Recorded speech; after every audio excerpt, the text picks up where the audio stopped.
after OD Knuckles, you do the light DP to the light DP. That's what the first DP is actually pretty timed on that one. I see. Okay, okay. Well, I don't play the Caucasian male known as Luke. You know what I'm saying? But I could definitely relate when I see some big damage. But I like the quality of life changes that we've been seeing. For one thing that I have been highlighting ever since like pretty much the online tournaments as well, since the patches dropped, is I've seen parries a little less in terms of perfect parries.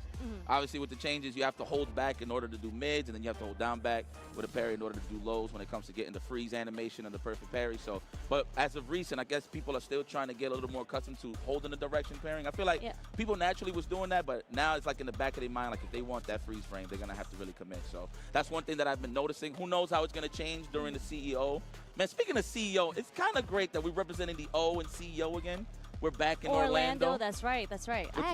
I forgot that's what the O stood for in CEO. It's all right. So CD before. Yeah. It was, yo, you ain't lying, but it's kind of cool. It gives me that, you know, this has been an ongoing talk about it. It's like the pheasant run of the old combo breaker had a baby with the Wyndham, and here you have CEO returning here in 2025.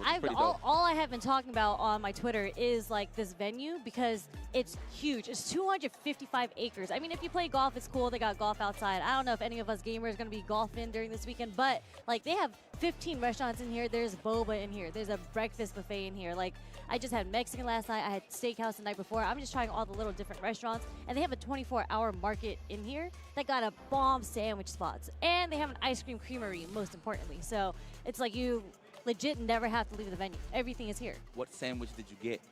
I got a turkey pastrami and BLT. BLT. Because that's what I got. Did you?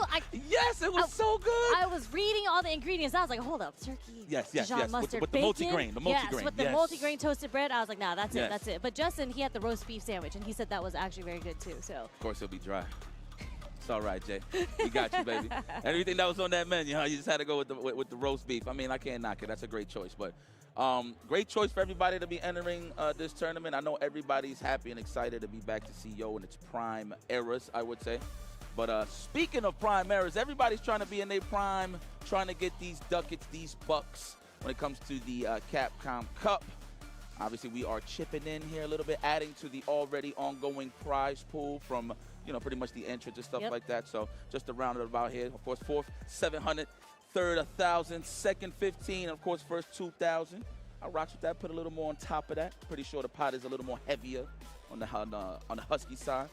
And let's check out the leaderboard. Of course, a couple of things have changed. Man, Combo Breaker did say a lot when it comes to the people that you could tell that's on that trajectory to qualify. For people that don't know, we are on the point side of things. I already see my man Dual Kevin staying nice and comfortable. Remember, this is only, I think it's the second or third stop. I think Evo Japan was the first one, I believe. So this might be the third. Oh, that's right. I said second earlier. No, you good. I thought it was the second at first until I started seeing Evo Japan. Yeah, Evo Japan and the Combo Breaker, and now this is the third event. So for those who haven't been keeping up with the times, in order to qualify for points, if you get second to 25th, you basically get yourself onto this leaderboard. So we do have that ranking system back off of points, and that's great to see because you can see all these names are some heavy hitters here. Like obviously Itabashi, Zanki, Ryukichi, as we mentioned, he is here in the first pool. Kobayan, Dual Kevin, Ending Walker, Mochi also here. Blas. I actually think everyone is here from the leaderboards already, still trying to grab those points to make sure they qualify into Capcom Cup, and it is the top 6 that qualifies into Capcom Cup. So 6 players are going to come in from this leaderboard. I mean, look,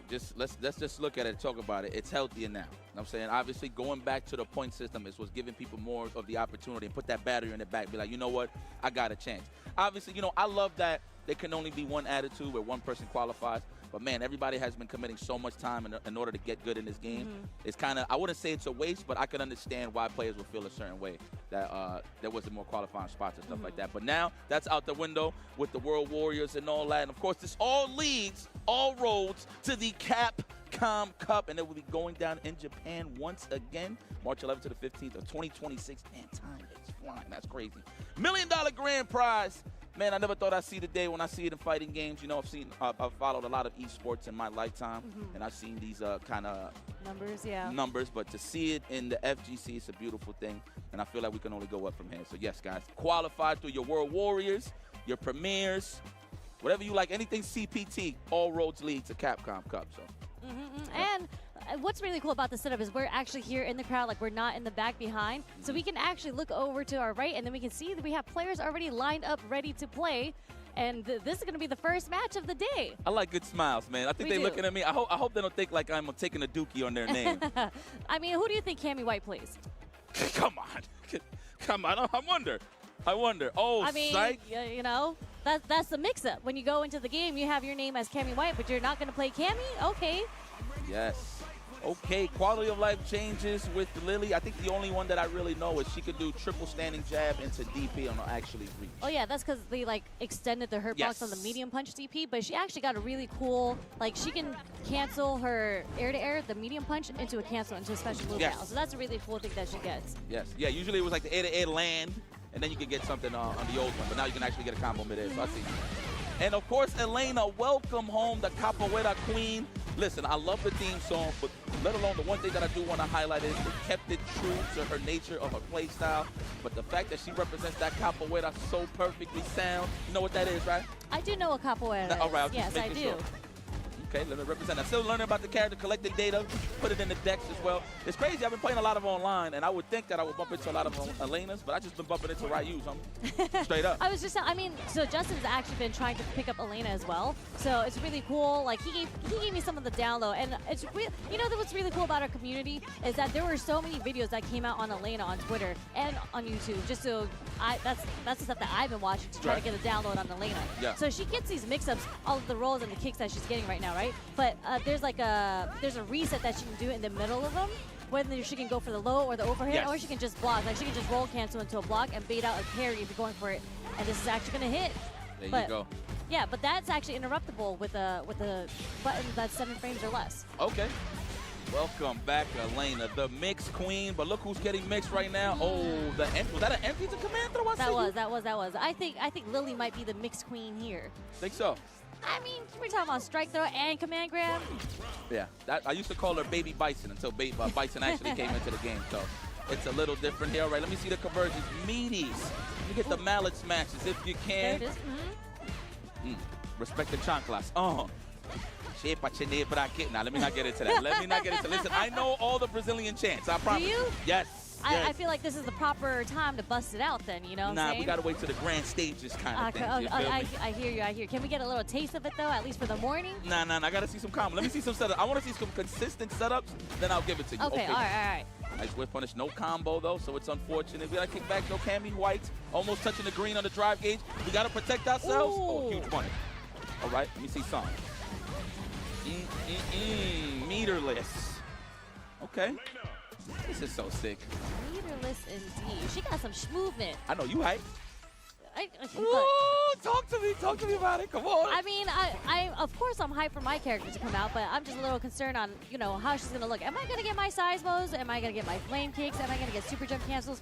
Who really knows? But Capcom's done a great job with all the characters they've brought in so far. Like they've done them justice. So yeah, they stay true to what they represent somehow, so I'm somewhere. not too concerned there, but obviously I'm trying to get my hands on her, I got you, man. Hey, listen, only time will tell, but I'm just very happy that you got your character. Did you cry? I was on a plane, so no, I did not cry. I might have looked out in the window, just thinking to myself and hiding those tears back. Oh my God, she's back. My goodness, that's great. She kicks you without looking at you, Elena. Talk about having no table manners. All right, kick back and relax. That made no sense. Absolutely not. Well, you know what I really like about Elena's animation is when she's walking back, she does that little hop back. That little leg, little leg thing. Yeah. Nice and floaty. It's a really, really cool animation. Okay, that's the reset that I was talking about. Yeah. I've seen a lot of setups where it's like a knockdown into a meaty overhead and then they get like another combo. Double DPs and all that. All right. With confidence. See, that's the thing about putting people in burnout. That's what welcomes more with punishing. So people are trying to defend themselves. So, Nep Smug? Nep Smug. Yes, Smug. on the Elena. Okay. That man says, let's get a hold of this. I'm pretty sure people ain't used to this, especially characters that people that didn't play Street Fighter before in the past. Nice DP. Commitment. Wow, Cammy White. I mean, the wake up low forward into the super. Okay. Hold on, level 2? No. Oh, didn't catch it. Thought he was going to release it for the wind charge. So that was a good call, but good stuff to Cammy White for canceling it in time. It was really cool eventually when we get to see the level 2 from Elena. That's where we get to see healing. We'll see. You know what? Good thing is we haven't heard people complain about it yet, so that's great. No. That's all I've been hearing for the past, I don't know how many years. Nice. Okay, we got a solid hit. Okay, 3 win stocks. Just going to let him charge up. We're going to get chipped out here? Yeah. Yeah. Nice that the Cammy White keeping it safe. Not really giving Nepsmug a chance to super that. You know what? Enough casuals this weekend. I'll get Elena down. Yeah? You gonna play Elena?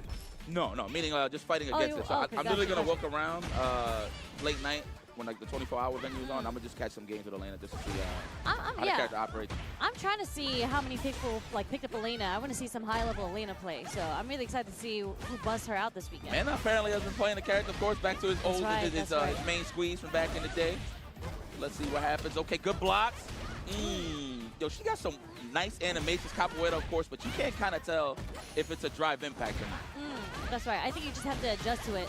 And she still has her Rhino Horn, which is a really good corner carry. But look at the dare. I feel like I've always watched Elena. I'm I don't think she does a lot of damage, and she proves me wrong every single time, especially when it's in the corner. I mean, the game's all about pressure. Obviously, win the neutral, put him in the corner. She does that very exceptionally well, I would say. Okay. I don't even know if that was plus. Did he have a win stock? I didn't even notice. He had a win stock. Okay. I think he did. Sometimes that's the thing about fighting Lily sometimes, that you would think she has it all the time, and then there's points in time where you can take your turn back, but you don't. Yeah. I felt like I saw the green, so I felt like she had the stock on her, but okay. Make a spiral, okay. Let's frame trap with the second hit of the target combo. Let's go, kick back and relax like that. The space out. You almost got him close to the burnout. Speaking of which, Nepsmug decides to get dehydrated. Aww. That was nice. That was nice. That's the air-to-air. People forget that Lily has the air super, so really good stuff on Cammy White. I think he's landed 80% of the supers that he's done so far. I like that statistic. I like that. It was only one that whiffed. It was only one that whiffed so far. Yeah. The wake-up low forward to supers got me. That's how I know this man is special. Let's go. Oh, okay, trying to hold up, trying to get out the corner. I get it, Nepsmug. You just need one hit. Yeah, we got that critical on deck. Trade, okay. Got our meter back.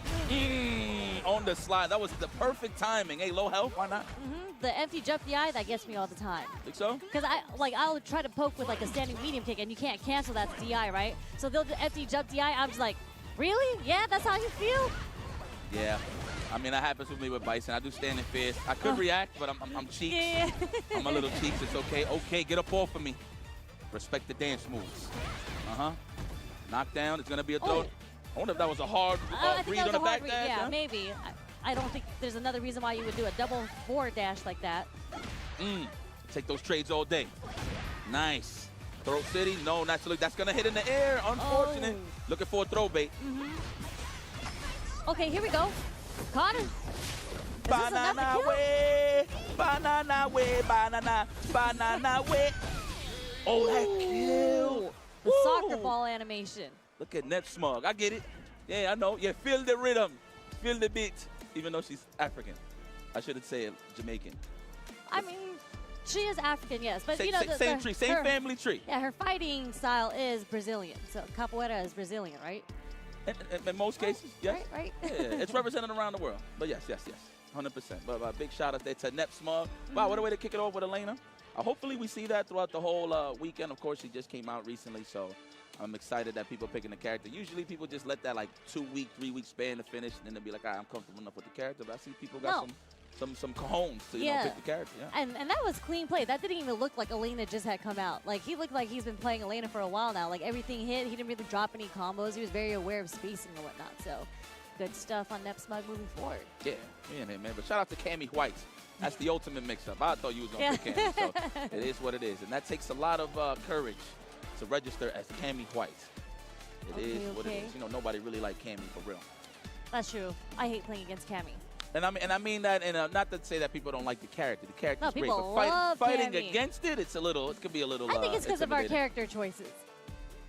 You have a DP though. Who? You have a Dragon Punch.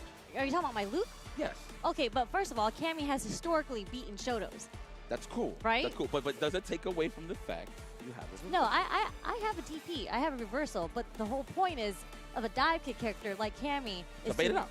Exactly. Okay. So I'd be getting cooked for having good reactions, you know what I'm saying? So. But that works in your favor because they know you have that option, so you could throw them off. No, you don't feel that way? It's a 50-50. I don't have one. The reason why I'm even saying this, I can't relate with you. It's true. I don't have one. I used to have one. That's true. I actually, when I was playing Bison, I did hate Cammy. There you go. It was not fun. Yeah, I mean, it actually, is what no, it is. you have Psycho Crusher. Cycle Crusher is a very viable option. If you hold it down back and it hits from every angle, even if she was to do a regular roundhouse. I think it's better too as an anti-air considering that it's faster. Yeah. Now, I love that buff, by the way. So Alpha Lights, you could do Cycle Crusher, right? Yeah, you can do Light Cycle Crusher now. So now you have true block strings with like cross strong into jab Cycle Crusher. Now what's ill is that he has this mix up in the corner that you do medium punch back fist, and you can always lead into an overhead, right? Before, you can only combo it into like jab, jab, drive rushes, or like jab, jab to a scissors, whatever, or just another backhand. But now you could do, after the media overhead, you can do jab, jab, OD Cycle Crusher, no combo. And you'll get the bomb pop and everything. Okay. So that heavily works in Bison's favor now if you land media overhead. That's more damage, basically, because you're able to pop the bomb off the Cycle Crusher. Yes. I mean, the only thing... I think the only thing he really lost was, standing medium kick, you can actually hit whiff punish a lot more. I think it's slower, and you can whiff punish a lot. So it's good? Yeah. And you play Bison, you saying it's good? Well, that's because that happened to Luke, too. Okay. So you know, you thought that was unfair, the standing medium kick? Bro, I think anybody who throws out a button should be able to get whiff punish. I think that should work for across the board. You know what I'm saying? Okay. I can respect that. I can respect that sign. All right, but yeah, they gave him what else he lost? Oh yeah, he doesn't have much active frames on his stand jab. I didn't even notice he had that much. I usually use it with a purpose, but apparently people was like walking into the button. So that's you see like Mena, when he usually whiff punishes, walks in with like a stand jab. And he gets counter hit a lot. Yeah, it's usually because people was walking into the button. So I actually never noticed that it had that much active frames, but it's a good thing, man. Hopefully we do see some Bisons. I feel like it's a championship character still. Okay, for sure we're gonna see some Bisons. I think there's like a couple in the first block already. I mean, let me pull up the graphic here. But while I'm doing that, we do have the next match sitting on the stream already. Yeah, I know, it's tiny. Put that in the middle too. Look at this. Let me see what we got here. All right, so Dogura is in this pool, so he's still playing Bison, right? I don't think he's playing anyone else. And we have Masatsu and Memphis. These are the top 5 seeded in each pool. Thank you, Incross, for coming up with this graphic. Incross, I hear you, boy. I see you. Let's go. All right, next match. Y'all thought they was related for 1 second. Let's get it. Marisa versus another Lily. Lily. Yeah. Hey, I'm telling you, a pressure with a command throw, you can't go wrong, man. I feel like that's the best of both worlds. Marisa actually got some pretty good buffs, too. That I didn't keep an ey on too much. The level 1. The super. Yes. It actually punishes throws now. So her super is viable on like a wake-up option now. Her level 1, that is. Let's go. My pleasure. She said my pleasure? She did say my pleasure. You know, that's what I like about fighting game characters. They're ready to brawl. She's like, it's my pleasure. Yeah, she's going to have a knot in her eye after that. It's my pleasure to put this knot in your eye. The Night Mask taking the command throw ready. Ooh, I hate that button in a good way because I can't punish it, but it's great for the Lilies out there. Oh, yeah, no. I mean, as much as I hate it, Lily players really do need that button, though. I mean, it's no 2-in-1, so we'll take it. All right, command throw, absolutely. Around the world into the sand. Make some sand angels, Marisa. Yeah, you got to say Marisa. Marisa. You can't say Marissa. Okay, I'm sorry. Marisa. Now, you said it regularly. The Kal-El punch. Try to go for the anti-air. Nice. Like that. Throw that off with the Condor. I wonder if the Night Mask is going to start realizing that Labworks has done nothing but command grab him so far. So is he going to start holding up? Yeah. What do you think? Well, man, I feel like you're jinxing it for him. I mean, obviously the option is to backdash or hold up back, but I feel like a neutral jump from time to time will work out for him. That fuse really cooked the Gladius. 2 hits, baby. He's 2 hits. Like, that command throw is potent. All right, the Night Mask, if you can hear me, which you can, the only thing I'm asking you to do is please backdash or hold up. You gotta test it. Like, this is the first round, so it's, that's first game. First game. It's the first game, so it's okay. We let that rock. There's still a chance to come through. Yeah, that was, this is the fill-out round. You gotta play. I'm a firm believer, no matter what's the level of play, you want to try to play like a bully. You just want to go in and do what you want just to see if your opponent can actually react. Because, I mean, it's tournament, man. Everybody's nervous. So, you just got to run your plays, and they got to show you, they got to prove to you that you can stop it. That's true. That's actually, I was just talking to Justin yesterday, and he's watching me. Oh, okay. The Night Mask is with his own command grab. That's probably the best command grab animation in the game, in my opinion. Yes. But, yes, the strategy behind playing, especially in tournament play, is to get your bully out in the first game as much as possible. Don't think about what the opponent is going to do. You're going to do what you got to do, at least in the first game. That's what you're going to do with Viper. That's what I'm going to try to do. Hopefully she does have the same tools. I am praying. Okay, here we go. We got that lead lab work, showing that his coat is on. It might be an apron, though. This time might not be a lab coat. there you have it. The standing medium punch. Doesn't lead to much, but for some reason, it's just annoying, especially when you're down on the chips. It's a very good poke. Yep, definitely cannot DI that. That'll break your armor. Okay, punish here. Jab, punish. Light work. Oh my God, look at the drive gate. Please get out of there. Look, and I like that he's fighting back so he won't be in that drive gate situation. Yeah, fight back, survive. I don't know where you from, lab work, but I know if you're not from here, it was a long trip over here, so you got to make it count. Oh, Riot Shield gets smoked, ear to ear. Is it going to be a command throw? He got no more super meter. Couldn't do anything about that. So pretty good option on the Night Mask there, fighting for his life right now. That was about to be tournament point for LabWorks 1983. That's a fact. I like that. I didn't even know. Oh, that's his year? He's putting his age out there? Good 40s. 40s is the new 30s. I can't wait to get there. 2 more years, Sherry. I'm 40. Are you? Yeah, I'm 38 right now. You'll forever be 30 in my heart. Thank you. Thank you. I mean, you know, we don't age. In the FGC, we don't age. I like that. My wrist do. Let's go. Command throw. The Riot Shield for the armor. There it is. Speaking of which, mouthful of sands. You got to guess. Got to think about it. I mean, they didn't have no drive rush, so that was a good thing here for lab work. Ooh, could have got the punish. No dice. But the Night Mask, 1 hit away from, if he gets a level 3 off, that should be it for him, but he's going to have to be able to get it off. Oh, the reset, the whiff. Creative. The command grab. Creative. We'll spend that meter to get that reset. And plus he's out the corner. Pretty smart. Oh, yeah. Make that count. And we got cash this time. Bang, bang, lab work. Takes off the coat. He said, this is a great day in the office. Oh, look how happy he is. That's right. Shout outs to the cameraman. I like how you catch those emotions raw because, I'm telling you, you see happiness and sadness all in one frame. You gotta love it. Gotta think about it. I love that he's repping the Lily Street Fighter 6 shirt too. That's how you know you love your character. When you got like the gear on, or you got the little plush going on with Lily or something on your stick. That's how you know you can appreciate the character. Locked in, man. It's that representation, you know? It makes you feel special when you know a lot of people don't play your character as well, if you really think about it, right? I mean, you do have some prime Lilies out there, but... I mean, we just saw 2 Lilies back-to-back, and this is just the start of the tournament. That's true. We still have, like, other Lily players that are in here, too. Let me see. Who else is in this pool that plays Lily? You said 4,000 and change that entered this I think it might have been 3,800, but I swear I saw 4,200 as a number somewhere, but maybe I'm just tripping. That's all right, but that's still a lot of bodies, though, regardless. On Start GG, it was 3,800. Sorry, that's for the entire event. I don't remember what the number is exactly for Street Fighter, but I'm assuming it's around, like, maybe 1,200, 1,300. Yeah, not saying like it's useless information. It's just more so, I just want to know, like, the landscape in terms of how many of great players are here.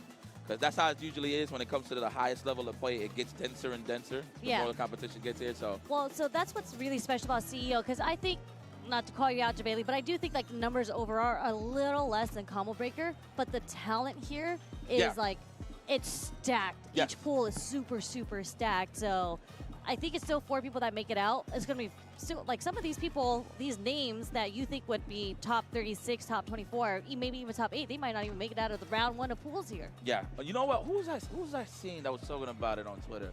They was like, yo, I might not make it out my pools. Like, and it was a top player. I'm trying to remember who it was. It's crazy they expose themselves like that, too. Yeah, exactly. You're not supposed to think that way. Yeah. But, no, seriously, that's how serious it is. Like, you look at some of the pools, you're like, man, there can only be one. I'm actually curious to know who's in Eduardo's pool. We actually might get... Oh, you got... I got you on deck. Okay, so PR Balrog, the American Blanca right there, he's got Ryukichi, second at Evo Japan. Okay, that's the only one that I know. Mr. Crimson, Uriel Valorio, and then the Masatsu in Memphis. Ooh. So, I mean, I was just talking to him.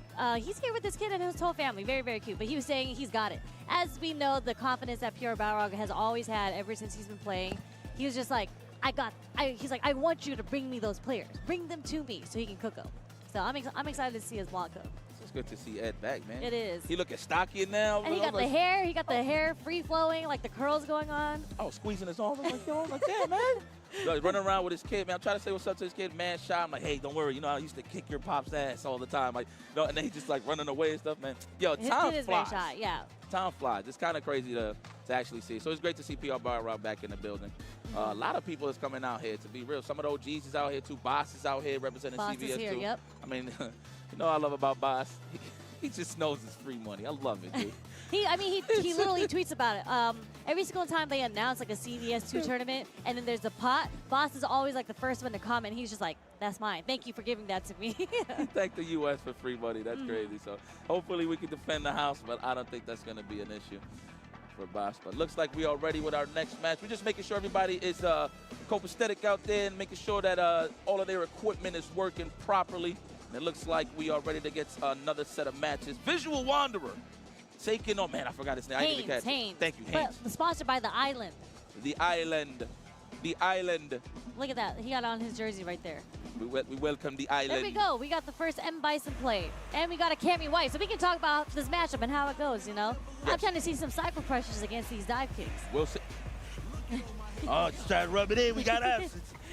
No, but so the most I know for Cammy is that I know from her jab spin knuckle, she actually gets a combo now. Yeah, like she it pops does. them up. So that's as much as I've seen. I've seen that at the Can Open and the TNS as well. So that's one thing that really Yeah, catches that's my eye. usually in the corner though, right? Because I think she gets a DP off of that in the corner now. Hooligan setups as well. Like, yeah, she gets a lot of nifty stuff. Oh, the low forward though, still pulling as ever. To me, definitely one of the greatest low forwards of all time. Yeah, she be catching people. Because you always think you're out of range. Yeah. And you're like, that hit me? Yeah, always. Then when you counter poke, dive kick comes out of nowhere. Yeah, I know. The struggle. But yes, the M. Bison, this is in his classic too. This is definitely one of my favorites because that's how I know M. Bison. Yep. And you was a Viper player. When you are a Viper player, so that's definitely one of your favorite matchups. Yes. Oh, Stan. I got nothing to say about that. That's Stan. All right, here we go. We at that range. Island Haynes, literally, this is not. Oh, wrong names. I'm so sorry. I thought that was the Viper. Oh, gotcha. Yeah, so it's Island Hines on the Cammy and Visual Wanderer on the M. Bison. There you go. The correction. Definitely one of the key things to fight Cammy is just to walk her down with stand jabs and just wait for your turn. Because a lot of Cammys like to counter poke with a low forward or crouch strong. You can always take your turn back after one of those block normals. If they're not drive rushing, that is. Yeah.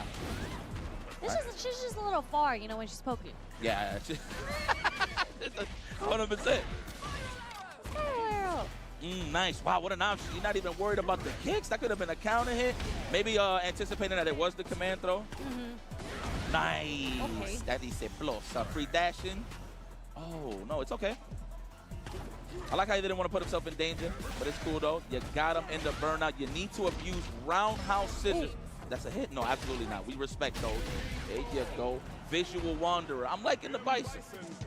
Little elusive. He's making it count when it matters the most when it comes to damage. And he's sitting clean 1-0. Yeah.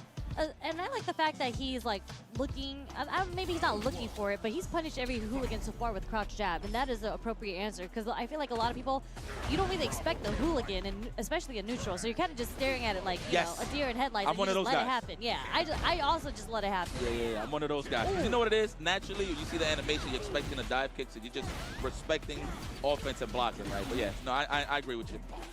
Oh! The weave punish setup for the whiff punish throw. Yeah, it's confirmed that's on purpose, guys.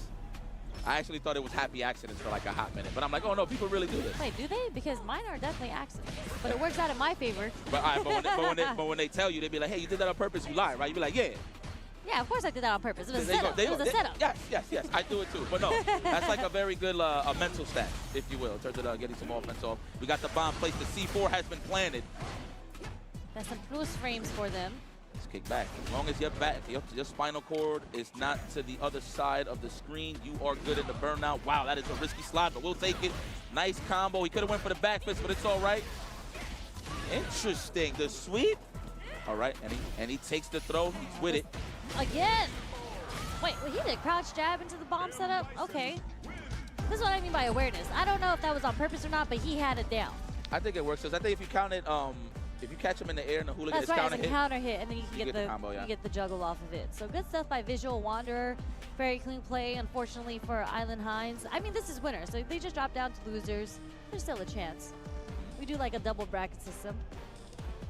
Everybody deserves a second chance. I do. I qualify from losers all the time, so thank God for losers. It's all right. Damn, I wonder if they look at the bracket and be like, man, Sherry's in here. This damn Luke. I don't know if anyone says that anymore. It's all right. It's all right. Listen, your girl's coming. I don't even know the year, but it's what, 2026? No, she's coming this year. She's coming in the fall of this year. Look at that. Look at that. I know Sagat comes out first. Sagat comes out first. I think he's coming out in the summer of this year, and then Viper, and then Alex, and then Ingrid.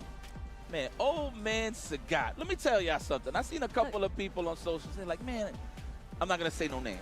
Okay. But if you follow, you follow. It's like, yeah, man, I don't know. Throughout the years, Sagat has changed. I don't know if I really like his look. And I'm like, dog, first off, he was mad skinny in Championship Edition.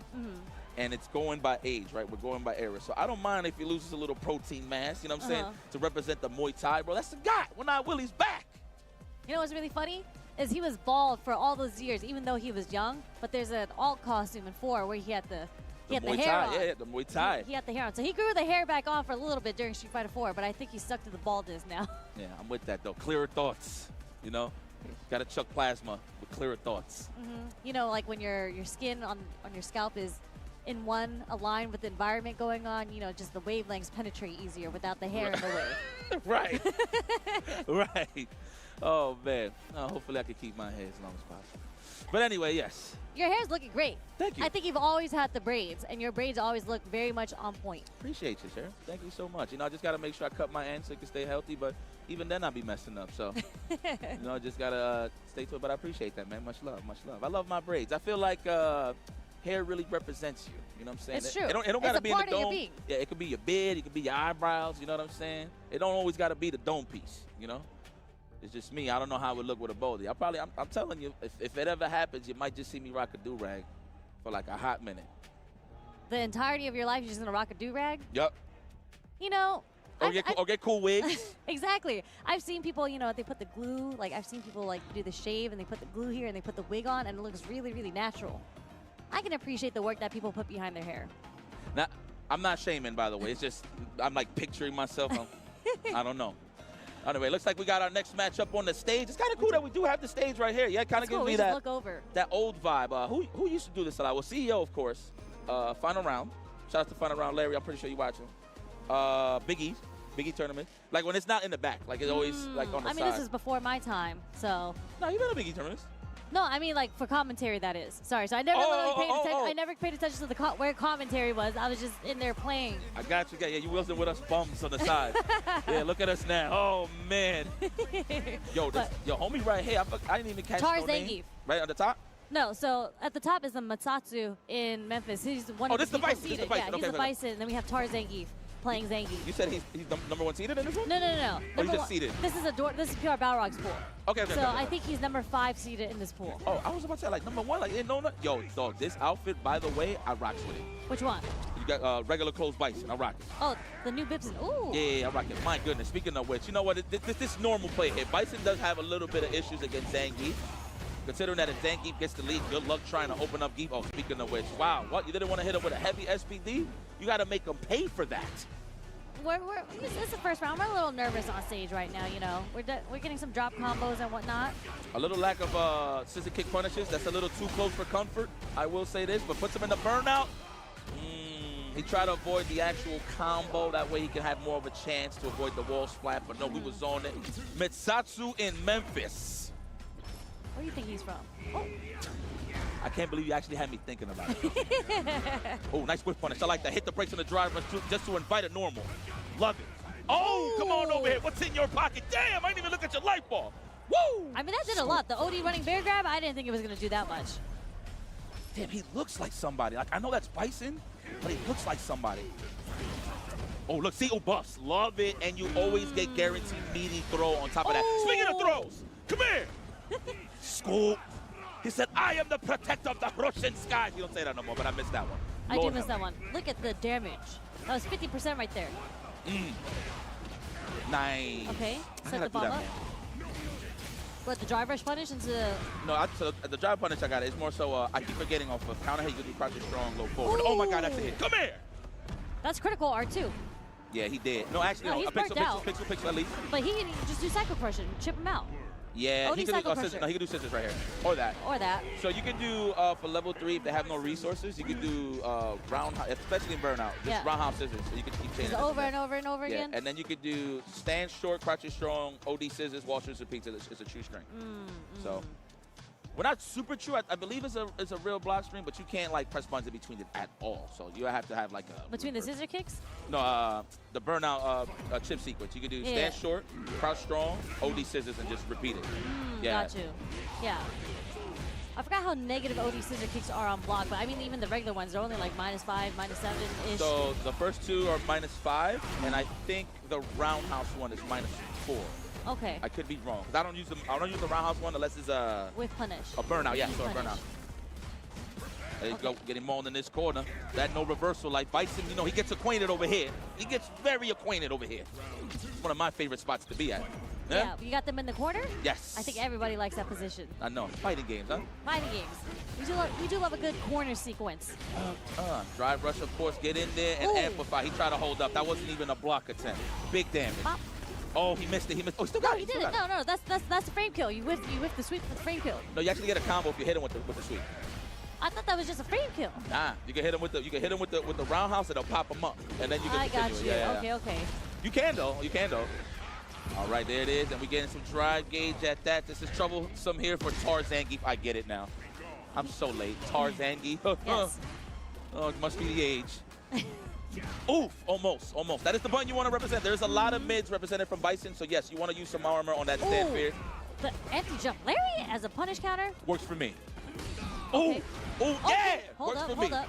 Get in there. The comeback because he's burnt out. He can't do anything. He's spent all his meter. Ooh, come here. Score. That's the scoops. And he got the level 3 on deck now. What a comeback. Yep. He was fighting for his life in the corner there, and that burnout from Misatsu in Memphis, unfortunately, that turned the tables on him. Okay, there's the counter hit that you were talking about. The juggle into the... Oh! Yes. Oh, my God. Two chops in between the solar plexus. Zangief. All he needs is just to establish a little bit of closure, if you will. I want to let you know that I got something to say before we end the round. Okay. Oh, punish. Oh, he's trying to get greedy with the headbutt. He's trying to get those plus frames. Oh, a little too far. He had the right idea, because if he was closer, yes, it would have worked. He's got to be careful with the level 3. Oh, okay, nice jump back. Good call. He's going to get his level 3 off. That should be it. Actually, Cycle Crusher, that's enough. Yeah, that's right. Even without the bomb? That's when you know a Bison is going for the kill. If you see stand strong drive rush into back roundhouse, into neutral roundhouse, that's automatic Fierce Cycle Crusher. Yeah. So that's how you know they're going for the kill. That's optimal. If you go for anything less than that, it's not going to kill. It'll get like 8 out of 10 times. So optimal stuff there from Metsatsu in Memphis. I know he's knocking himself a little bit like, man, I could do better. Man, everybody feels that way. Yeah. It's so funny. Who was it that we were commentating in Combo Breaker and they had won, but they looked so distraught. I was like, does he realize Riddles. Riddles, my man, is so hard on himself. That's how you know he's like a really, really good pro player, and like he works really hard because he had won.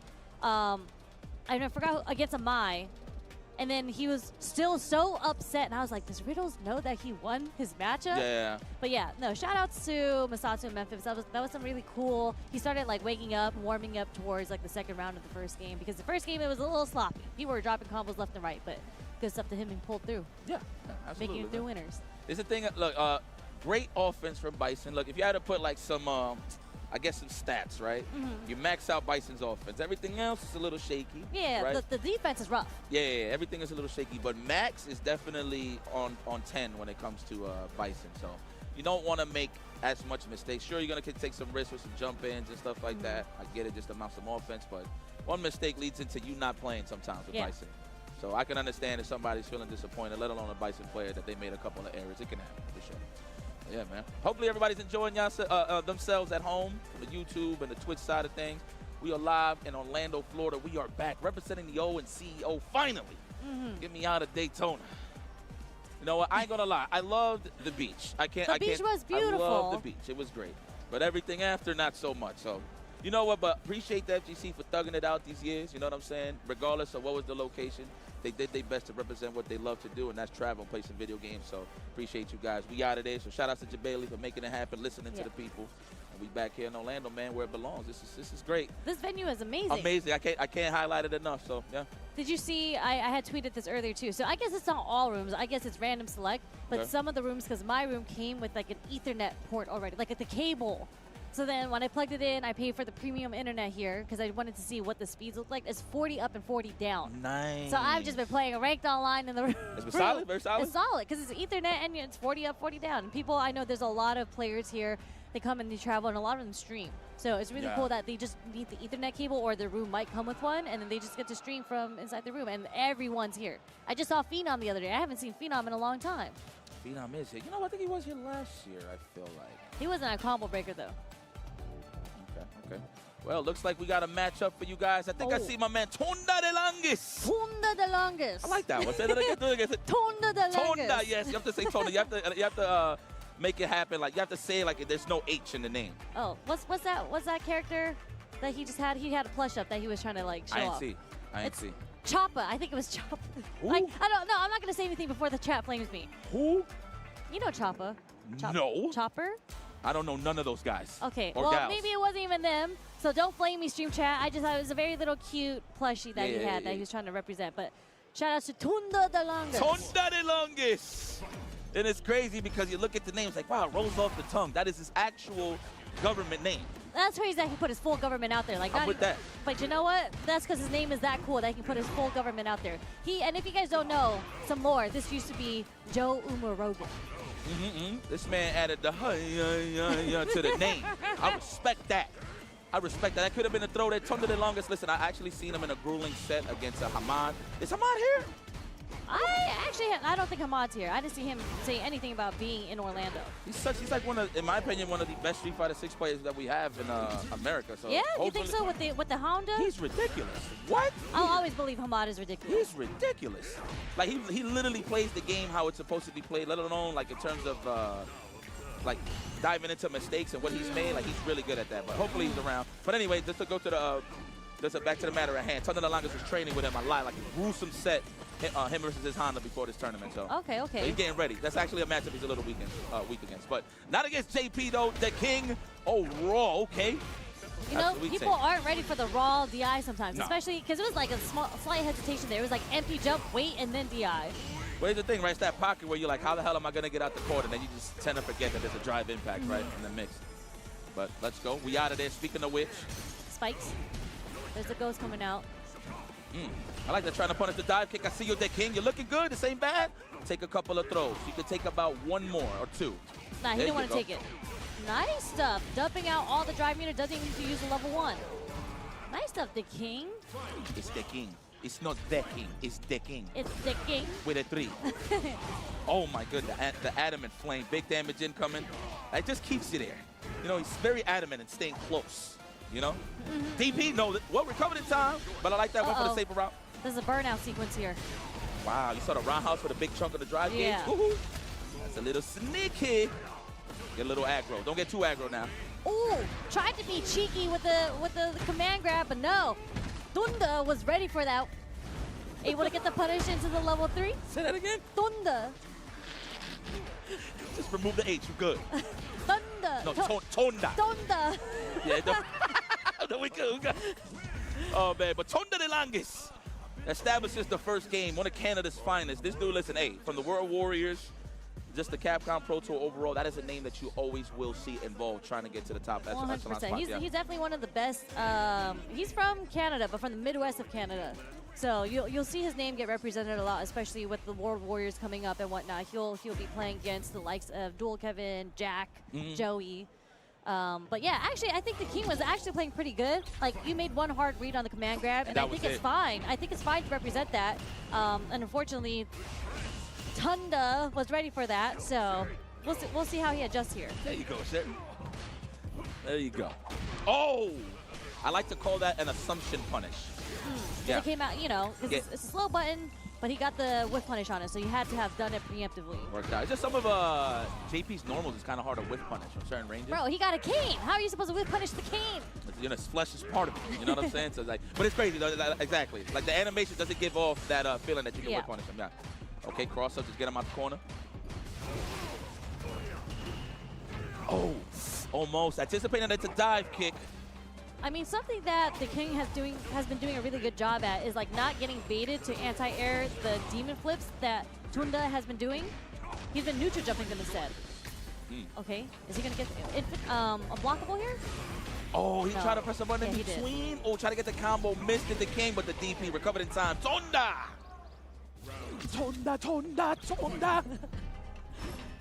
Really good on the scramble for Tunde there. Tonda. Thunder. Okay, sorry. But yes, good stuff on not panicking on being on burnout in the level 2, because I feel like that makes people panic when you're burnt out and you have to block a level 2 coming from JP. And trying to just get his footing in here to King. Oh, again for the reset and holding North as usual is Delangis. Good block on the overhead. We gotta survive. Okay, there you go. Nice parries to just replenish a little bit of that drive gauge. The DP though. Hard assumptions on the throw or dive kicks, I would say. And his own overhead takes it. Thunder the Langus. You talk to them. Moves forward in the winner's bracket. I don't know if that was to make it out yet, but I think not yet. I don't think we're there yet in the winner's finals of the pools yet. This might be like round 2 or round 3. Round 2. He caught me sleeping on that one. That was good. You know, you gotta have a straight face when you say a name like that. But like, credit to Thunder for sure for holding it down. One of Canada's finest, indeed, represented. Hopefully, he makes it out of this tournament for the good old sake of the maple syrup state. The maple syrup state for sure. And I mean, his pool, he got some killers in his pool. Of course, he got Hikaru, Kosa. Thunder was the 3rd seed in his pool. But then there was also Big Mo and Wanheda right after him. Oh wow, Korean Wrestling Man is here? OD. Damn, yo, I'm telling you, these points keep bring people outside, man. I didn't even know this Korean Wrestling Man was here. For those that's following him in the past, shout out to him. There's a lot of Korean. Serini is also here too. So he is a Korean Kimberly player who did actually like pretty well. I think he got top 16 or top 24 in ACL, Asian Challenges League. Okay, nice. But as we move on through the day, again, this is just the first pool, and we're not even through the first pool yet. We just have to take a short break. But before we go anywhere, we got to give a shout out to the sponsors that were able to make all of this happen. Definitely helps. Let's see who's number 1. Okay, yes. We got the World Warriors. As you know, World Warriors are back. We've been talking about them for a while. They actually start this week, so registration is still open for all the events. So all you have to do is head on over to capcom.us/WW25 for the schedule and more information, including the regional finals prizing and how to earn the coveted Capcom 12 invitation. Yeah, look at that prize pool right there. And that's on the comfort of your home, ladies and gentlemen. We have seen some of CPT's greatest players qualified through the World Warrior to go into the Capcom Cup, so please don't sleep. And of course, I will be here live, De Lo Mio, in the backyard of Dominican Republic. Next up after CEO is Blink Respawn in the Dominican Republic the weekend of July 18th. Registration is open, so sign up and compete to win your ticket and punch it into the Capcom Cup 12 in Japan, the land of the rising sun. You just got to love it, man. De Lo Mio, shout out to Blink. Beautiful, beautiful island. Now that it's a point system, I'm pretty sure people got more of that energy to come out and just to see the sights, man. It's just a beautiful island. It's just a beautiful island. I've been there before, and it was a great time. So shout out to everyone who's running Blink. Trying to make it back this year, too, just so I can check it out. And compete, of course. That's dope, man. But speaking of what else is coming back, we've seen the tweets of everybody trying to gather and, you know, compete in this. The C-Jam Slam. C-Jam Slam 5 is right around the corner, so you make sure you want to watch your favorite creators and streamers learn some Street Fighter pros and experts as they compete in Street Fighter 6 later this month. So tune into the round-robin matches on June 25th and the 27th, and team finals matches on June 29th, both on Twitch and YouTube, with all the matches starting at 3 p.m. Pacific. C-Jam Slam! Hold up. This next one, though? Let's go. Let me holler at it. I gotta. You can hold this one. I got you. Victory above everything. Yo, they got balls. I see you, man. Shout out to Victrix being one of the premier sponsors here for the CPT. Of course, you can unlock 10% off at VictrixPro.com. Check it out, man. You got your level list, your Pro KOs, and your Pro FS arcade fight sticks. I got about 3 of those with a lot of laser engraving stuff there. So please go check it out if you want to pick it up. And here it is. It's kind of crazy how Sherry passed me this because she knows I don't rock these. And it's not that I hate it, but I'd rather rock this one right here. But you know what? You still rock your Victrix, right? I do. I have it. It's in the back right there. This is the purple one. This is like the anodized purple, which I was talking about at Combo Breaker. Is beautiful. Mine is wrapped. So that's really cool about mine, you know what I'm saying? See something? Hold on. What? I mean, I do play like keyboard, like I play like keyboard and mouse. So that's true. You play some FPS games, right? So you're used to like. I can't see it. I can't see it. I can't do it. Just the buttons are a little small. They're like 24 millimeters on those. So these are the traditional 30s, and this is what I be playing on. You know what I'm saying? I play on that too. I actually had to play this way. We just did a charity donation like this past weekend, and I had to play. I played Blanca. You just see me pianoing. I was playing Blanca like this. That's crazy. Well, you know what? That was a smart pick, though. Under Kuma, I see what you did. What a scumbag. It's a scumbag. That's a good thing. I do what I gotta do to That's a win. good thing. Winning is the most important. You play Viper. That's a scumbag tactic. It's okay. I played cheap characters in my time. It's fine. That's actually a compliment. I'm dead serious. You said Viper sheep? Yeah. Okay. Yeah. She is. Yeah. there it is. But guys, yeah, if you want to get on the actual 10% off, of course, check it out, ladies and gentlemen. But yeah, I think we are going to take it to a break real quick. Yeah, so please grab some snacks, some water, whatever you like. Let your neighbors know that we are live here at CEO 2025. CPT action. Keep it locked when we return.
Red Bull gives you wings.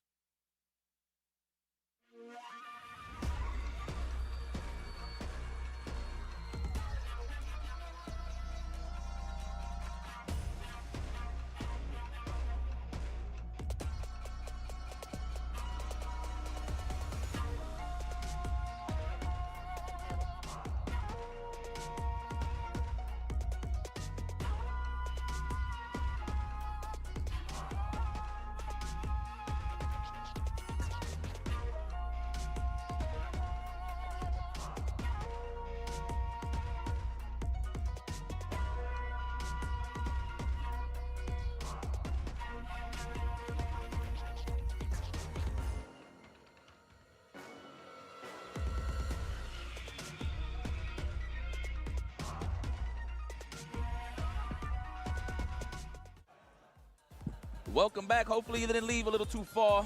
Stay glued to your TV screens and your desktops, laptops, phones, whatever you like.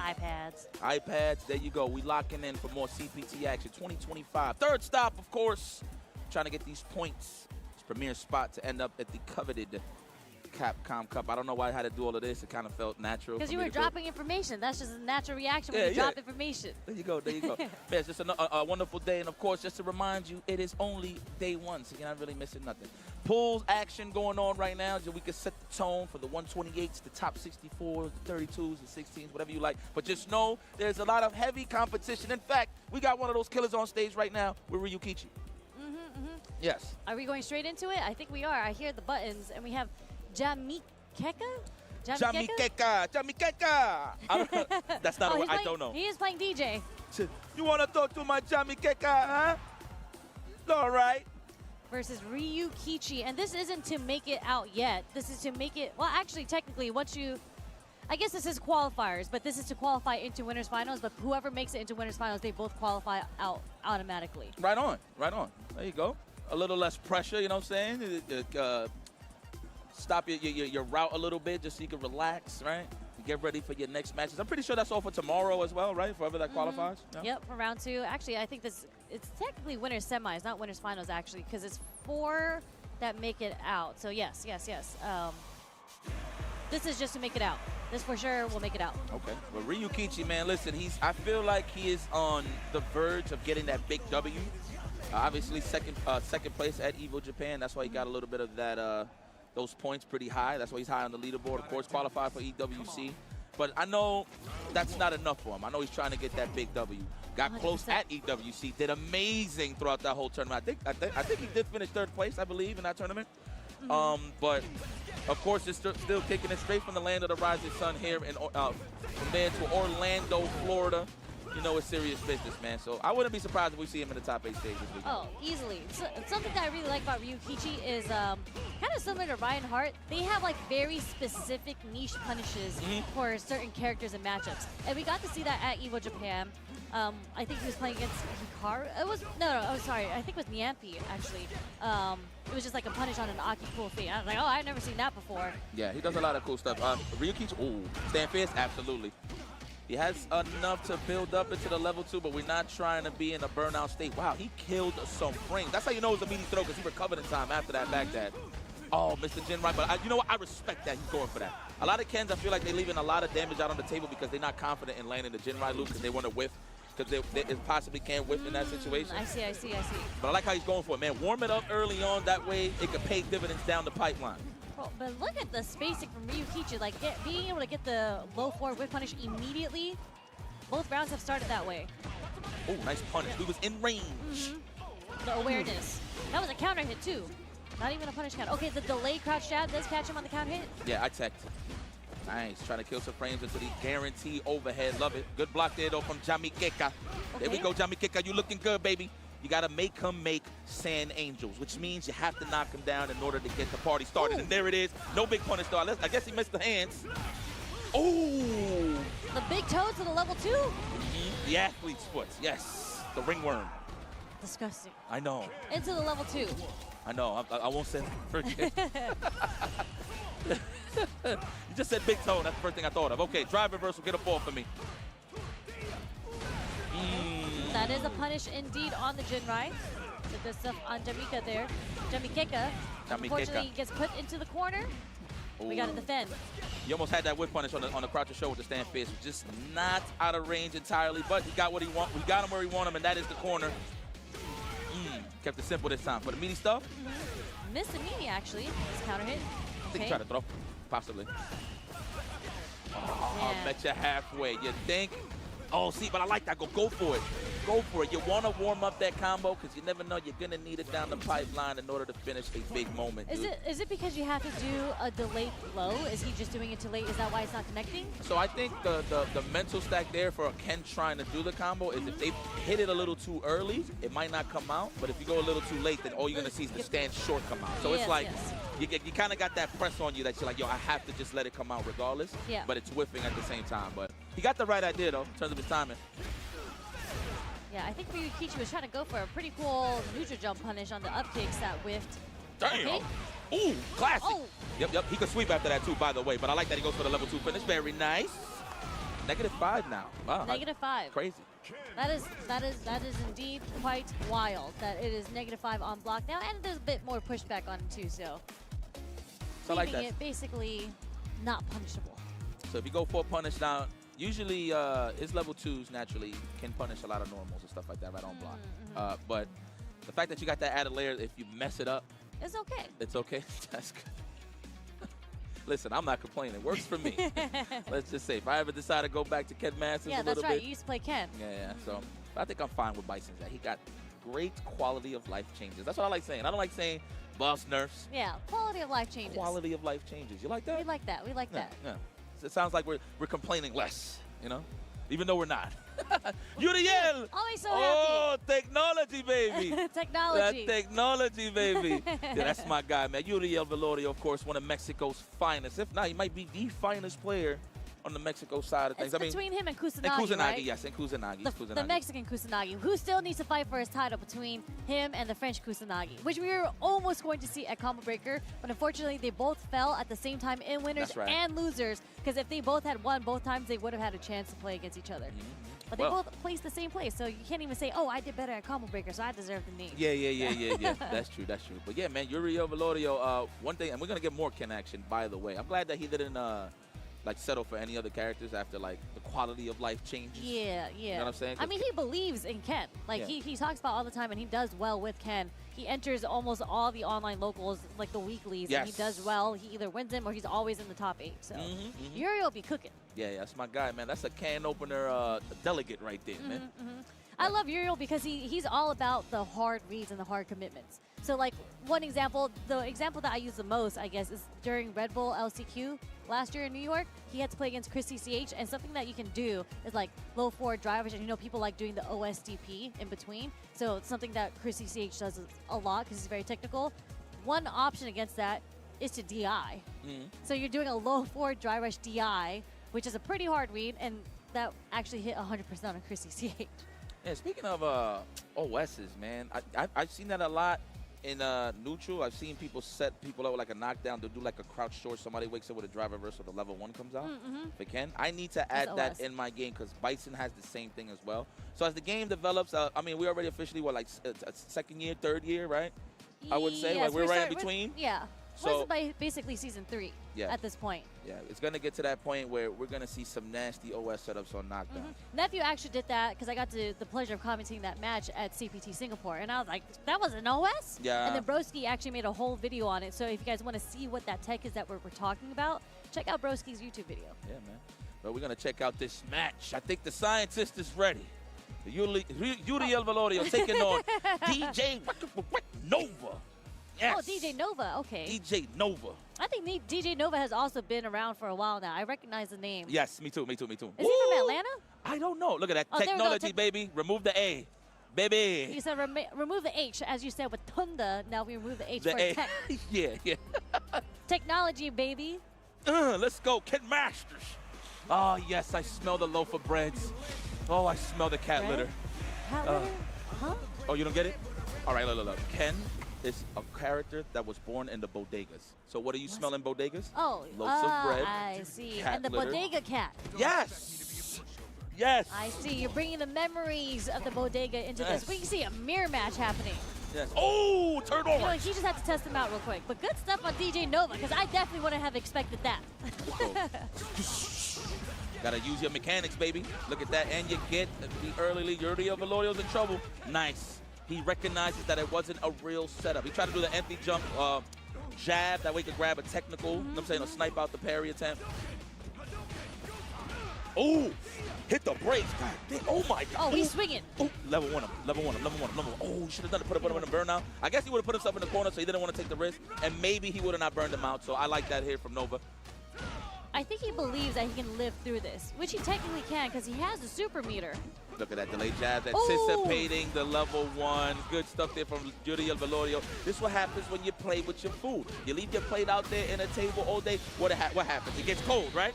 Look what happens. Now heating up right now. It's Uriel Velorio. Not even like a cold pizza that you can microwave or something like that.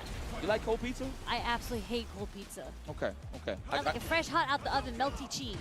I can't agree with you on that. I think depending on the night, I think, you know, you can eat a cold pizza. So maybe DJ Nova has learned his lesson, and he's going to have to finish his food. Just gonna and cash out. Just gonna ignore me on that. Oh! Right across the chin. Ken Masters, Night Dragon Lash to switch sides. That is the optimal punish. Neutral Jump Roundhouse does the most damage in terms of the heavies. That does the most damage. I think I believe by like 20 points, 10 more points. I forgot exactly. Ooh, technology, baby. We're about to see it. Look, technology, baby. You gotta say it like that. Technology, baby. Yeah, you can't say technology. No, you gotta say technology, baby. Straight into level 3. They bring in the heat. Oh, yeah. Lovely finish. He just said Shoryuken. Yeah. I think bringing the heat is for critical art, maybe, right? Yeah. Still Ken Masters. All right, DJ Nova didn't do too bad. It's more so he didn't finish his play. Plus, he just let Uriel Velorio get too hot in the kitchen.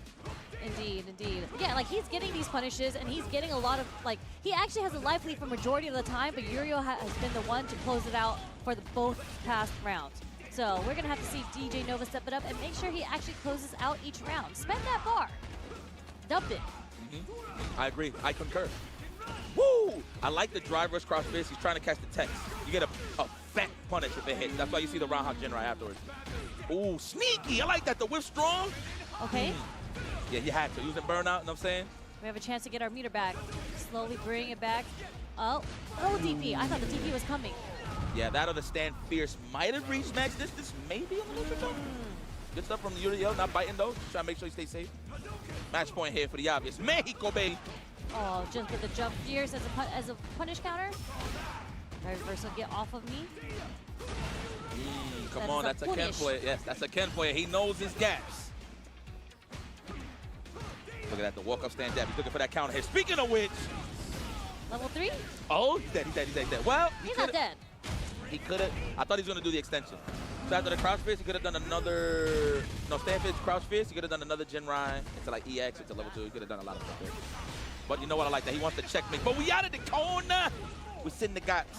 He spent his meter though, so it's a battle of who's going to get chipped out first at this point. And he finishes the job as Uriel Velorio. Yeah, that was an interesting situation there. Obviously, it was just who could kick back and relax the most to get their drive gauge back. But now Uriel was on the attack. He was not going to let that happen. Great job to Mexico's finest. That man removes his lab coat. I think he's saying you just got to slow it down. Just slow it down sometimes. He said, tranquilo, papi. Yeah, tranquilo. I mean, that's not how my Mexicans talk. No, what do they say when they say chill? How did this? I don't know. I can't fake that. I feel like tranquilo is the correct word to say that. Like chill, tranquilo, tranquilo. Nah. I think he beats his opponent up and he just looks over and says, no mames. No mames? No mames way. Yeah, that's just what they say. You know what I'm saying? That's Mexico. What does that mean? No mames. I don't know. Actually. Oh, you don't know what it means? I actually don't know. I don't know. I know they like saying Simon. Yeah. Simon. Yeah. But okay, shout outs to Uriel. That means he makes it out. Moving on into Where we at? That was it. Here we go. So that means he's gonna have to play against the winner. I think Young Witch and Jay are still having to play each other, and then the winner of that's gonna have to play Mr. Crimson, Monsieur Crimson, and then it'll be the winner between Monsieur Crimson versus whatever, and then the winner of that will play against Uriel. Okay. But they both make it out regardless. So wait, what happened to Eduardo? Let me see. Eduardo's still up here, PR Balrog. Okay. He still needs to play against Slate, and then... All right, so he's looking at Metsatsu in the Memphis. Oh, okay, so now I'm looking at the bracket. I see 2 winners, 2 losers. I see how I see how it is now. Okay. All right, so Eduardo might not even play guys like Ryukichi. He's probably on the... Oh, actually, no, he's on the side. He's going to have to play Ryukichi in the winner semifinals, regardless. But both make it out if they make it that far. I want to see that, because, I mean, we all saw... So for people that don't know, PR Balrog now plays Blanca. Yep. For a hot minute. He started off Street Fighter 6 with Jury. But he stepped away and went to the wilder side of things. He said it's been like 2 years since he's been playing Blanca. Yeah. So, and then we all seen in Evo Japan, Ryukichi versus Mena RD, which was a fire grand finals. But I always like to see other people's takes in terms of Blanca. And when they take the character. Because Blanca's one of those characters that can play pretty dynamically. Like, you play him lame, that's not what PR Balrog's known for. No. So I want to see... Actually, I think PR Balrog is pretty similar in meta in terms of, like, playstyles. Offense? offensive. They're very strong on the offense side. They like the mix-ups. They like putting the mental stack on the person that they're playing against. But the neutral is actually there, like very strong. Like they can find their pockets of, let me chill for a little bit and then turn it on when they need to. Yeah. I mean, it's safe to say that Ryukichi's definitely going to deal with some more shenanigans from Blanca, considering the fact that Blanca got that nice little quality of life change where he can actually land the command throw now mid-air in combos. That's kind of crazy if you're looking at it. But hey, I'm not the guy in the back with the lab coat, but I'm going to be honest, I love when things get chaotic. That is great. He got that, and he got the double hop knee that he does. It actually forces the opponent to stand now, so he gets a full combo off of it, even if they were crouching. Look at that. I didn't know that. The more you know. The more you know. The That's rainbow sick. just comes up right here like that. The more you know. We should do Okay. that. Capcom, y'all need to stop playing, man. Y'all need to do that. Who is that? Scrot Vermilion? That is Scrot Vermilion. Scrot Vermilion. Yes, we got our match versus Young Goki. Oh, Young Goki. Okay, GGL. I think Young Goki is from SoCal. Okay, okay. Right? I don't know if you remember, he was back in the Street Fighter 5 days. He was an Ibuki player, pretty strong Ibuki player. The name definitely rings a bell heavy. Yeah, so. And you would think he plays Akuma, but that's definitely not the case. So we see him on the Kimberly, and we see Scrot on the Luke. Scrot's, if you guys follow him, you guys should follow him on Twitter, especially if you're a Luke player, because it was his videos that I watched. Once the patch came out, he made a whole bunch of clips on the new things that Luke can do. So he is a lab monster with Luke. And it's funny because I think he's like a player from maybe anime games, I say. So it's really cool to see how they transition into Street Fighter. And he's been very strong. Yeah, like that. So that's the thing about Scrot, right? Student of the game. He pays attention a lot, right? He cares about the result. So he knows what is at stake here. I know he has a lot of killers in this pool as well. I think every pool is killers. I'm gonna be very honest with you. That's facts. They are indeed killers. Let me see who else check that out is for in me. there. I appreciate you. All right, looking for that trade right here. Scrot Vermilion, nice. Caught him on the last active of that slide, which means it was a punish. Scoop. They buffed that too from Luke. The what? The medium punch and target combo, you build more drive meter if you do it. So a lot of people are going to find more ways to get that in there. Oh, nice, nice. Ah, so that's why I see it more being abused. Nice DP, okay. We don't respect your offense. We're going to keep you honest a little bit before you get that situation again. Is he going to do it again? Yes, I would have done it too. Why not? You got to keep them honest. Oh, burnout. That's tough. That is tough. He could have sniped that out with a drive rush crouch fierce, but it's okay, though. Young Goki is still filling them out. The overhead from Max 50 and Diablo. I don't know if he meant to do that, but, you know, this is a bad position to be in, especially with Kimberly. We talk about Kimberly changes. She has a cool double bomb set of That's right crazy. there. And it pops again, too. That's layered. Even if you catch a block and the opponent still got to respect it. That's very scary, if you will. I love layered offense. I have no complaints. I allow it. You'll allow it? Yeah, I'm with it. You're with it. Okay, okay. It makes me sad to see people, because it cooks that double bomb set actually cooks DPs, wake up DPs. Nice stuff. They actually changed Kimberly's target combo where she recovers faster too. So like there were times where people would mash DP on wake up against her pressure, right? Because she would still have to recover from the landing frame, so she can't really get normal out there and recover in time. Okay. She can now recover in time. Okay. So she'll definitely block a wake up DP at this point, and you get the double bomb set. More layers. You gotta love it. Trying to push out this corner. Good jet, Scrot for the finish. Absolutely. Let's run it. Like that. That man don't even got no water. Oh, he got his blood. Blood pumping. He got his chanclas on. You know how comfortable he is right now? That's a dangerous player right there when they're playing comfortable. Oh, yeah. No socks. Man, that's bravery, no too. That's bravery. But I'm not saying my feet is ugly, but you know. Anyway, you said your feet? No, guys. No worries, don't worry. Let me see, where we at? So this pool, we were talking about the killers in this pool. We have a lot of killers. Scrot's actually the 4th seed in his pool because it's Zen, Sahara, and Serini that are the top 3 seeds in his pool. I wonder what Zen's take right now in the game. Hopefully he plays Bicey still, but he does have a DJ in the pocket as well. He does. So let me see what Zen is about. Hopefully we get to see a match or two from him. Okay. Let's go, Young Goki. It is not a bad look. Mind you, that was a bit of a back and forth. Although you did lose, you still got a shot to keep it tat for tat against Scrot Vermilion. Nice check there. At least Scrot got himself out of that punish counter danger, so that's why I see him commit. We almost got that level 1. He should have dropped impact earlier before he actually got the level 1, but here it is. Speaking of which, get the hell up off of me. Slowly building his bar back, gets out of the corner. Just put it back in the corner now, but, you know, Young Goki can't really DI him. There's no stun. Right. That's a plus situation after the... Oh! The punish counter.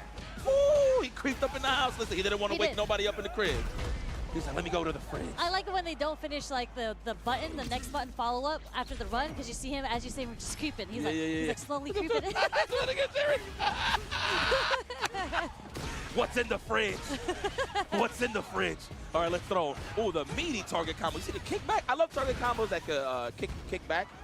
Like they'll push you back. That way you can set up a whip punish. I love little minute things like that about offense. Okay, we a little cooked here on the burnout side of things. You do have a level 2 to react to the drive impact. I don't think Young Goki's going to give it to him. Straight up chip. Yeah, straight up chip. Don't even take the risk. Yeah, straight up. He might do it as soon as he's about to get a picture of his drive gauge. Watch this. Look, he's going to let it fly. I'm telling you. He's going to let it fly. He's going to let it fly. He's going to let it fly. No, he didn't. I was wrong. Oh. That should be enough. Yeah, into the yellow. That's it. Optimal.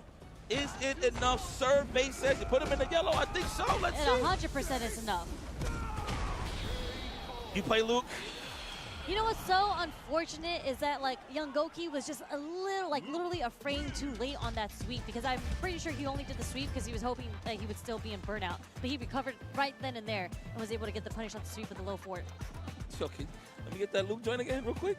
Let me get it. What'd you think? Yo, Sherry literally started creeping. Like, yeah, you know, when they stopped the animation of this, I was like, they do. I was like, where you going? When you do the run animation with Luke and you don't do the follow button, he goes like, yeah, that.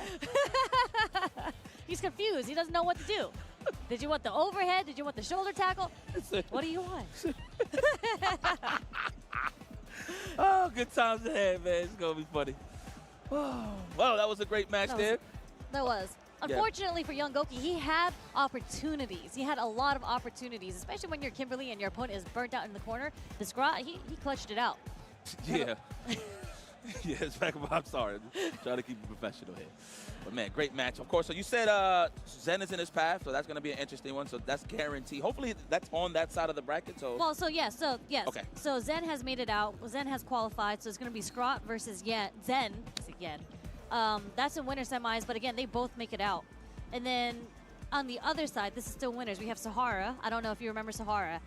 He is the Japanese Ed player. Yes. The one from Good 8 Squad? Yes. Yeah, he was like the prior FPS player who was like, you know what, I want to play Street Fighter 6 because it looks fun. Nasty now. And he's cooking. He just got second at BAM. Okay. Which was like 2 weekends ago. Oh, yes. Okay, lost to the Kimberly. Yeah. What's the Kimberly's name again? I forgot. Man, but he's in there, though. That's all you need to know. Was it a Kimberly? It was a Kimberly. The Kimberly did like the whole losers run. I don't remember. I just forgot his name. There's too many tournaments. Yes. No, it is. It's not a bad thing. Which is not a bad thing. So the Sahara's going to have to play against the winner between Serini and Kid Frost. And this is it. So this is going to be Serini versus Kid Frost. And if you don't know who Serini is, I believe he is third seeded in this pool. He is the Korean Kimberly player that I was talking about before. Okay. Speaking of Kimberly, man, a lot of Kimberly representation. Well, we just seen the first one of the day with Young Goki. So I like that we keep that same theme going, just to put her on a heater, I would say. See how great the character is. She's eating this season, so good stuff to her. I do like, actually no, I don't. I don't like seeing the Kimberlys prosper, but clearly Kimberly is a very good character to play. I played a little bit of Kimberly. Any real reason why you don't want them to prosper? Who really wants a Kimberly to prosper? That's terrible. Right? I feel like everybody needs to prosper. Okay, you know what? You got hit with a mix. We're on the politics right now, so we're on the politics side. No. It's very black and white, so you be getting mixed, huh? I be getting schmixed. Okay. The thing that tilts me the most when you're playing against a Kimberly, which actually I noticed in Japan, especially during like Street Fighter League finals when there was like 3 Kimberlys, that Kawano did a really good job doing, is when Kimberly tries to bait, because I play Luke, and I have a DP, and I always want to anti-air with the DP. And then she just does a little too short, you know what I'm saying? And then my DP goes whiff, and I'm like, oh, here I go into the corner, gonna hold these mix-ups, you know? Good stuff. But Kawano does a really cool thing, which I really need to adapt. Stand fierce. That's right. So he highlighted that at Capcom Cup in Japan. So he did fall for the elbow a couple of times in the SFL, right?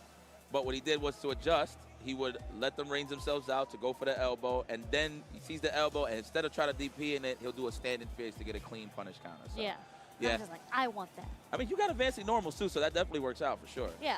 I mean, it's Luke Stand Fierce is a really, really good button. It's just like the spacing, and you have to train yourself because I feel like I put it in my muscle memory to like, react with the DP anti-air. Naturally, yeah. But he's able to delay his reaction. So if they do end up doing like a normal jump, he'll still do the DP.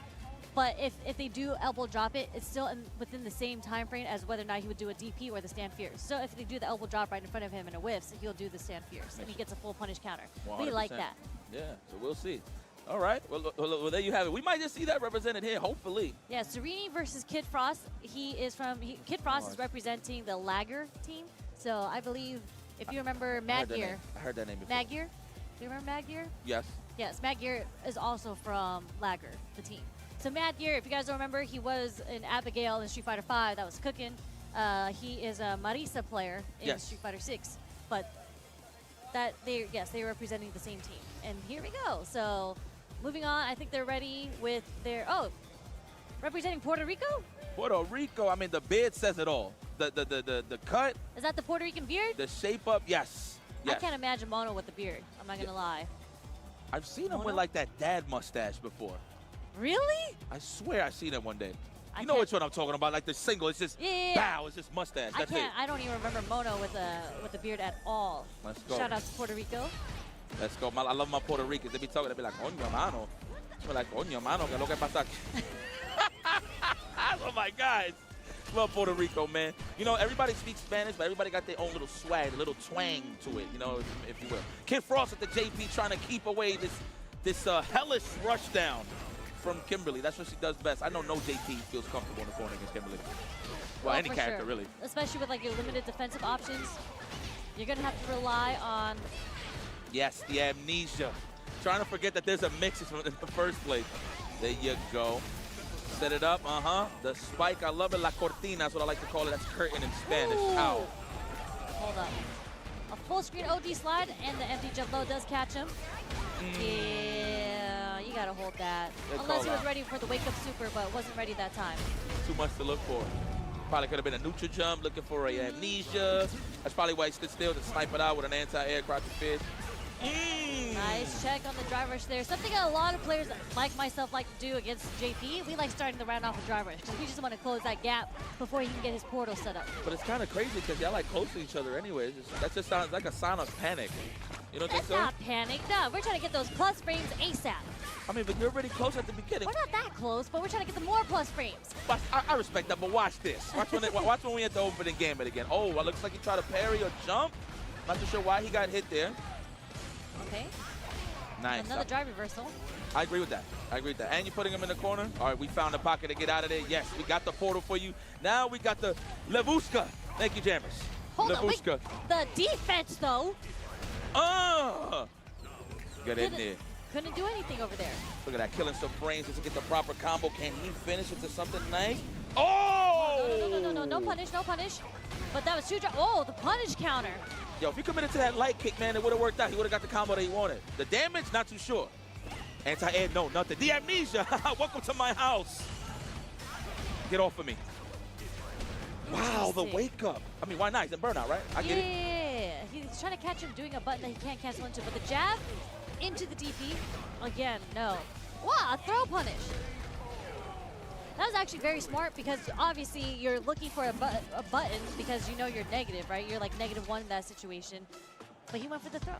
So I think, too, just in case, if he did an immediate throw and then they so happen to jump, you recover in time. And to get the anti-air. Yeah. So, good stuff. That was kind of like a scramble. That was a scramble.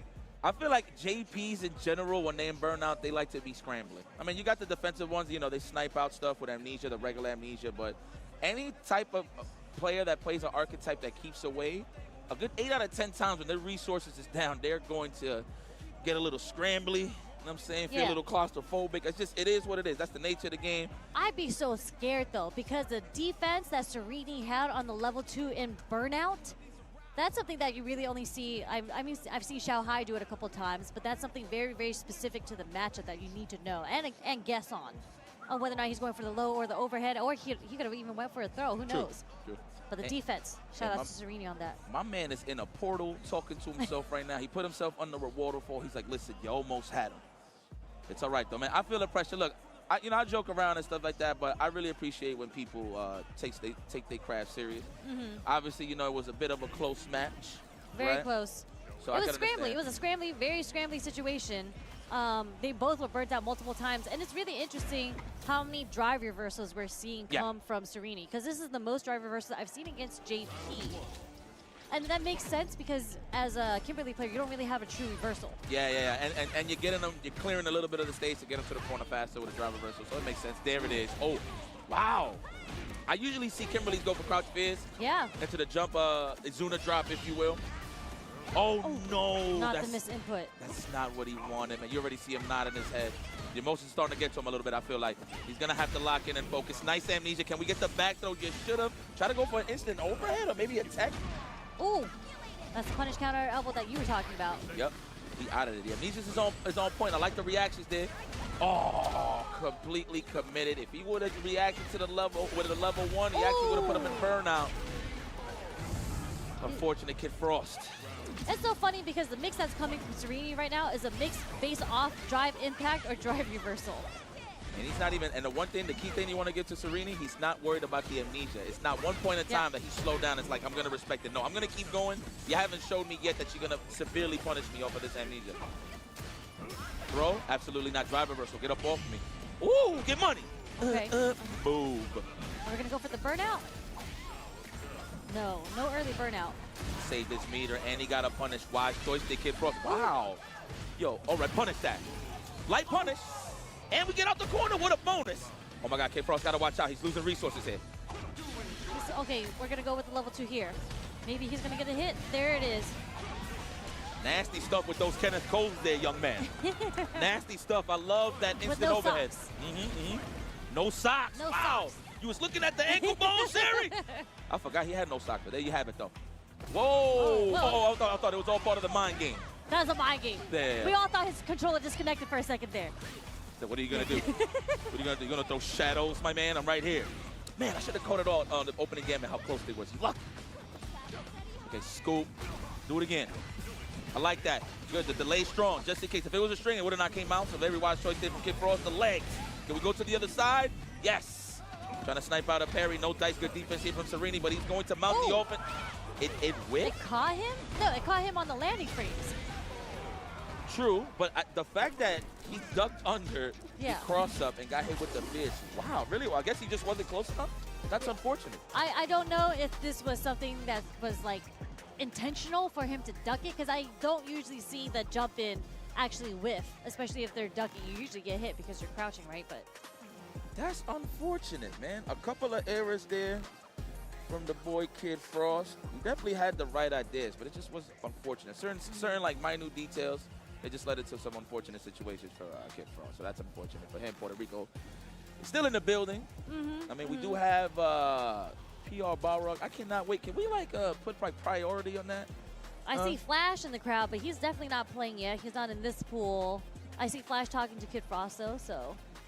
Yeah, man. Shout out to Flash. I want to see Flash where he's at now. Ooh. Hold on. Is that Koji card? No, that's Aki. Hikaru. That's Hikaru. Yes, it is. They kind of got like the same cut and they be wearing masks too, so that's what kind of confused me. Yeah. We got Hikaru in the building. I actually don't know her quality of life changes at all. I don't know what she got. For Aki, right? Yeah. I don't know exactly what she got. They extended like the combo counter on her Cruel Fate. So she actually can have Cruel Fate as a combo ender now, or a combo extension after some of her typical B&Bs. Okay. All right. Nice. Something I like to see. Nice. It's been confirmed from Mothership. Shout out to the Blue Coast gang. We do have PR Balrog stepping to the plate. Looks like he's going to leave his son with his wife and come on over and play some Street Fighter 6 for y'all right here on the stage. Yes, it's gonna be great. It's gonna be great. I actually want to know what this matchup. Don't even tease it. I'm not gonna. I was gonna correct myself. Let's go. Well, you want to see who he's gonna play? Let's go. No. It's Ryukichi. It has to be Ryukichi, right? Well, it is Ryukichi. It is Ryukichi. That's gonna be a good one. That one for sure. That's gonna be a good one. So there's actually 837 competitors here in Street Fighter 6. Listen, look, I'm old school. Did you enter? No. Come on, yeah. No, I'm not in that mode, man. I can be honest. I'm not in that mode. I'm in the grown folk stuff right now. All right. Just got access to my new apartment. I'm pretty happy about that. Yeah, I saw you were telling me about that. That's congratulations to you. Thank you so much. That's a whole man. move. So Yeah. So I just been on, just really focused on my business.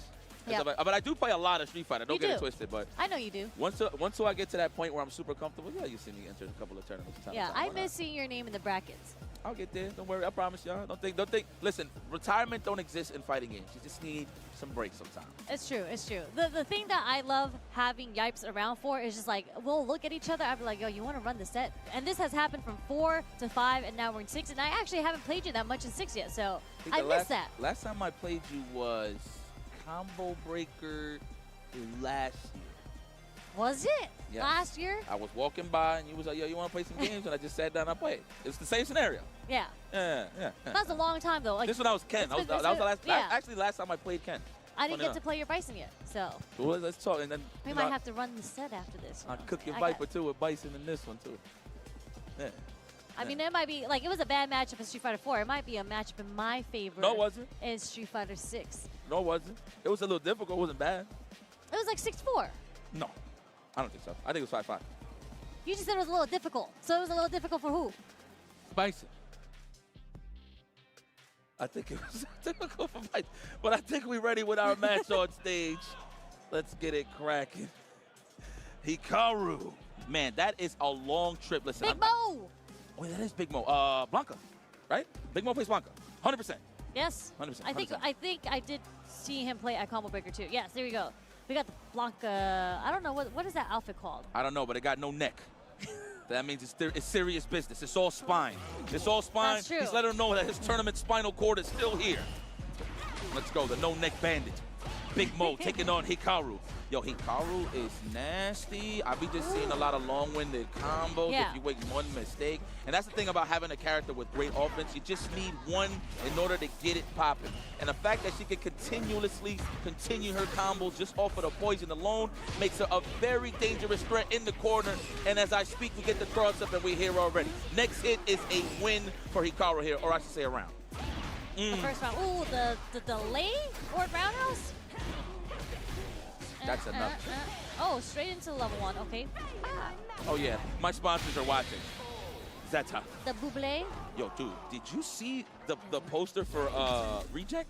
I have. Oh, my God. I mean, did you see the video for Reject when they came out with it? Yes. That was great promotion. Excellent job to the Incredible Reject production. Boys. Yes. The reveal on Daigo, too. Had everybody going crazy. Young Daigo. What was the music? It was like, wait. It was like something crazy. Oh, nice. And what Big a punish on the Blanca ball. Yeah, we're having some issues here, and we poison the antidotes. No anti-air. Okay, the tap parry. Something that Japan is very, very good at doing, or pro players in general, is the recognition on when somebody wants to do a light chain. So they, like, you saw it was, and you think it's safe when you're pressing like 2 to 3 lights, right? But nah, Japan, they will punish you for that with doing like a perfect parry tap. That or the spacing, they'll know, and they're like walking back from the range. Yeah. That's what I'll tell, man. Listen, multiple jabs is what's considered plus in this game. Nice level 3. But that is the conditioning tool in this game to throw people off, to catch out parries or whatever the case may be. But no, I agree with you on that. It's true. They're spacing out. They know exactly what to do with that. And that was kind of a rough first game for Big Mo over here. Yeah, it was a bit of a washing. Are we just gonna change colors? Yeah, we're gonna change colors and kind of think about Big Mo's face is so straight right now. I can't figure out what he's thinking about. I think he's thinking right now, like, hey, maybe I should turn purple. That way so I could gas him up thinking that I'm poison. So he could be super aggressive, and then I could take advantage of that while he's close. Like that? That's a good one. That could be, That's a good one. That could be it. That could be straight up a lie. That's a genuine thing that players do. Like sometimes they'll have, based on the stage that you're playing in, they'll change the color. So sometimes it's hard to recognize where you are on the screen. Like it messes with you. But look at that purple. Can you tell if he's poisoned or not? Yes. He reeks. So yes. Smells. Yeah, you see the sizzling effect of the poison, the acid effects. Nice. Oh man, I swear I hate those roundhouses. It's cooking it. It's got a counter hit twice. And he is truly poisoned right now. Oh, he gets a jump in. Puts it in the corner. Reset. DI splat. Wall splat. Okay. Let me see the damage. Let me see the setup. Blanca Chan. Held up. Either trying to jump out or assuming that it was going to be a command throw or a overhead. That was a wake-up immediate throw, so he could not get the shimmy punish there. Let's go. Big motivation, big motives. You're close enough. This is the round he needs for the momentum to start on his side. Nice catch. Oh, try to get the grab, but wow, again with Hikari with the defensive tactics. Anticipating that dash in. No. Not and like purple. You know, look, it's not that I'm mad that he did that. The fact that he was poisoned and he did that is what made it even worse. I do believe he probably would have survived. I'm assuming if he wasn't poisoned. Yeah. Yeah. There's definitely a damage buff and an extension there. Okay. Try to bait maybe a wake up super coming from Hikaru. A drive reversal. Maybe.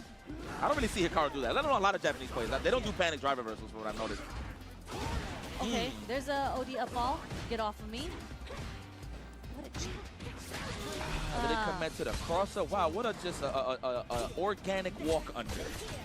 Yes. We do see the burnout, but I do see the 2 super bars on Big Mo's side. So he has a chance to fight back against a potential wall spot in the corner.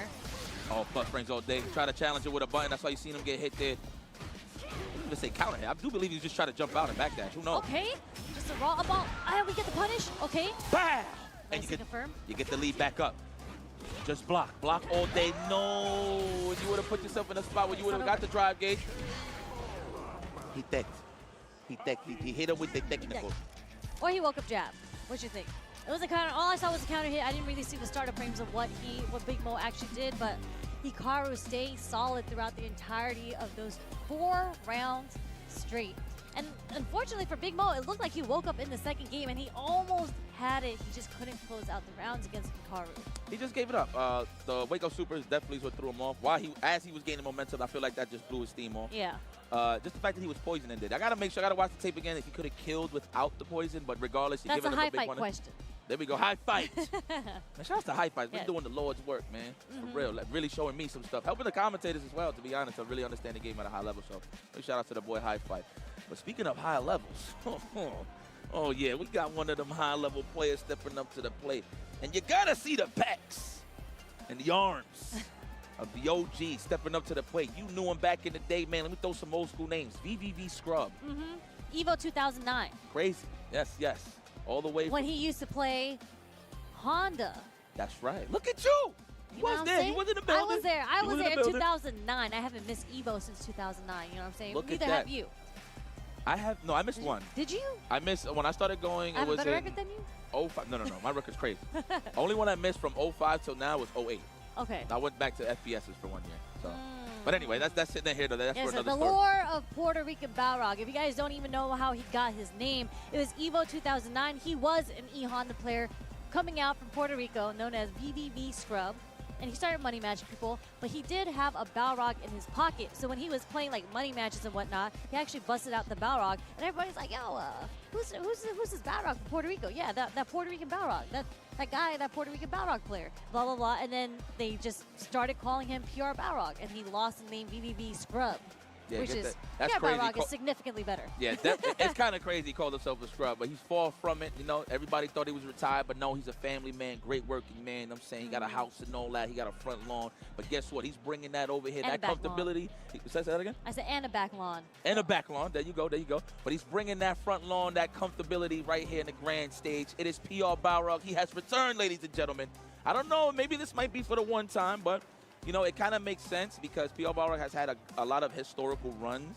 At CEO and Street Fighter. Hell, even Marvel vs. Capcom 3 for sure. He had historic runs in terms of just results period in FGC, so it's kind of cool. It's nostalgic to see PR Balrog back in the building here.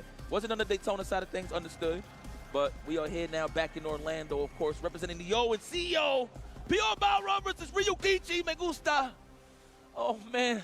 I love it. Look at this guy. It's bringing me back. Man, it's going incognito. You can't even see the eyes. No, you can't. But I love this because I haven't had the pleasure of watching PR Balrog play, and I've never had the pleasure of commentating one of his official matches. But we here.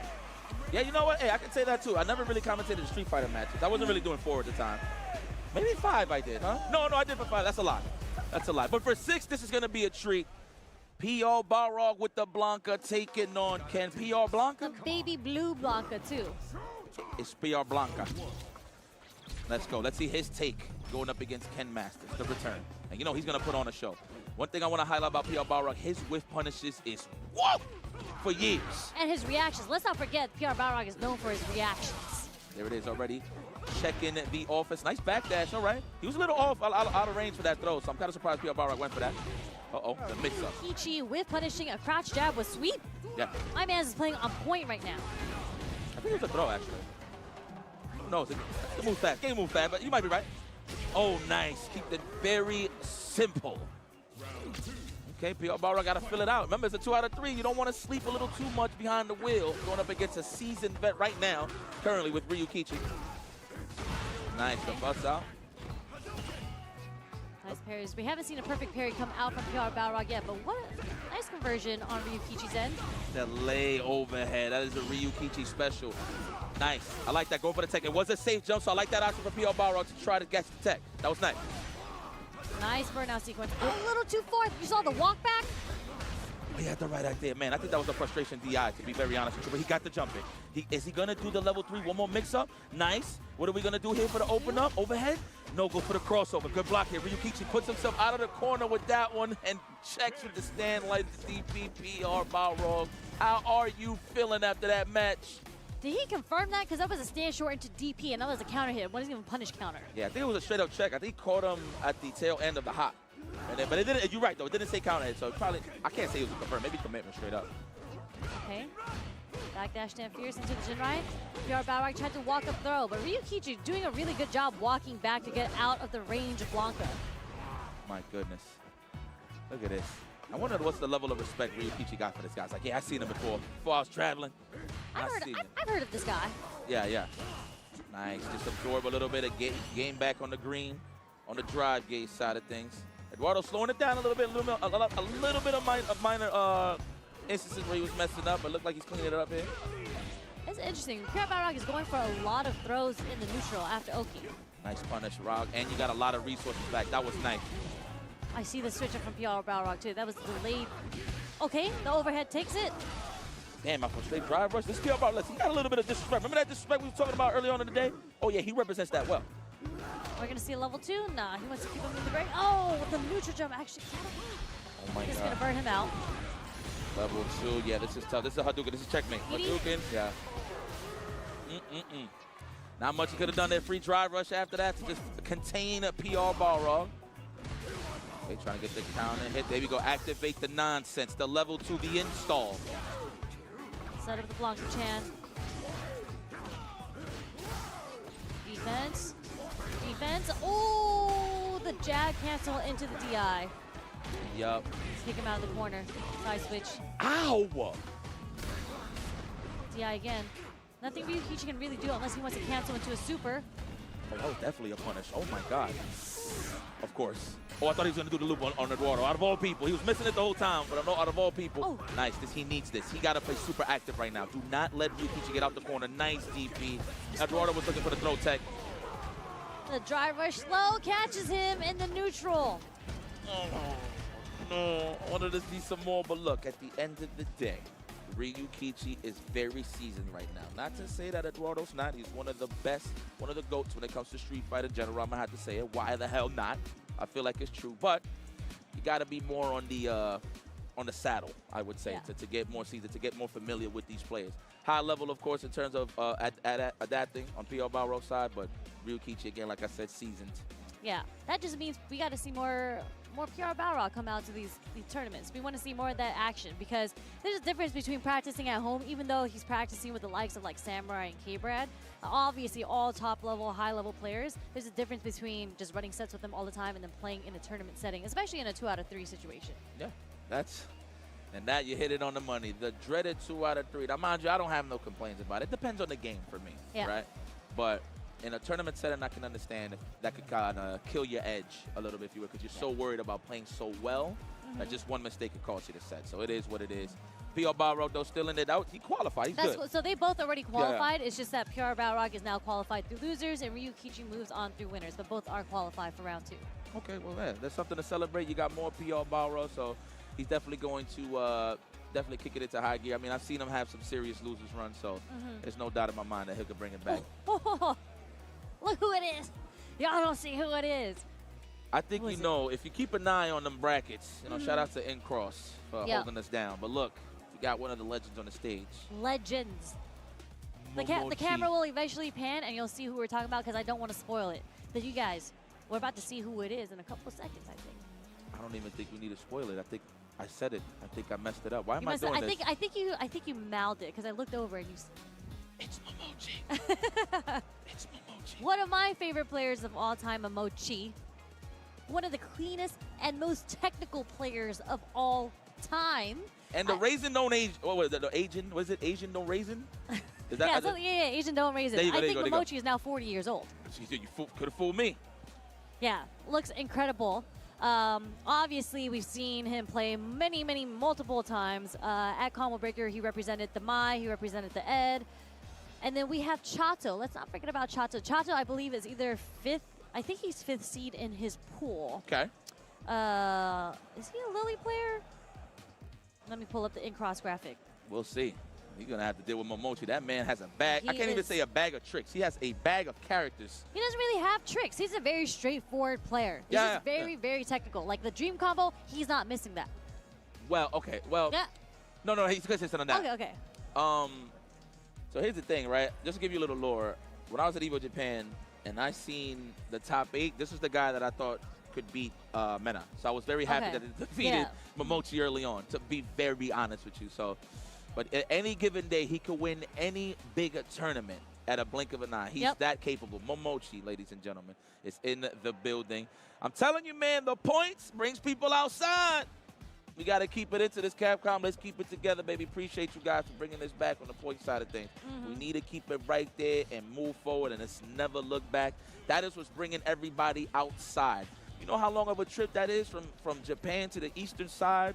It's long. Oh, my Because goodness. it's already like from LA to Japan is about 10, 11 hours. And then it's another like 5 or 6 from LA to Orlando. So that is a long flight. A lot of them got in here on Wednesday so they could adjust to the time difference and whatnot, get their rest before they have to play in tournament. I think they're all staying in an Airbnb together, like all the international players, or maybe all the Japanese players. I saw a picture. Somebody posted up. You see them all training and stuff? Yeah. They chilling. Shout out to Japan, man, for making the trip once again. They've been doing it for years. And so respect that so much. Good stuff on Mochi. I would say, like, Ed is one of those players, like, because the range that you play against Lily is kind of weird, right? Because you're so concerned about her Condor Spire. Like, Ed is one of those characters that is comfortable within that range. Like, you're playing in a range that he's comfortable with. So this might be kind of a harder matchup for Chacho. But I realize he is on Modern, so this is a Modern Lily. Like that. And already, Momochi, you notice the ranges he's respecting. That way he's not in those sticky situations on a drive rush where Chato could react real easy with a level 1 or drive impact even, of course. But yeah, those are the ranges. You are correct. Just to piggyback on what you said. Wow, recovered in time. But just to piggyback on what you said. Ed does have those ranges, those little whiplash hitboxes that could deal with a lot of the ranges of Lily. So I like that breakdown there. Genix. Thank you. I try my best. But that's what I'm talking about. Like, all the top players, they're so good at recognizing when to tap parry against those chained lights. Yeah. They had to delay the respect. Oh, my God. The space out. What a way to hawk him down. Momochi. Lord have mercy. I'm not surprised, not one bit. Big fan, huh? Big fan. I'm a big fan of Mochi. And what's interesting is, like, Ed actually lost some of the setups that he uses, but I actually don't think Momochi uses them too often. It's like when you get a knockdown, you know how they kind of charge the snatcher? And you're guessing? So they removed that from him. He doesn't really get a true meaty from that setup anymore. He can't do the charge. So there's no real mix-up behind that anymore. But I don't think Momochi was a player that used that too often. Yeah. Maybe he has like a little fake out every now and then, but it's not something that he really like heavily relied on. So I don't think like it really affected him too much playing Ed. Yeah, you can't balance change Momochi. I'm gonna be very honest with you. His main focus, no matter what the character he plays, is neutral. Yes. Neutral. Spacing out the buttons, really conditioning to know when you're going to throw. I've seen this guy do something like walk in, chill, walk back, just to look for a jab, not even a throw tank. And you see how far he lands now when he does a forward throw? That was one of the changes, so he gets pushed back a little bit more after a forward throw. Okay. Man, listen, Momochi got a lot of guts. This dude, all right, so you know when you feel like somebody's going to throw tech your throw bait you? Yeah. Right? Momochi chooses as a defense. He'll walk up to you and grab. Defensive option. That's kind of crazy. I actually kind of took that. The huevos are out. Yeah, there you go. The cassavas, yes. The throw, no. Oh, I actually thought it was a command throw. He would have got a punish if it was, but it wasn't. Nice. I like that Chato is choosing to go for the regular throws. The rib cage into the top of the scalp. Okay. This is a very difficult range for Lily to operate in. Yo, this looks so annoying dealing with Momochi from this range. Like, what are you going to do? Like, he wants you to overextend, obviously, right? You see how many times at that range Chato had to block the flickers and it was slowly chipping away at his drive meter? Yep. And then he had to basically parry the very last one, and Momochi did the upper flicker just to make him burn himself out. And just like that, because you were burnt out, it just put you in such a detrimental situation.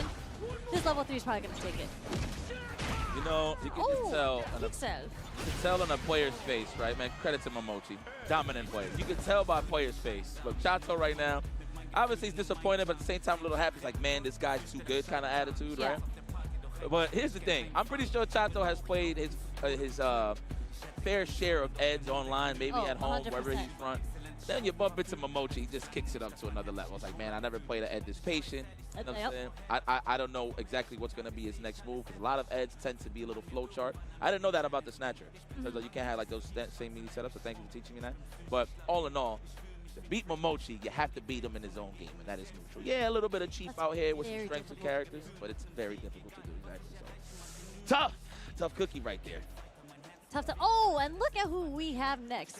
Are we going to spoil it for the audience, or do we want to say their names? No, we'll say their names, so you guys just kick it right there and don't move. Okay? You got to use the bathroom, go do it now while they're setting up. But we do have Zen versus Scrot Vermillion. Winners, well, of course.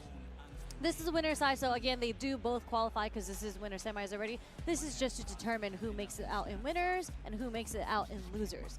Okay. This is going to be interesting. I'm sure Scrot in the back of his mind is like, well, perfect opportunity for me to play this guy. It's not like, Zen does travel a lot, but that doesn't mean that Scrot and Zen bump into each other a lot in the bracket side of things. So I'm pretty sure Scrot is excited here because he wants to showcase the world how strong he is. I do feel like he's at that point. He is one of our strongest players in NA. But, you know, it's always that point in time when you hit that ceiling, you're like, all right, let me take this across the pond and play some of the best competition that's out there. But the pond comes to us, I feel like, most of the time. So this is a perfect opportunity for Scrot. And Zen, one of my personal favorites. Let me give you a little lore about this guy, right? So I knew about Zen for a while. Obviously, the princess story, you know what I'm saying, if you will, from Capcom Cup, the last one for Street Fighter V, right? The one that Mena won.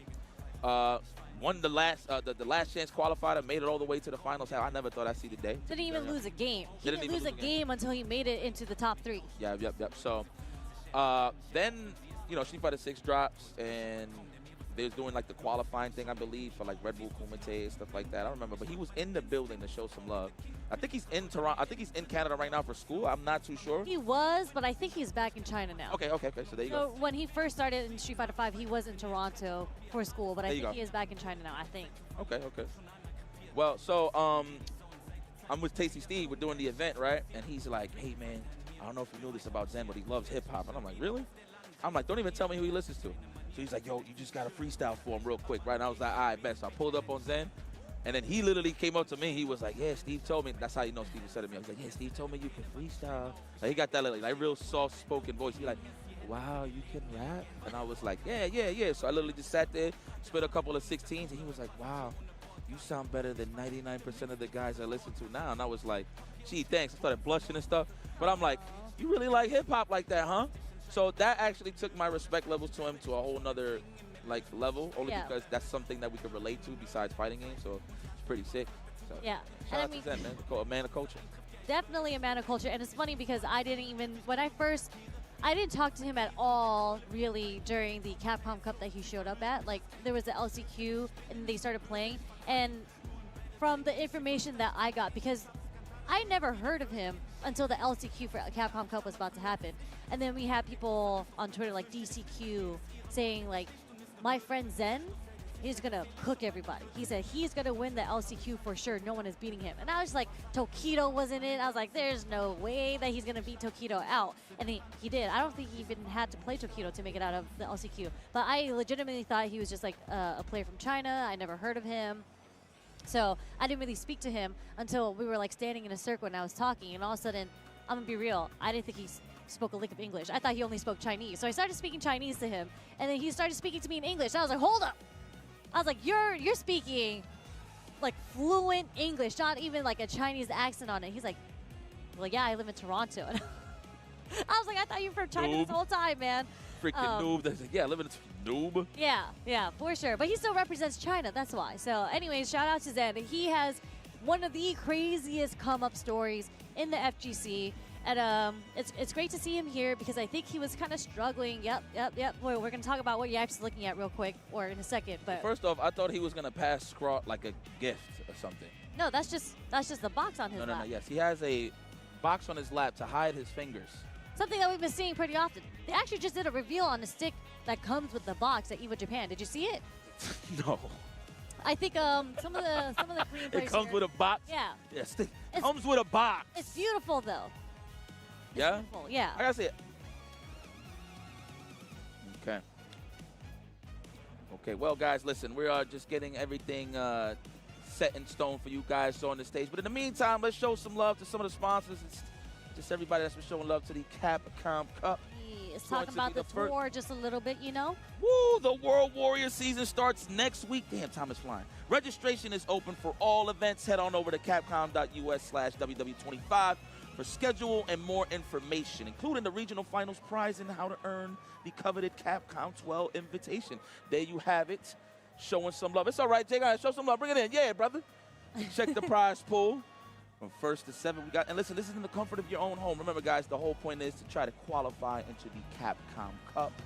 That's where the real shindig is at, but that's not to discredit the World Warrior. These guys, this is where the stories are made, man. Straight up at the end of the day. So please register now, capcom.us/WW25 to get involved in your World Warrior. And it starts next week. With the US West, my region.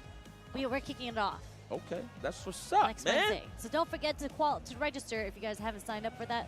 If you're in my area, but speaking of merchandise, we got 10-0, the officially licensed Street Fighter merch from 10-0, designed by the FGC for the FGC. So discover our newest drops alongside many of your returning favorites. Just make sure you go to merch.10o.gg. If you don't want to type that in, there's a little QR code at the bottom right of your screen right there. So make sure you just scan that if you want to quickly go onto the website. And you were rocking some of the 10-0 merch last time I saw you. That is correct, man. And I keep it real with the shill. You know why? Because I love apparel. People that don't know, I own my own apparel business. So I really appreciate some good product. And I'm wearing it right now. But yes, shout out to the 10-0 boys. You know, it's not easy getting a licensing deal. I'm going to be honest. I learned that as, you get your LLCs and stuff like that, and you're trying to aim high. Like, man, how the hell are these guys getting a licensing deal? And you think you got to pay them royalty fees and the licensing fees. Oh, that's something. Not in my blood. Not yet. We got to wait. We got to wait and see. We got to grow a little bit. Shout out to 10-0, though. Check that out. Of course, just like you said, if you don't want to type it in, there is the QR code right there on the screen. We're mauling your screen right now with some awesomeness. Get involved. Oh, I didn't even notice they had the joints. What's that? That's blind box. Oh, okay. They give you a surprise box. It's like a gotcha box, right? Yeah. There you go. Perfect. Oh, I didn't even know they had that. There. They do. They have the beanie, and I have the Akuma Heaven crew neck, which is a nice thick crew neck, and that's not a printed graphic. That is embroidered. So it's actually a really, really nice crew neck. Yes. I picked that up at Combo Breaker. We don't DTF those. You know what? They actually had some footage out where you actually see the knitting part and all that from the machine. Did they? Yeah, they had some footage. This was early on. And man, if you want to get on those classic espionage tactics, check out Turtle Beach's Stealth Series. Raise your rank with Stealth Wireless headsets. I just had to do it. I always want to be that commercial guy. Brought to you by Turtle Beach, the leader in premium gaming audio. Raise your rank with the award-winning Stealth Wireless headset lineup, delivering immersive sound, crystal clear communication, and all-day comfort. I've been a big fan of Turtle Beaches for a while. Obviously, I'm heavy on the FPS side of things, so those are the originals when it comes to the headphone side of things. So yes, again, I like saying this all the time. If you want to hear them put them plates on, or you want to hear a DP just hitting at you, just cringing, or you want to hear the nice, vibey bass sounds of a drive impact hitting you in the corner. That punish counter. Get one of these bad boys. Yes, that's the one. Get one of these bad boys right here, man. Get your espionage on with the Stealth Series. Looks like we got our matchup set. Zen versus Scrot Vermillion. This man got a leverless in a box. Leverless? How do you know it's leverless? You can't see his hands. Come on, son. Is it leverless? Does that play leverless? Look, man. Do you see the size? Damn, it don't even sound right. I'm trying to find a way to really e-sport it. But just know he looks comfortable. That is a leverless. I promise you. All right. I'm going to believe you, but I'm going to watch just in case if I see some quarter circle forward motions, Blyson! All right, he's on leverless. I told you. You can't look. For a box that small, It just doesn't look right, okay? Here we go. Oh, my God. Ooh, the delay crouch strong catches Zen on the counter hit. Okay. I like that from Scrot. Getting his maul on, knowing that Zen doesn't have no reversals. And, of course, Zen called his bluff. He won what we like to call the rock, paper, scissors scenario. What's your option? Ooh, straight into the corner. Another bomb? Throw him. Would have worked. It would have worked if you threw him. Okay. Plus frames. Overhead catches him trying to jump out of the corner. This might be it. We burn it? Yeah, Yes. He had to. I know he tried to put him in that range where he just had to use a level 1, but just to make sure. After anything that's not stand fierce, it's a level 1 heavily scaled. So anything that you add after that, it's just going to be super scaled on the level 1. So I like that with the level 2 there from Zen. Sandblast. I like that from Scrot, though, being super aggressive. That's what you want to do on Bison. Make him make one mistake, a misspace scissor kick, or in this case now, a standing medium kick. You can definitely get your maul on. There it is. That's all you need. Get in there. Oh. You know what? It doesn't really work when you're trying to get your maul on, but you're just getting perfect parry left and right. Like your Sandblast was punished by a perfect parry, and now your meaty. Okay, no. The bomb is going to explode and take the third hit of the DI. Ow! I love the big damaje. Overhead. Oh, not yet. I thought he was going to do. Okay, there it is. I felt it. I like using the plus frames on the bomb to get a quick drive rush. Even though it's a little delayed, he could have pressed the button, but still, I like the conditioning here from Zen. Scrot on the verge of burnout. Ooh, we try to get the perfect parry. It's like that? What was, okay, the jump back medium pick. Okay, straight into level 3, not enough yet. So there's one last guess sequence. Is it going to be a strike? Is it going to be a throw? It should be a delayed button, IMO. I say throw. Or button. You're right. I like that. That was real delayed, too. He's holding up. I see you, Sherry. Okay, it's because you play Luke. I get it. But you like opening folks up like that? You like putting that oh, my God. Speaking of opening up, that was a tap parry. Got exposed. Overhead? No, not yet. Looking for the shimmy. How dare you do this on Bison? This is going to hurt. Ow. How much damage is that? What is that? That is, I'm going to have to say, survey says that is a good 45. No, 40, no, that's I'd say 50. On the brink of burnout, too. Good parries. Okay, we get the jab counter hits. There's that creep. No, I can't freaking remove that image from you. What's in your fridge in the midnight snacks, you know what I'm saying? That's right, Sherry. That is correct. Ooh, on the good carpet. Zen. Man, I gotta know what's the name of his sponsor. KSG. Is that the one with like the potato? He got like a potato. I don't know, it's like a pillow with eyes. Is that what it is? A pillow with eyes? That Am sounds... I tripping? No, when you talk about potato with eyes, it reminds me of Ending Walker and his little potato plush. This is no diss to the sponsor. I'm just trying to get acquainted here. But yeah, I know what you're talking about.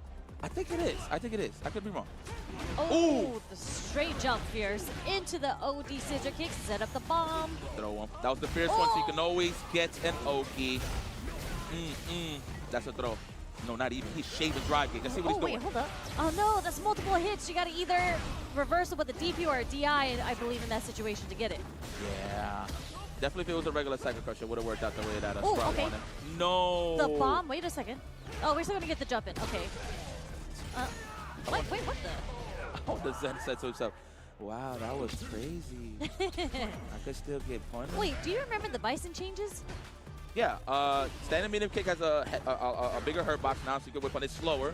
Stand jab. You talking about for Bison, right? Yeah, there's something that he doesn't get in the mid-screen anymore. Is it after the bomb he doesn't get the Oki? There was something that he loses in the Oki in mid-screen. I'm not sure. That's a good question. I'm going to find out. Thank you. I'm going to find out. Chat, let me know. Or yeah, high fight. Yeah. Really? He loses something mid-screen? He lost something mid-screen because I'm wondering what it is. But you know the range that Zen has did drive rush after planting the bomb. I think it's a heavy bomb. I think after you put a heavy bomb mid-screen, you don't get true Oki after that. But because I see Zen doing the drive rush and he's kind of a little far, but Scrot was still going for the throw, but he was still really far in order for the throw to even hit. I'm thinking he was just hitting the brakes to the bait. But if that is true, please confirm with us on Twitter. That's unfortunate. I was running the same setups. I feel like people would still guess this the same way. Maybe people don't remember, but yeah. Little minute details that I definitely would like to know, especially after when I play Correct me if I'm wrong. The reason why I want to know this is because I'm going to be playing a lot more casuals tonight. So, yeah, please tell me quick. That way I could not make those mistakes. But no, good stuff there for Zen. Scrot Pavilion definitely had the right idea in terms of being the aggressor early on, but who caught his footing was definitely Zen, got comfortable. Those throw techs definitely made Scrot Vermillion suffer in the long run because once you tech, right, in those scenarios, and you lose that much damage, the next time you see that scenario, it's like, okay, now I'm really going to have to sit here and guess. Yeah. And that's what opens up more options for Zen to open them up. So that's the tricky part about taking bomb mix. So do you want to tech just to remove it or just to survive? Well, I don't know. No, you can't. That would be a great. The survey says no. That would be great. What? If you can force a tech and then the bomb goes away, nah, don't do that. No. Don't do that. Well, Bison players wouldn't like that. You wouldn't like that. I wouldn't like that. I wouldn't like that. But yeah, he's just trying to survive to avoid the mix at the end of the day. So great conditioning from Zen. But yeah, I do believe we are going to take a break. I think this is it for us. Yeah, this is it for the first block. We've seen everybody qualify from this first block, and then that means we're about to start block B. I'm in block B, so I actually got to run and check in with my pool there before they DQ me. Okay, well, it's all right. I think we're going to show some love to some of our supporters here. Oh, I think we did that already. No, we did that. Oh, we're going straight to break. All right, we show love to everybody. But Sherry, it's been a pleasure as always, since you already know the vibes. Of course. And good luck in your polls, by the way. And Thank guys, you. good luck for all of you at home to just sticking around. It's going to be a long day, so get comfortable. CPT action here at CEO 2025 when we return.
This is gonna be a match to remember. Fight!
Red Bull gives you wings.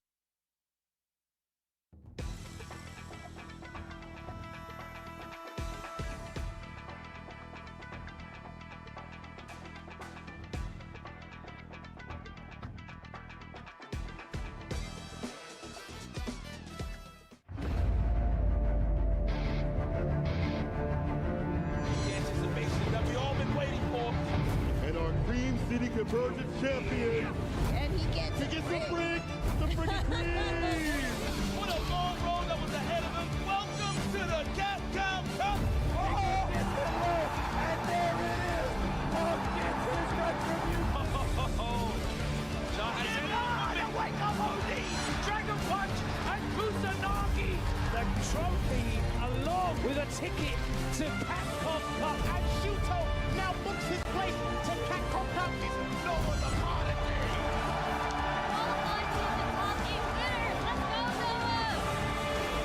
The whip punch with the heavy on the engine right. Angry Bird. Show him the door because, kid, you're in grand finals.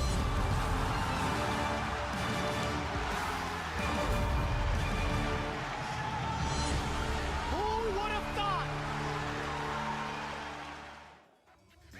And what is up, everybody? We are back in Orlando, Florida. CEO 2025 Street Fighter 6. Lots on the line, but before we get there, introduce ourselves. Justin Wong, St. Cola, my boy. How you doing, man? I'm doing great, G. We had a fantastic weekend raising some money, but now it's time to see who's going to get the money. Yes. Money out here, dog. It has been absolutely insane watching this action on the floor and on the stream. If y'all don't know, there's a big qualifier out here, a lot of points, and a lot of players out here, too, as well, from around the world. Round 2, round 3s are devious. Hey, man, it's not even round 2, round 3s. Even these waves of pools, like round 1, right? Because the competition is so high, because there's so much on the line, people want the Capcom Pro Tour spots and everything like that. Like, even the people that qualified from last year's, they are like C2 in their pools. Oh, yeah, they up So there. there are going to be some of your favorite players in losers going to...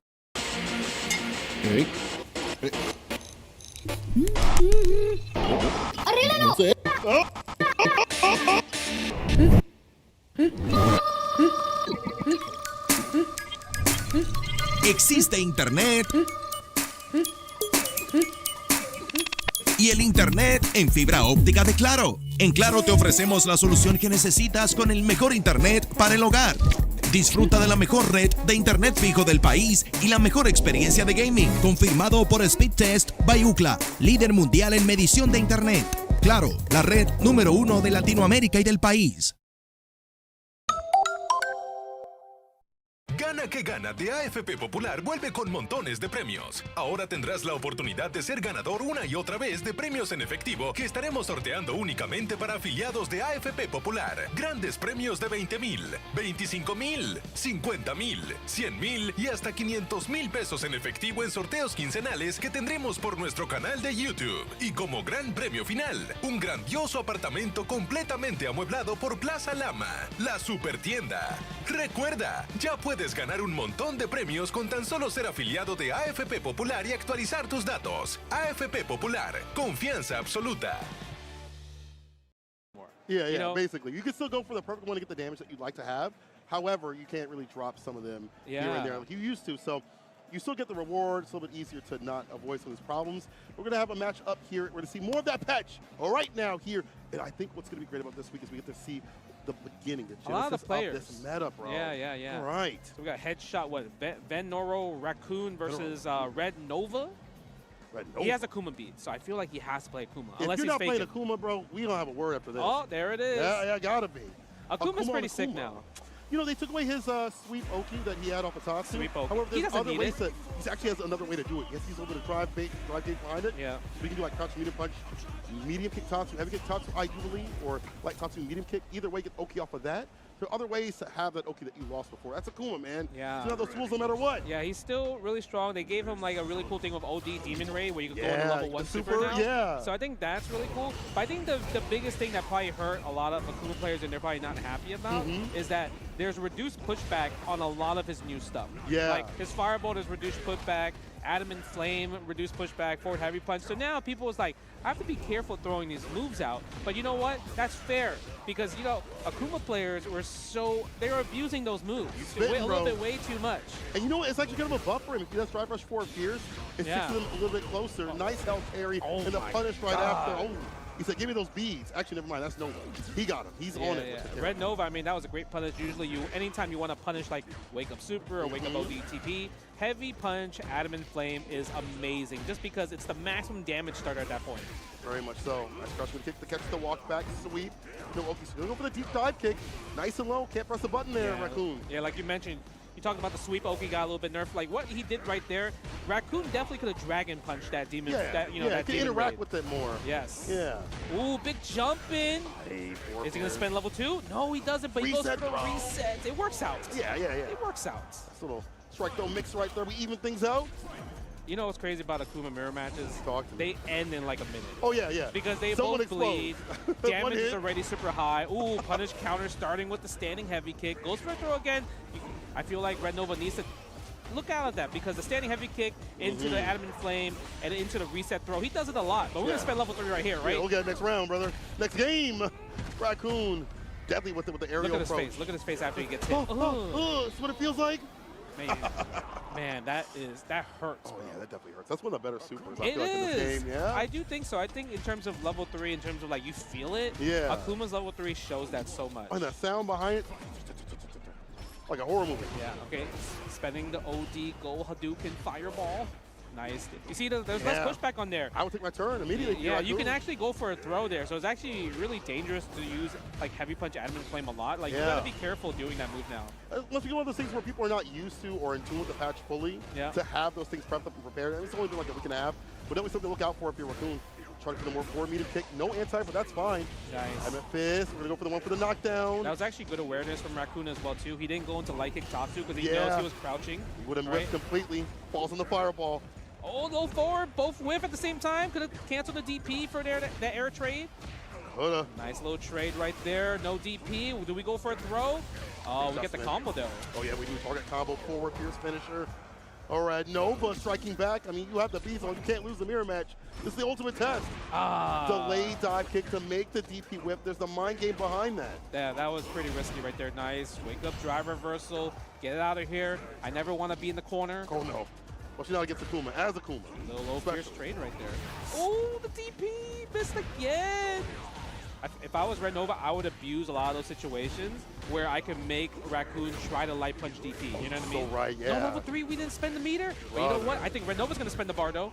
No, he's not. Not yet. Okay, now we have to. Of course, DP level 3. No! What do we need? What are we doing here? Oh, God, the nerve. We're playing spaghetti right here. But we still get the window. Okay. Red Nova. We're saving the bar for the next game. Oh, of course, Even though we reset to 0-0. Then play the doggy bag for later on. Yeah. Nice. I love that fireball conversion. He saw that was in the air. Got the stand fierce right after. Adamant fist. Good challenge on the Raccoon. Spending the drive rush. Yeah, I mean, usually that's kind of a better way, like to spend the Oki, right? If you want the Oki from the previous season, spend a little drive gauge. It's not that expensive. There's some routing that you have to do, as we mentioned, and that's one of them right there, at least on knockdown. Hard, sweet, deep with a dive kick. I do like that. No DP right there. That's not that bad of an idea, but that's terrible. Level 1? No. So now we're both burnt out. Chip damage is on the table for both parties, and the plus frames as well, too. Yeah, you see, you thought that was negative. But haha, guess what? Give me +4 frames on everything I do. Yes, sir. Nice. This is the anti-air. He tried. Teleport. Did he try to scoop him? I think he tried to. He went for the command grab. That's actually crazy. He tried to scoop him. In those panic scenarios, people do kind of like walk back a bit, but I feel like he was way too far out. I get the idea, it's not the proper timing. Yeah. Raccoon on set point. Nice DP right there, using a light punch DP, but we reacted. Do not rob me. Side switch conversion right there, yeah. DI right back at him. So mine hits, mine works. Oh. This is the meaty fireball. It's either that or he missed input DP. Possibly, right? yeah. It's one of those things. Up? Yeah. I'm curious about that. While we spend level 3, that's going to kill, actually. Yeah, Benora Raccoon's definitely, Red Nova's not surviving this. No, he said, I'm Akuma. Oh, he is? Wait. Pixel? From Akuma? Nice tech on the throw. Red Nova, you can do this. He can. More games. Air fireball. Overhead. It would have worked. He was ducking. Gets a low, though. Oh, he dropped the combo. Crouching light kick is the killer against the sweep off the feet. It was It's not actually smart happening. that he did crouching light kick because he was burnt out, right? Yeah, yeah. So you can't do sweep in that situation. He's like, can Oh, we he's like, yo, 3 out of 5? He's like, come on, bro, 3 out of 5? Yeah, first to death. He's like, it's kind of close. It's kind of close. Kind of close. I should have won. He's like, well, actually, in a different universe, if I would have dropped that combo. Yeah. There's only first 2 out here to get to the coveted land of top 8, which is where we're going to land on Sunday, but not right now. So got a lot more to play. So you have to have that first to 2 ideation strategy, which a lot of Akuma players are like, they're upset about the character and saying that he's unstable in first to 2, but you have to find a way to play in that way. And it's because it's a mental thing. It's a mental thing Akuma players are not a fan of because the high damage, like you talk about. But you have to believe in yourself. You talk about Shuto, Bonchan. I mean, they are killing it. Clearly. I mean, they've been getting the top 8s continuously, working winner side of things too as well in this first to 2. So it's possible. It's very doable with the characters. Have to find that proper strategy. That being said, I talked to Angry Bird. Okay. And he said he's only switching? playing Ken. Only Ken. Only playing Ken. See, Ken is believe in still yourself. godlike.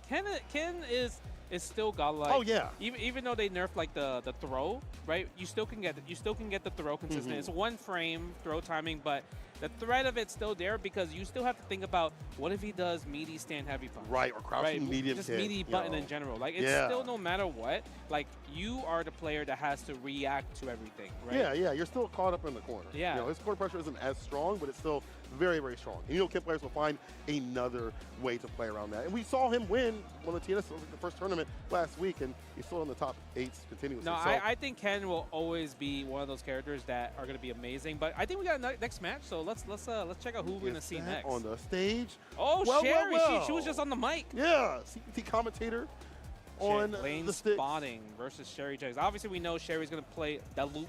Yeah. Right, and I like Luke a lot just because like consistent more combos. They actually made a lot of his sandblasts pretty good as well too. Like if you want to do OD sandblast, if you want to do the next follow up afterwards, that has like you can hit time. Yeah, you can hit confirm. You can hit confirm. Now, right, and it actually does a lot more. You actually gain more drive gauge too, so that's pretty good. They want you to use that a lot more often. It seems like, which is really dope, and also the fact that it's like hard to hit with anti-fireball stuff as well makes him even more of a threat with the fireball game, which I think he kind of lacked a little bit in terms of reward too as well. Sherry, I'm gonna just say this right now. Talk to me. I'm so sorry that I did not play Elena against you before. Oh, to get the matchup knowledge. Because she told me she hasn't fought Elena yet, so this is the first Elena she might have ever fought. So I am so sorry in advance. But you know what? We just gotta cook and maul. Yeah, right? Actually true. When you're fighting a new character or a character that you don't understand how to play against, maul them. Just go in offense all damn day. Yeah. I played a good amount of Elena just to get her to like master, high master, and everything like that. She's really, really fun. She's super fun character. I love the fact that her slide is not really used for anti-fireball anymore, but if you go from a distance, it's like -2. Yeah, right? You can make it safe. It's a safe flow, right, from a distance, and that's kind of crazy by itself. She obviously has a 4-framer. Yeah, that's plus frames right there. Yeah. Anytime with the links twirl you might as well into assume that, it's plus or at least not punishable. Yeah, you have to react right away before she gets to level 2. Yeah, I think there's like a 7-frame gap in some of the stuff before she goes to like the mix. Yeah. So you have to be aware of that and cognizant of what's going on. And some of her stuff is DIable, but again, it depends on the ender. You have to react. Yeah, you have to That's react. a great poke too. It's only -5, but the pushback is already like super amazing. Nice block on the overhead. Good punish with the punish counter. Are we gonna spend the bar or take it to the corner? Yes, take it to the corner. Chaser woke up. Didn't press the right button right there. Had the Oki. Maybe play something heavier. That would have hit. Sure, if that would hit. Oh, the DP panic. She could die actually. If he does the right combo. Word? No. Oh, yeah, scratch school ender. I wonder if he went to Rhino, if Rhino Horn would have comboed from there. Oh, right, into super from into that level point. 3. Hey. This is CA, jab starter. It's not going to kill, but it's going to definitely give her the life lead here. That's true, that's true. It definitely helps out. Straight still on burnout. Yeah. Lane could play a little bit on the lamer side for a little bit. And they go right in for the DI right after. Into the super, going to spin that. Make them watch the cutscene. Blue lock, no, it's green lock. Dude, I love the fact that they reference like the soccer anime. Yeah, right? yeah, It's just so cool that she turns you into a soccer ball, which is kind of crazy already. Kind of rolls you up and disrespectful, man. Yeah. I think the only person that's comfortable being in that form is Blanca. Oh yeah, he loves that. He's like, I do that every day.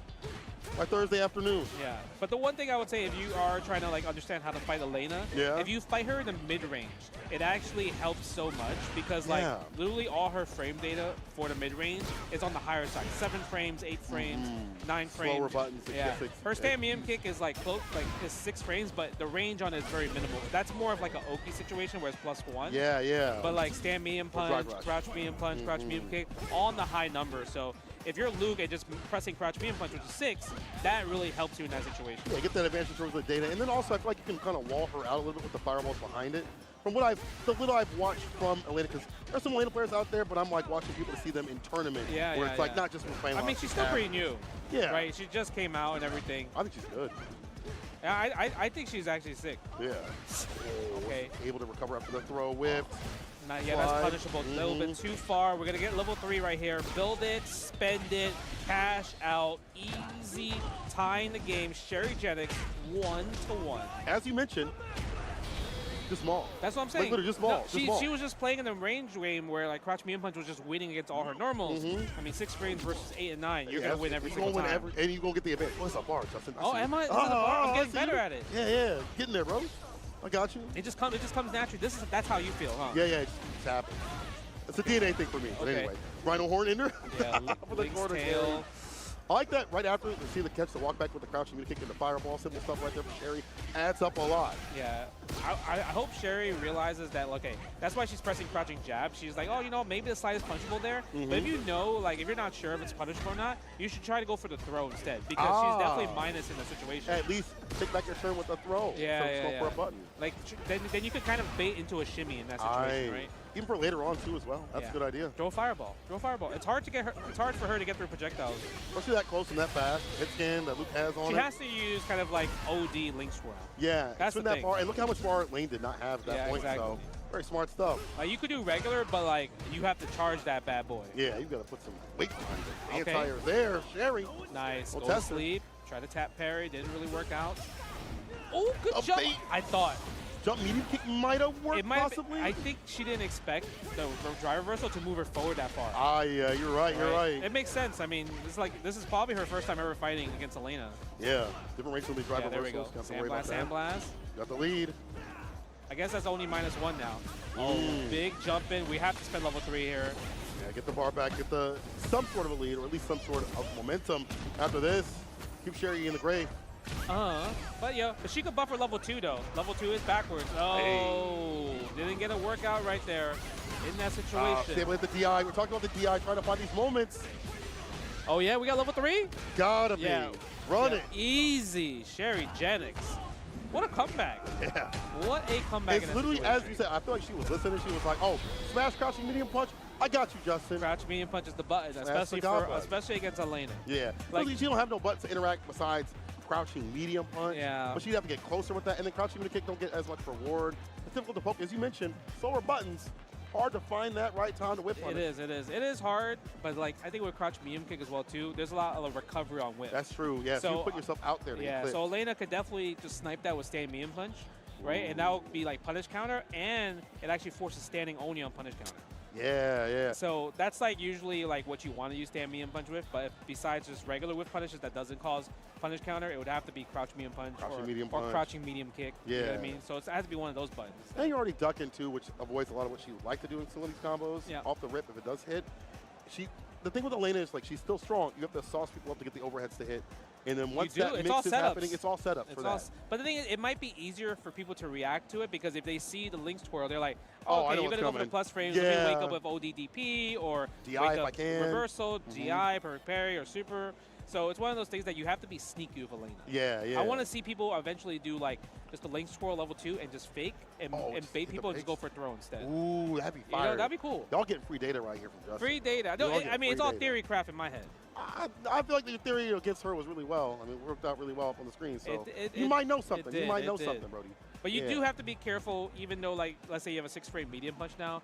That is kind of like a universal change where they added more whiff recovery. Yeah. I think it's like up to 15 like frames whiff recovery now, so it's easier to whiff punish because I felt like I saw that clip on Twitter where like Ken was just pressing crouch medium punch. He was just doing the... Right? And it was hard for people to kind of stop. But then Capcom's like, you know what? I got you guys. You're a little brainless. I got you guys. Hey, let's check out the next match. Let's see who's on the stage right now. Oh, we got OG Phenom. OG. OG Phenom. New Game Plus Phenom. Yo, if people don't know, this is one of the people that does some of the greatest artwork for the tournaments that you see, whether it be for the designs for the shirts, whether it be for the merch and stuff like that around that. A lot of stuff. That's the man behind it right there. He designed my casual tryhard shirt. That's on Tenno. True. You know what I mean? So he does a lot of stuff behind the scenes. Usually, like, before the tournament, he's so stressed. Because he has to work on all these graphics and everything. But during the event, he's like, oh, it's time to just play. Yeah, get to hang out. Let's see. He has to fight against Madao. And Phenom should be happy. Jamie changes. Jamie buffs has been insane. It's been so good. He's eating. No, I'm sorry. He's drinking. All right. Oh, my favorite buff is literally finishing the Reckless in level 3. Oh, yeah. I love that. Before, you could only do like level 3 or CA in the first hit. Yeah. Now it's after third hit, and I'm like, yes, give me extra damage. Yes. So good. What he needs, especially when he's not in like level 1 or 2, yeah. Utilize those. And it definitely helps out, especially when you want to get into like a level 2 scenario for some plus frames right after. So it opens up his toolkit, and Phenom commits the full drink sequence right there. Yeah, I mean, there's a lot of things. I wrote down a few things. Let's see. Like stand medium punch is plus 6 on hit now, so you can do crouching medium punch now. So he has new combo routes. Crouch fierce got faster, like a frame faster. Yeah, 8 frames now, so you can combo crouch fierce after a command throw. Yes, raw command grab. Yeah, raw command throw. So reset. We go for stand medium right there, though. Phenom. Oh. Yeah, that was a safe jump, so it's all good. But the Ken, sometimes the good old reliable low forward always got your back. Evo button, 7 frames with the quickness. But now got the sickness. Oh, we try rush it. Oh. Yeah, we need to get some drinks. Sip that sauce, bro. Try the press up button right there. Try the perfect parry. Doesn't fall for it. Madao looking really good with the Jin Rise. Take that. Nice combo. Oh, whoa, that was kind of cheeky right there. And you get a medium right after? Yeah, because, you know, what usually people do the sweep afterwards. Yeah. So that was actually kind of cute. Oh, I like that, Phenom. Yeah, standing roundhouse, canceling into the Rekka. Madao burns himself out. Does he spend level 3? No, not yet. Holds the bar. One canceling the blocks. Phenom, drive rush stand fears. Things are hella plus right now. Again, command grab landed. I don't think Phenom knows about the crouch fear stamp. Oh, he needs to. Yeah, I don't think he knows. But he's going to get the win anyway. Still gets to pick up the toe tap. Yo, Phenom, read the notes, bro. I want to see it. It's new. I love the fact that he gets, like, because before, you can only do crouch fears after OD command throw. So now he gets regular crouch fears and regular command throw, which is super awesome. There's more access to damage for him, even outside of drinks, is definitely helpful. I mean, this character was cooking over at TNS days ago. We've seen him do well even before he's buffed, so I think he's going to be a threat. Eye on the prize. Eye on the prize. I feel like next hit, Madao can win. Do we spend level 3 here? No, we don't. Sip the sauce. Now we have to. Boom! Oh, he drops the combo. Where's your button? Okay, this time. Okay. Level 4. We get the drinks. Hera's out. What's command grab? Oh, don't pick him out. Don't pick him out. Damn, he really wanted the drive gauge back? No! You might have lost. You played with your food. The food fights back. That's a spice. Madao. That was, I would say, Madao waited so well with the step kick, and that was definitely Phenom's fault. He shouldn't have gone for the extra drink to recover some drive gauge. Yeah, I don't know what he was healthy. There. Yeah, you already had like damn near full bar, bro. Yeah, my man was a little bit healthy. Yeah. But he did drop the winning combo. Yeah, that's true. He did. You know, that's what addiction does to you. You drink too much herbal tea, you're too focused on the wrong things. You're gonna have an intervention, Nice. Perfect parry, or imperfect parry, excuse me. I guess, is that what you call it now? Imperfect parry? Yeah. It's such a weird wording because there's just parry in Japan. Fake perfect parry. Fake perfect parry. Fake perfect parry. Okay, I like that one too. Ooh, stand fierce, gets the drink. I like the little sneak right there. That was really good awareness from Phenom to get the drink. Safe jump. Crouch fears. Oh, my man is sneaking these drinks. Sneaking the sips. Again, 3, 4. Oh. Okay. Everything to play with. Damage as well. Boost it up. Drops the combo again. Nice. We go for the regular throw. This time he didn't go for the drink. He's like, well, I'm 4 anyway. Oh, no back throw. This is fine without with the Dragon Lash neutral jump. Fierce almost caught him. Yeah, commits to the crouch Fierce right after. Yeah. Yeah, wake up ODDP. You're burnt out on your own terms. Oh, but you thought you was plus. We spent the level 2 though. Shifu Jinrai. Meaty Fireball, OD? No. Oh, go for it. That was that was a checkmate scenario actually. Yeah, at that distance, Bakai Spin wouldn't start up at the right time. He just died for it. Yeah, so. there's no way. Yeah. Bakai was definitely not going through that meaty fireball. Nah. I think a vegan. Bakai Spin a vegan. Oh, whipping a lot of things and now giving access to damage. And now you're ducking to as well as extended. And he was pressing buttons there. He got hit with the reset. Yeah. Next hit. Oh, nice crosscut heal. He could build level 3 on the next interaction. If he finished the combo. Oh no, he doesn't. He didn't want to go for it. He didn't want to be risky. That's gonna be it. Madao taking over Phenom, put him in loser's bracket. That was pretty good. I think Madao played really, really good there. Yeah, like the patience that we had previously. You know, Phenom was kind of drinking full screen, and Madao's like, I'll just wait. I'll chill out, hit the toe tap, and he really did wait. What waifu is this? Yeah, I'm not sure. I don't know. You don't know this one? I don't. I don't know either. Yeah. But you know, I have no idea. The crazy part about, I think, what he was doing with Ken was that the low forwards were consistent. Yes. Consistent. Into something, not just doing it on block, into almost hit confirm. You can't hit confirm crouching and kick, but more often than not, it was crouching and kick hit into drive rush instead of on block. Yeah, he actually did such a great job there. Phenom, I think he did also a great job with just like getting drinks and showing off like different ways to get drinks. But obviously, I think he didn't. Maybe he just forgot that the buttons that he could do now have changed. Like stand me and punch. Like you could go into crouch me and punch now. Crouch Fierce after command throw. Because after command throw, he kept doing stand me and punch into target combo. Like you start with crouch Fierce, get a little more damage on that. You sucker. do get a lot of damage. On. You get a good healthy damage now. That's for sure.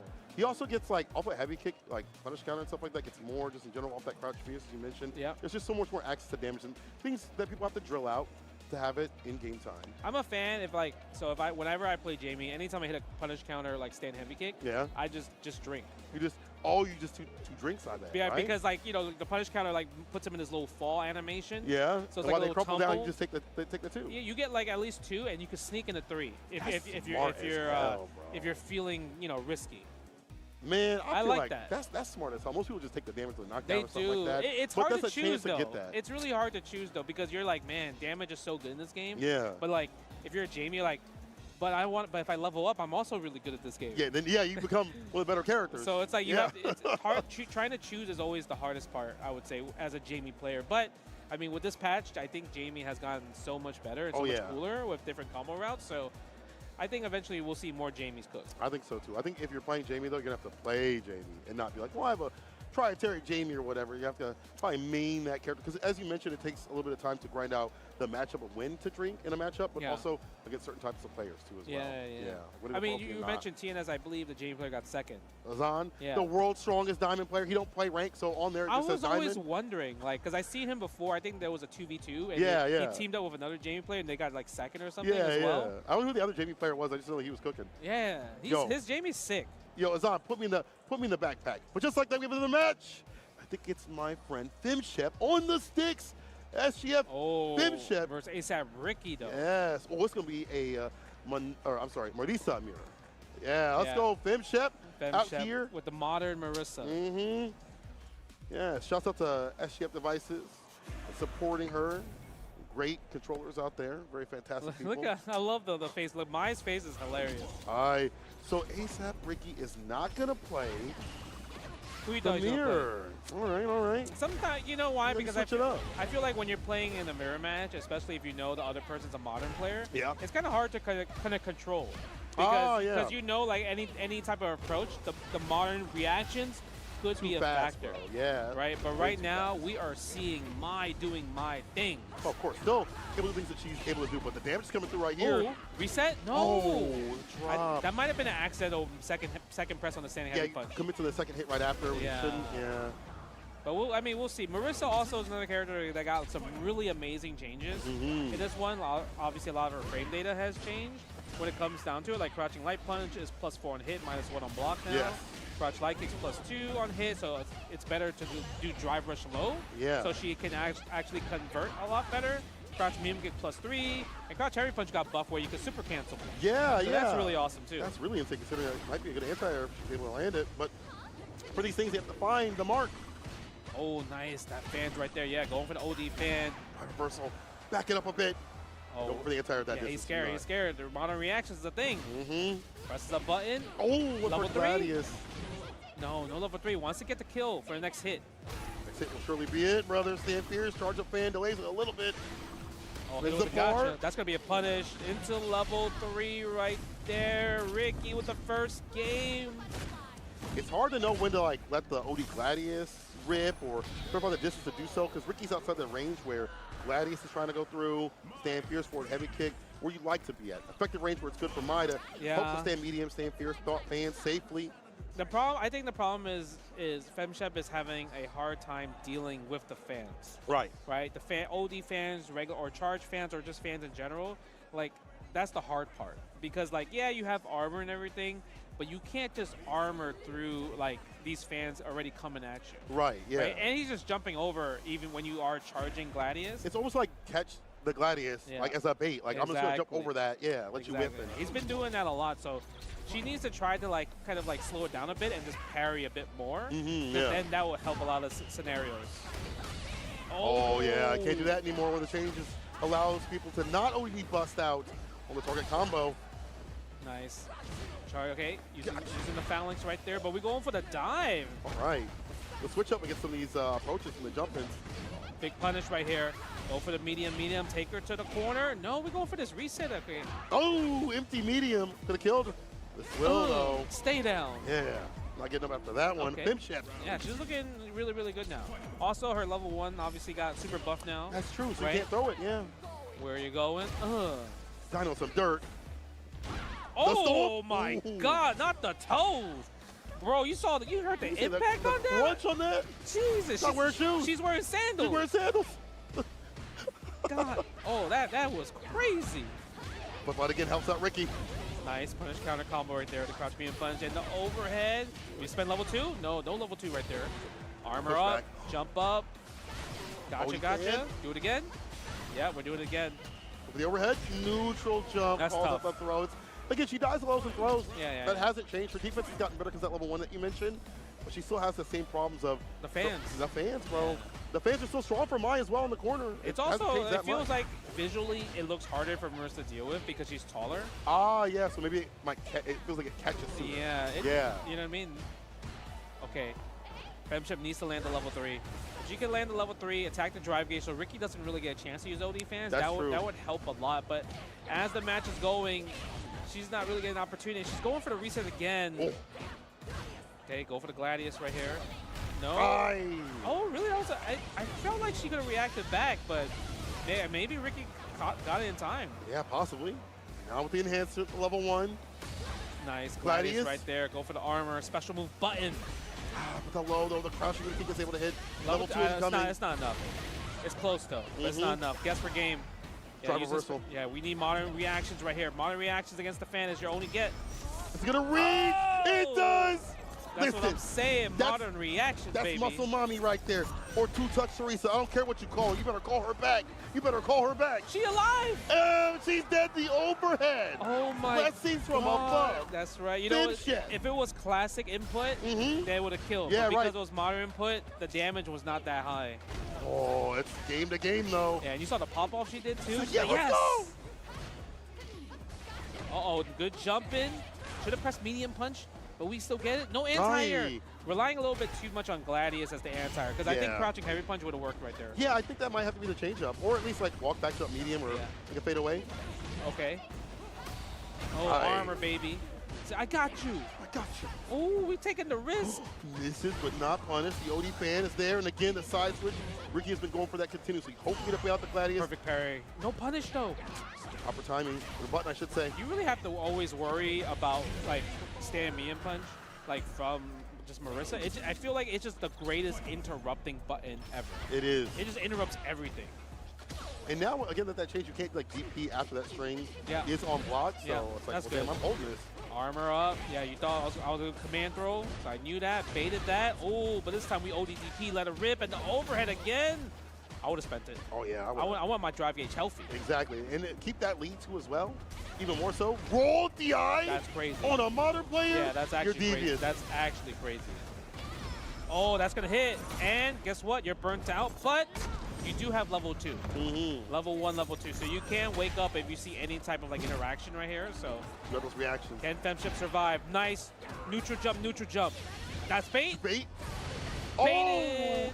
Oh, no, wrong punish. A little too greedy. Yeah, that's safe anyway. Okay, but you have to get to the corner because you can definitely get a DI right here. Finish jump, there it is. You can't stop that. Wake up. You can't stop that. No bar to save you. Final game, final round. Oh my God. Start with the crouching heavy punch. Breaking the Superman. Go for the Kachosen. Another Kachosen. This time we drive reversal. Backs it up. FemShep playing much better neutral in this situation right here. And more juice up in the bar. Using the Gladius again. Special move button. Standing heavy punch. Ooh, good block on the low. That was matchup knowledge. He said, I understand what's coming through. Yeah, that was actually ridiculous. I've been hit with this before. No DP. I thought that was the intention right there. Yeah. Oh, that's a little bit. Going for the reset. Blocking the OD Gladius right there. Charge up. Aye. Jump and jump. Overhead. No, miss input error. Little mistake right there. Not going to deal with the Superman punch at all. Go for the walk-up sweep. Small sweep is crazy. Bro, when you're in game-to-game final round like this, you will go for the sweep. Punish? Oh, that might be it. No! Hold him over the medium. We dropped the medium. Oh, but unfortunate. FemShep loses at the final round. That was intense, actually. Damn, that went super intense. I would say a lot of reads they were doing. Like, obviously, you saw FemShep doing like kind of like forward medium punch into the low. Yeah. Ricky blocked it, able to get a punish counter. But the amount of sweeps there I felt like Ricky was doing was actually interesting because if FemShep blocked it, it's a guaranteed big punish. Yeah, you would have died for that. It would have done a lot of damage, that's for sure. But you sweep for $1 million.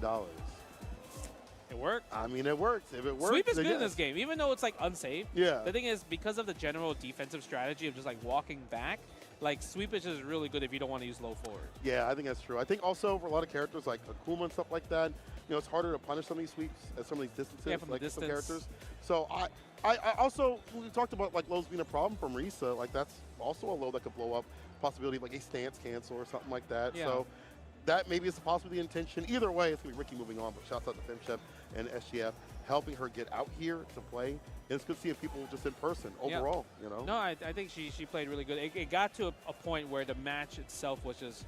It was pretty intense. Yeah, that got to the final game, final round. That's why I like to see. I like to see fights, not absolute washes. Yeah, the adaptation was really, really good. Yeah, on both sides. Yeah, and I love the fact that, like you mentioned, Ricky plays Marissa. Didn't want to do the mirror match. Yeah. We played Mai, so it showed his matchup knowledge. Definitely, like he knew, like, okay, I know you're gonna go low here after the forward medium punch. Yeah, because like, he played that character also, Exactly. so he understands that. Also, so that's sick. I like seeing people also just not run a mirror match, saying I have something for them in their pocket, and seeing people still play Mai. That character's still very strong. I think she is. No, she's still really good. Normals are good. still really good. Fans are still really good.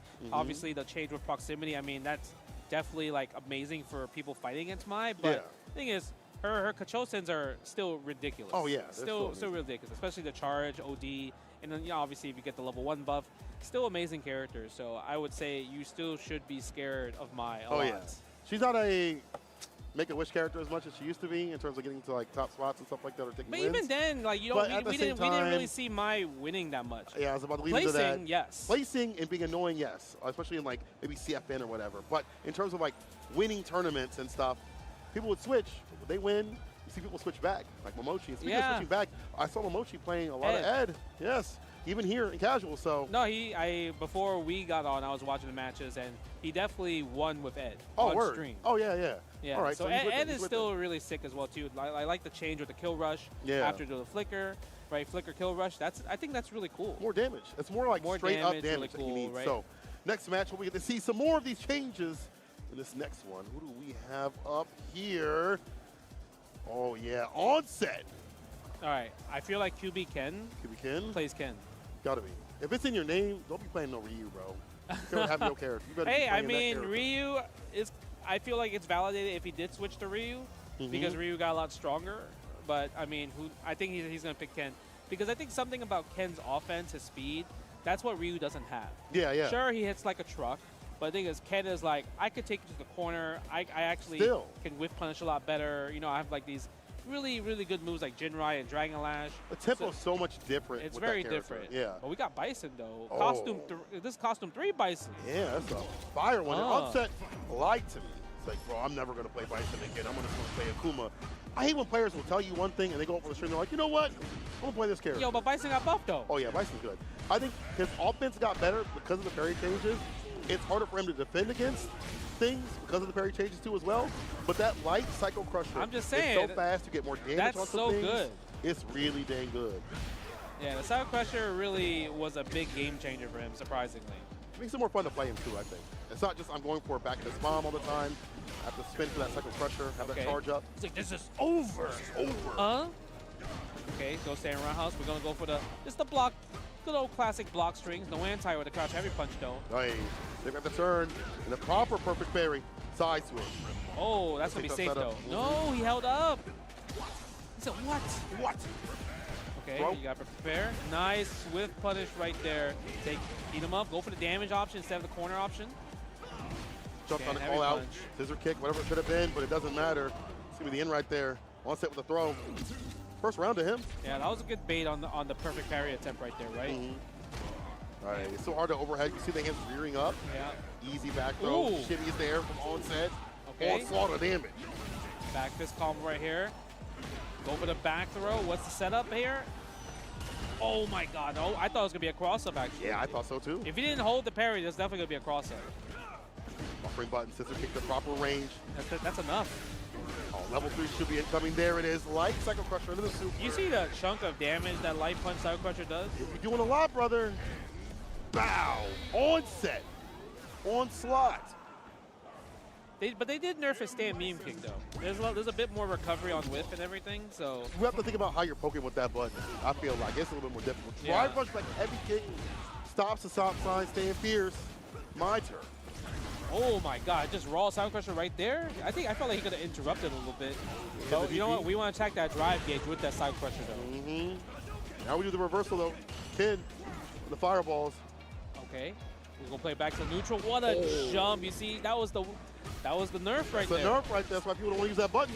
It's such a great button. It's still a really good button to poke. Yeah, I usually call it like that's the closer button. Yeah, when they're about to die, like you just poke with that button right there. So it used to be in like Street Fighter 5 and other games too as well, so it makes sense. Oh, every game Bison's in, stand medium kick is the button to close out round. Yeah. It's been there since the test of time. See if onset even needs it right now. Bad jumping off the fierce. Okay, go for the loop. Jinrai. Nice DP right there. I like that. Good awareness from onset. Thought that was going to be a meaty setup right there. Let's spend the bar. Yeah, it's a distance. But now your drive gauge is a little bit low, both in caution. No anti-air. Yeah, not going for the crouch. It's tough. Okay, stand medium punch. It's over, back fist again. Oh my God, what a brave forward throw. Nice block and overhead double.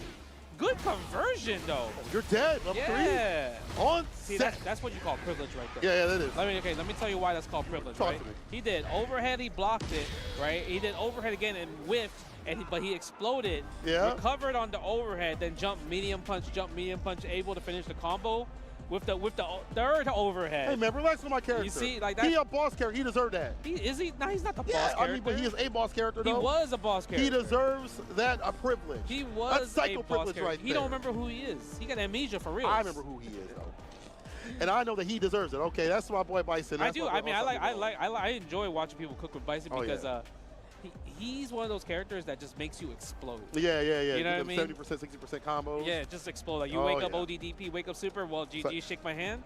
Right, that's what I enjoy. Bison is. I think his offense is really good. Yeah, but his buttons are fun definitely as hell. the light punch Psycho Crusher, just getting a 2-frame distance from 16 to 14, like that's It's huge. good. It's like almost like I don't want to say like a whip punish, but it almost is a whip punish on lag your buttons outside of distance if you have a charge. It's a fast way to get in. It's that much more consistent anti-air. Yes. Right, because I think Bison, I know like this is like literally like not just Street Fighter 6 Bison. It's like Bison since the beginning of time. He never had a anti-air, consistent anti-air. Yeah. Never had a DP. It's always like air to air or crouch heavy punch. And, like, I've been known. I've been in that. And if you like mistime it, you're smoked in that situation, right? So it's one of those things where the fact that it's a 14 frame cycle crusher, and then people were reacting with the 16 frame cycle crusher, so the fact that they're reacting with 14 frames, I mean, y'all must be happy. Yeah, yes, I am.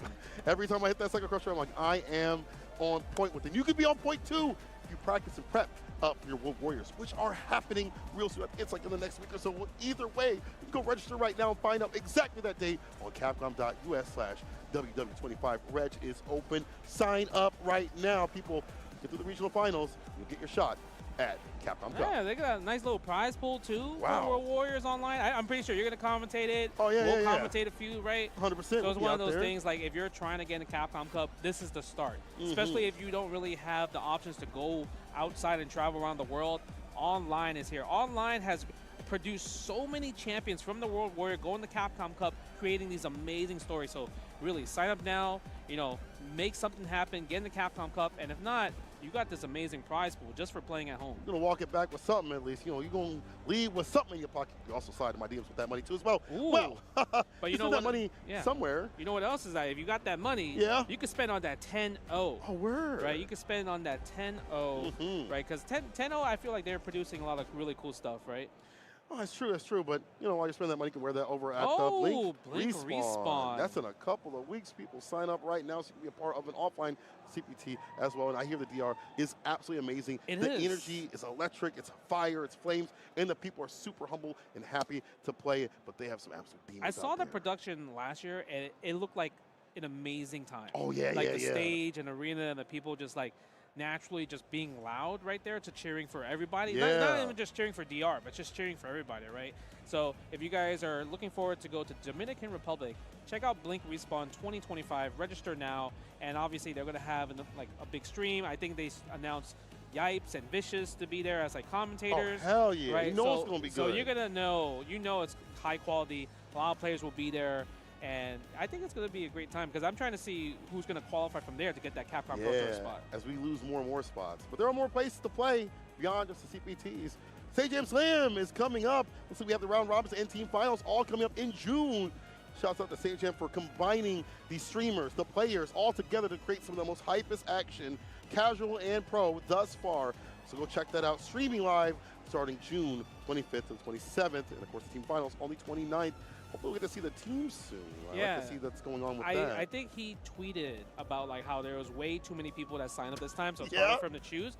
But like Cola mentioned, you can watch your favorite creator and streamers learn Street Fighter 6 from pros and experts as they compete in Street Fighter 6 later this month. And the learning process is always fun because I love the fact that people will start from rookie and they get to like plat, they get to diamond, they get to masters, and a lot of those players have done that.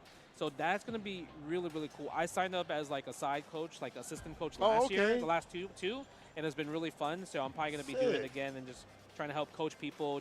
Just because obviously the players, the pros, they got their own stuff to worry about when it comes to Capcom, like Pro Tour and everything, and World Warrior. So we need as many coaches as possible when it comes down to it. But if you are a fan of watching people level up intensely fast, Sage Jam Slam is a must-watch. And make sure you guys follow all the people that are going to be just in this, right? I'm pretty sure Sage Jam is going to announce like the players and the teams pretty much soon. So I'm curious to see who's going to be in it this time around. Well, while you're watching that, play some games with this. Y'all hear this? Yeah, son of a bitch. You like this? Little button ASMR? Yeah, I have one right here, Pro KO. All right, Pro KO. Vitrix, these sticks are 10% off. VitrixPro.com. Go get your money off right there. Or if you're in the venue, pull up and grab one. I actually have this one right here. I don't have the etching. I'm going to get my dog on this one. Is that yours? Well, I mean, it'll be mine after this. It'll be mine after this. Yeah, okay. yeah. Bet. So you're a leverless guy. I'm a joystick guy. So I just love the fact that, one, this one, I would say when it comes to just high design quality joysticks, Victrix does such a great job. And the fact that they have like the laser system where you can kind of like engrave like pretty much almost anything, I think it's really cool because it's like, it's not just like a skin, right? It's not going to rub off. It stays there forever. Like the fact you have here, the Capcom Pro Tour. Yep. That's really good. And this is high quality right here. I've had mine for a couple of weeks. Haven't had a dang issue with it. No issue. Yo, shout out to Victrix, man. It's beautiful. It's also light, too, because my back, I'm old, so my back hurts. and these are really light. And this one you can grab from the side too as well, so you can kind of put it down. Like my boy just puts it down right beside him. Like he has his weapon ready to unsheath. It's like super sick. So shout out to Vitrix. They're here if you want to grab one, or if you can't, you're not here, go to the website.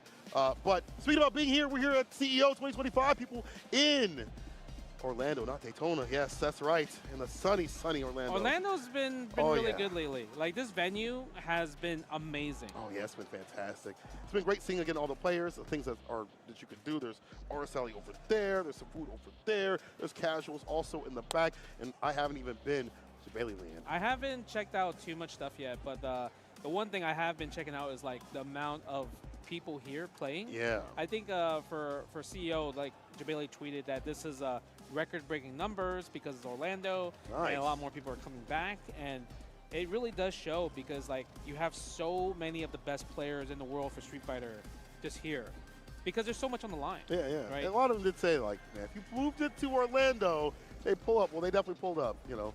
Kind of nice to be in an area where I can go outside and not have to worry.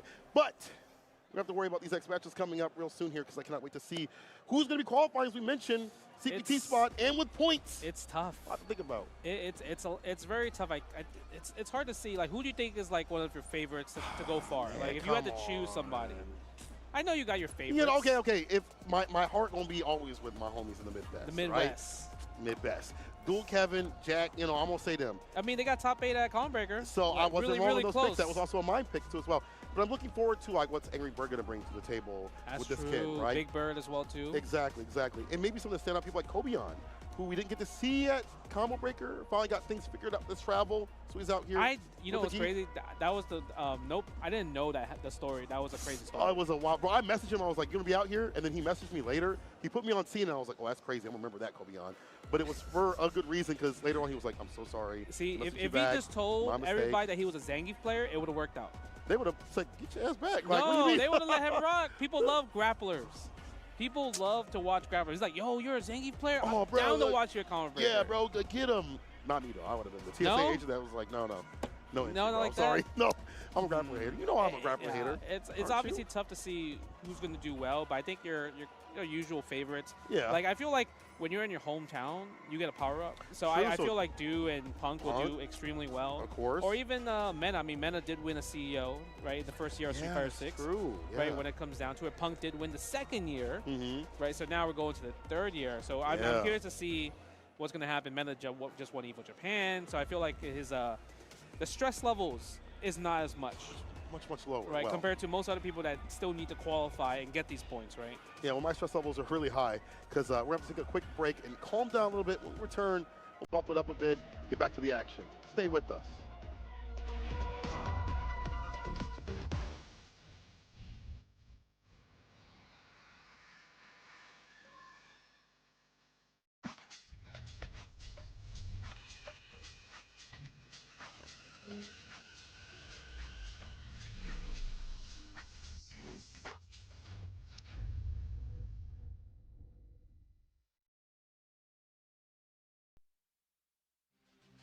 Here comes a new challenger.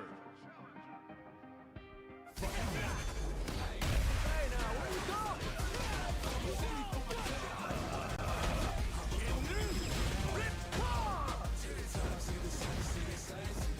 World Tour. Fighting ground.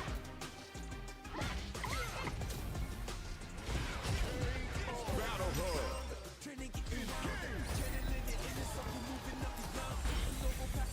Local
gives you wings?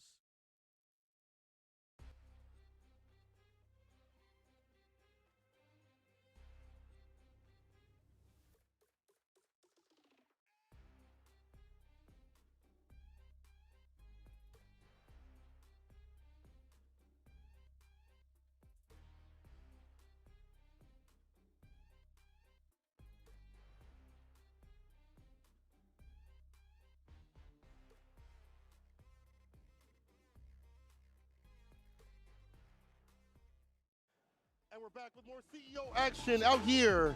This beautiful Orlando space. My name is Cinco. I'm joined with the legend himself, Justin Wong, as we get down and dirty with these pools. And once again, as we mentioned, there's a lot of killers of filler out here. Is that right?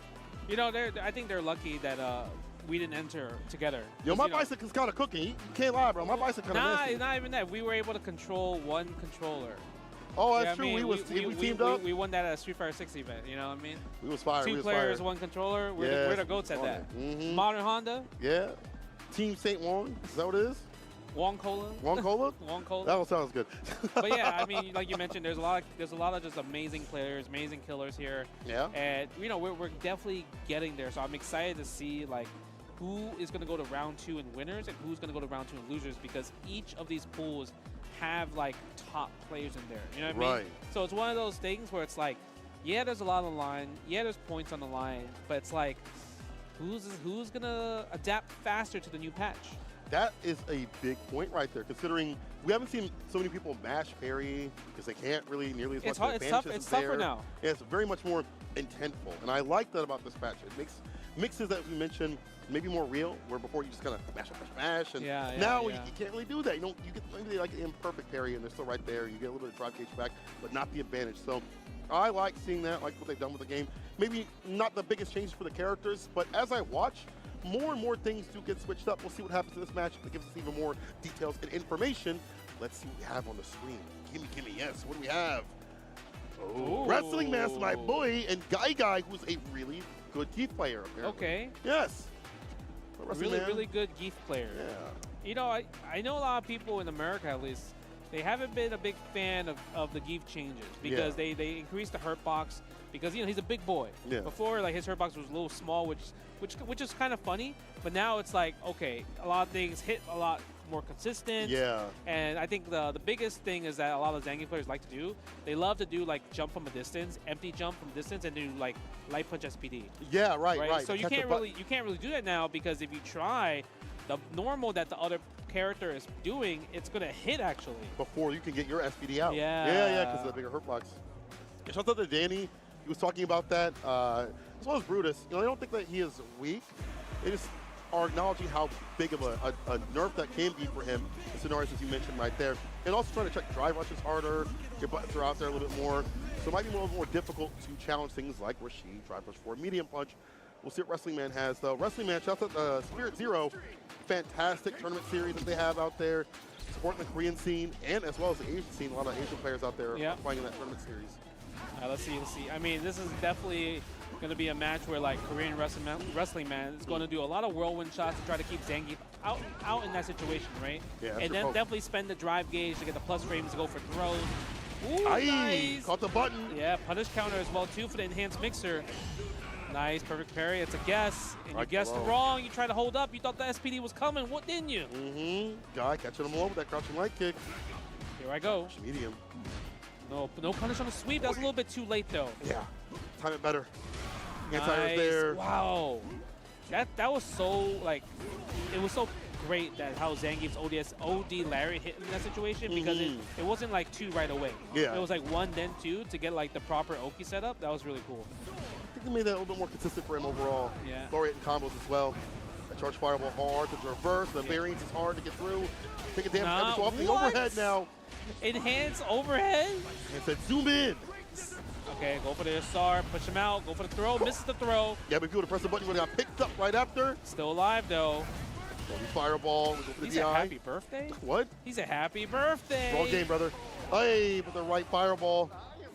These times the fireballs are so good because Rashid needs that as a poke. You know, we see that developed by like Gotcha-kun and many other players. Yeah. Kevin as well. I mean, I would say the whirlwind shot has definitely helped a lot because it's one of those things where it's gotten a little bit better. Yeah, the OD fireball. Yeah. The OD whirlwind shot. Yeah. Like the startup has been reduced, so it just comes out a lot faster. So that's like actually amazing for Rashid because you don't really think of Rashid as like a zoner. Not really, you know yeah. what I mean, he has these amazing fireballs that goes in these like interesting angles, but like you don't really use it as a poke, as a like zoning tool. But now you really can if you wanted to. Along with the buttons, it makes the variance a lot harder to read. Just like this, it's making it harder to read these overheads when they're coming through. Arabian Cyclone. Yeah. Super just yet. No, you know what we're gonna do. You know, but the thing is, he can't do the level 2 because Guy can level 2 back. So now he can spend the Yasar.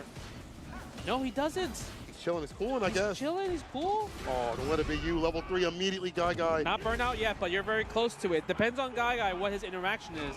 Because if you do drive rush, I think Korean Wrestling Man will do OD mixer in response. And just slow that up. So you have to choose your decisions wisely here.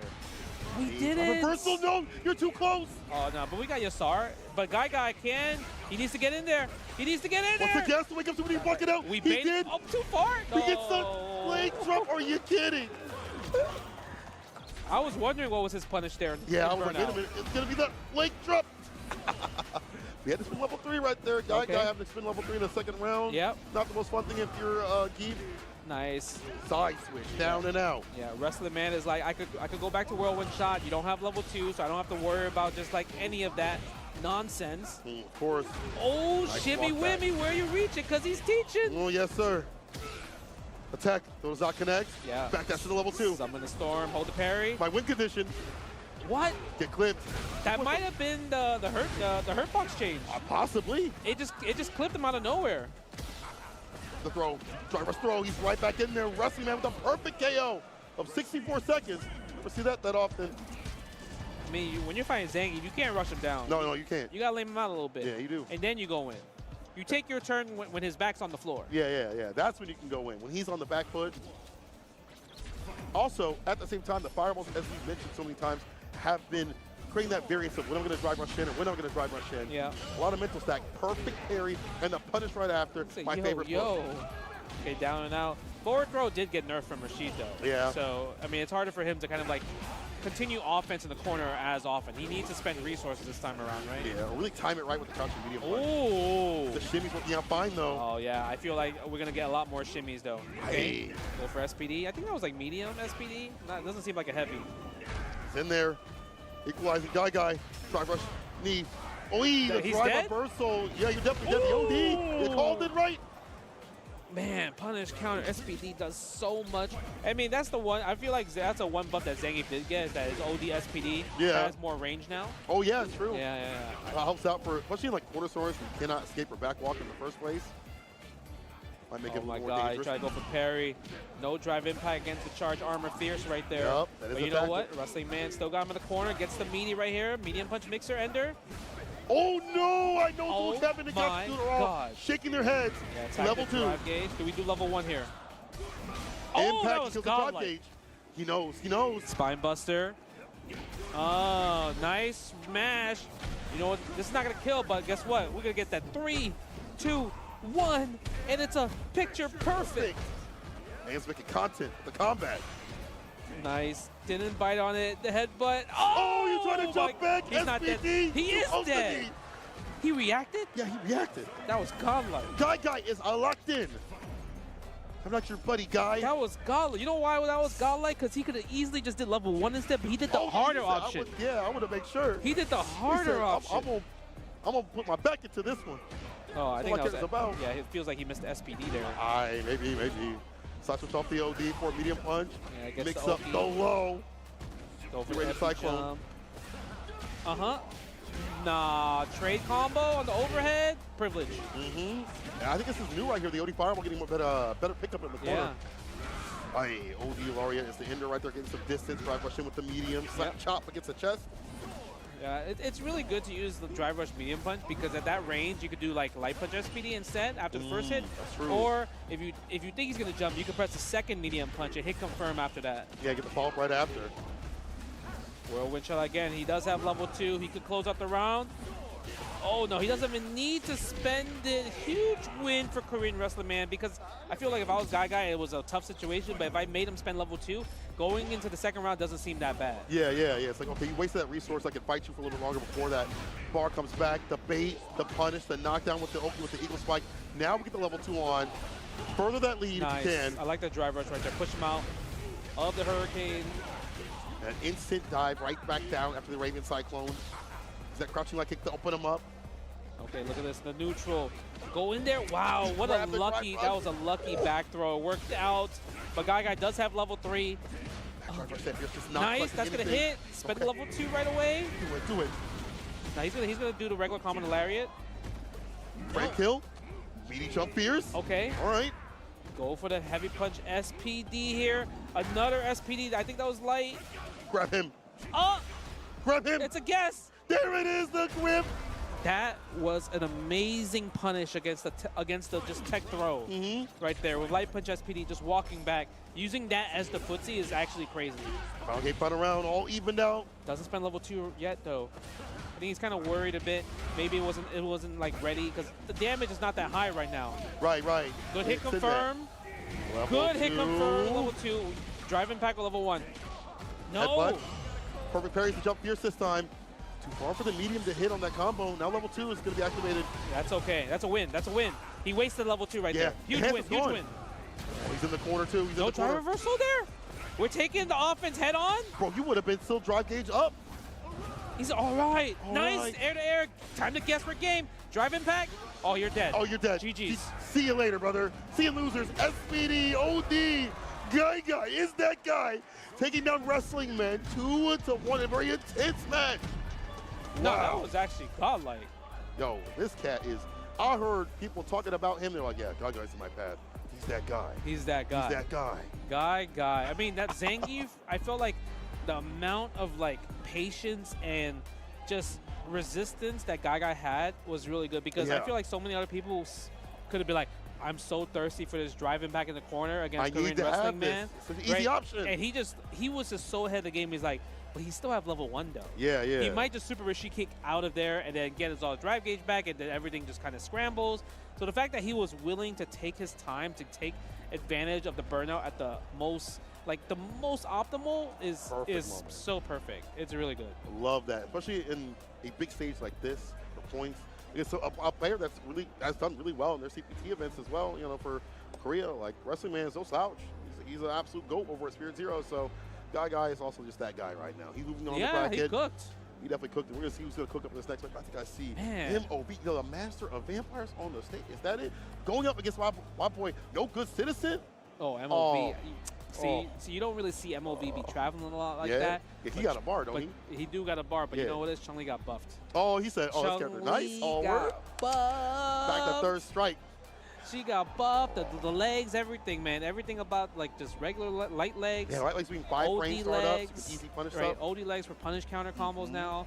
Air legs drops down fast, so you can combo into super. Extra damage. Man, Chun-Li is really cooking. I'm telling you, people sleep on Chun-Li. They're not talking about Chun-Li a lot on the social medias because Ryu is existing. Well, they gonna start. Don't sleep on Chun-Li. If a cat like Moke go back to a character, you like character sheet. And I saw him playing Chun-Li, I was like, bet. She's good. She's good. There's that, and also like with the change of modern controls. Modern controls got buffed in this season, right? You have air normals now, so you can hold the assist and get a different air normals now. So the fact that the one thing that Chun-Li was missing in modern in the old previous season, she didn't have jump heavy punch. Okay. Right. Yeah. So because of that, like her doing level 2 into like stomp heavy punch for like safe jump setups or like more damage setups or meter building setups did not exist. Right, but because with the new modern control change, you do level 2 or anytime you do launch from Serenity Stance into the air, you can do stomp, hold the assist button and press heavy and you get the double heavy punch now. So it's literally you're playing modern in classic mode with modern reactions. Oh, that is godlike. She's not missing like too much crazy buttons. Right. She's really good in modern, but classic Chun-Li is also really, really good as well too. So that sounds fire. I'm kind of curious to see like what's going to happen. Like I've been watching a lot of Heitani streams. Yeah, and he's been cooking with modern Chun-Li. Oh, he's back to modern. Oh yeah. Before he was playing a little bit classic, but that's how he got top 8 at EVO one year with modern Chun-Li in season 1. Right, you're right. So I'm curious, and Moke is playing classic Chun-Li. So I'm curious to see what's gonna be what people's take are in the future. Where like, do we want to be classic Chun-Li players or do we want to be modern Chun-Li players? Ooh, yeah, because it's a tough transition. What if it's like a matchup 2 thing? Like maybe there's some matchups that are better for classic and modern. You know, like it could be a thing. Talks about. But the hardest thing for me when playing modern and going back to classic is if I'm playing the same character. Yeah. There's no way in one match I can just like remember. Okay, I gotta remember I'm not playing modern like control scheme anymore. What's that? So right, because it's like light attack, medium attack, heavy attack, and where I have them placed on my like controller, it's not the same as classic. So for you. So you have to remember like where things are. It will take a few games. Yeah, get that for me to up. remember, get the muscle memory back. Man, I want to see people playing more of that modern just in general. Yo, modern is I mean, when you go to Japan, if you're playing rank in Japan, there's so many modern. You see M's everywhere. Dude, like Majin players everywhere. Yeah, like when I go to like when I'm in Japan, I'm playing like rank like from like 1600 to 1900. Yeah. There's so many good modern players. Thousands of modern. All right, well, we'll see if he's on the classic right now. I do believe he's on the classic, and so is No Good Citizen. Shouts out to my boy out here. He's like, man, I've been practicing a little bit, and I'm out here to cause some trouble. Yeah, No Good Citizen was also at EVO Japan recently as well too. So he was also on stream out there too. They keep just putting him up there. Yeah, much to his pain. I've got the commentator match for my boy in a minute. You know, I've known him since like Rebel Kumites and like Street Fighter 5, way back in the day. Has to go up against the master of vampires himself. Oh, look at that anti with the stand medium kick. And that's another buff too. The Tenjo kicks got buffed as well. Oh yeah, so more consistency on the anti-air switch. It's more consistent, right? The consistent thing is amazing right there. There's a light leg punish right there. Look at that. So good. Yeah, we spent level 1. I'm telling you. Look, I'm telling you. No, that's character. I am telling you right here. And the fireball to keep him out. The defensive fireball you see continuously from this character, but to lead up there, the damage access, way different than what it was last season, in a good way. Yeah, there's one thing like I see on the changelog that Chun-Li, it's really interesting. So if she throws a fireball, right, it disappears a bit faster. So in my opinion, like, does that mean I can throw a fireball faster? Is it like the Guile change? Yeah, it's like Guile change. That makes her zoning better then. Yeah. So that's what it seems like it says. Nice punish with stand medium kick right there. Because usually when Bison does head stomps and like double reverse and everything, a lot of people have trouble to try to anti-air it. It is difficult. But the reward is pretty good. See the Hazachu leaves you nice and close right after. Yep. Drive rush throw. It's just the crouch fears. That's the problem. It's like you got the throw moves, but you got the buttons to reach. Level 2? Yeah, send it out. Hoyoken. Now. I'm telling you, Chun-Li right there. She might be the truth. She's strong. That's crazy. She is I'm a Chun-Li player too now. That's very crazy. strong. Man. And the one thing Japan does really good job with when it comes to Chun-Li is that, like right now, like I've been playing a lot of Chun-Li, and the thing I have trouble with is like I use a lot of resources. So I feel like I get burnt out a lot. But the way Japan, see, look at that, it's a punish right there. Immediately, yeah. Yeah, so good. Light kick legs, 5 frame startup, and you get the crumple in that situation. Oh. No, I agree with the meter match. You see right now, MOV is perfectly in the green, has not really left even close to the orange at all, hasn't needed to. Yeah. His damage access again has been incredible, whether it be the punishes or what have you. Nice interruption. If you notice, like, he doesn't really use a lot of like button into drive rush. Right. He's using button into OD spinning bird kick. So that in that situation, you still get the combo conversion. You're spending 2 bars versus 3 bars. So like that's like a huge difference because it really does make a big difference in that situation. Oh, nice. Hold on. Oh, drops the combo. Oh, that would have been it. MLB. Look up in the corner. Legs for the punish cutter. Dash up throw. Ship him out. Bait it. Wake up super. Oh, he hit it. It's a nightmare. It's no consistent with a round on the board. Yeah, MOV did do a mistake right there. He blocked OD's scissor kicks, but just did light legs as a punish instead of a full combo. Oh, yeah, you're right. Could have been a lot more. Yeah, he could have definitely just done stand medium punch as a starter and then kill from there. Gotta be careful. Yeah. And also, these two have played each other. Like, No Good Citizen actually went to MLB's bar during EVO Japan and was like, man, I got cooked up.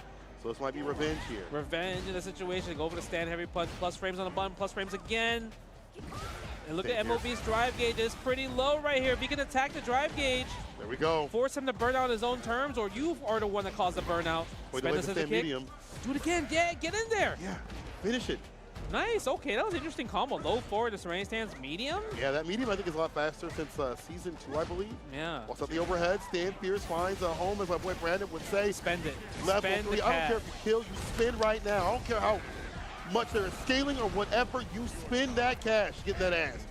Bow, No Good Citizen with a game on the board. The adaptation from No Good Citizen has been really good because I think the thing that changed the most was the uses of standing heavy punch. Yeah. Right. He's putting MLB in situations where it's like, okay, I'm plus here, I'm plus here, I'm plus here, and he's resetting it. Right. Obviously, he's stealing turns, is what we call it, and MLB is not really pressing the buttons at the right time or not even doing like OD 10 shows. And are we gonna really get to Honda? Honda?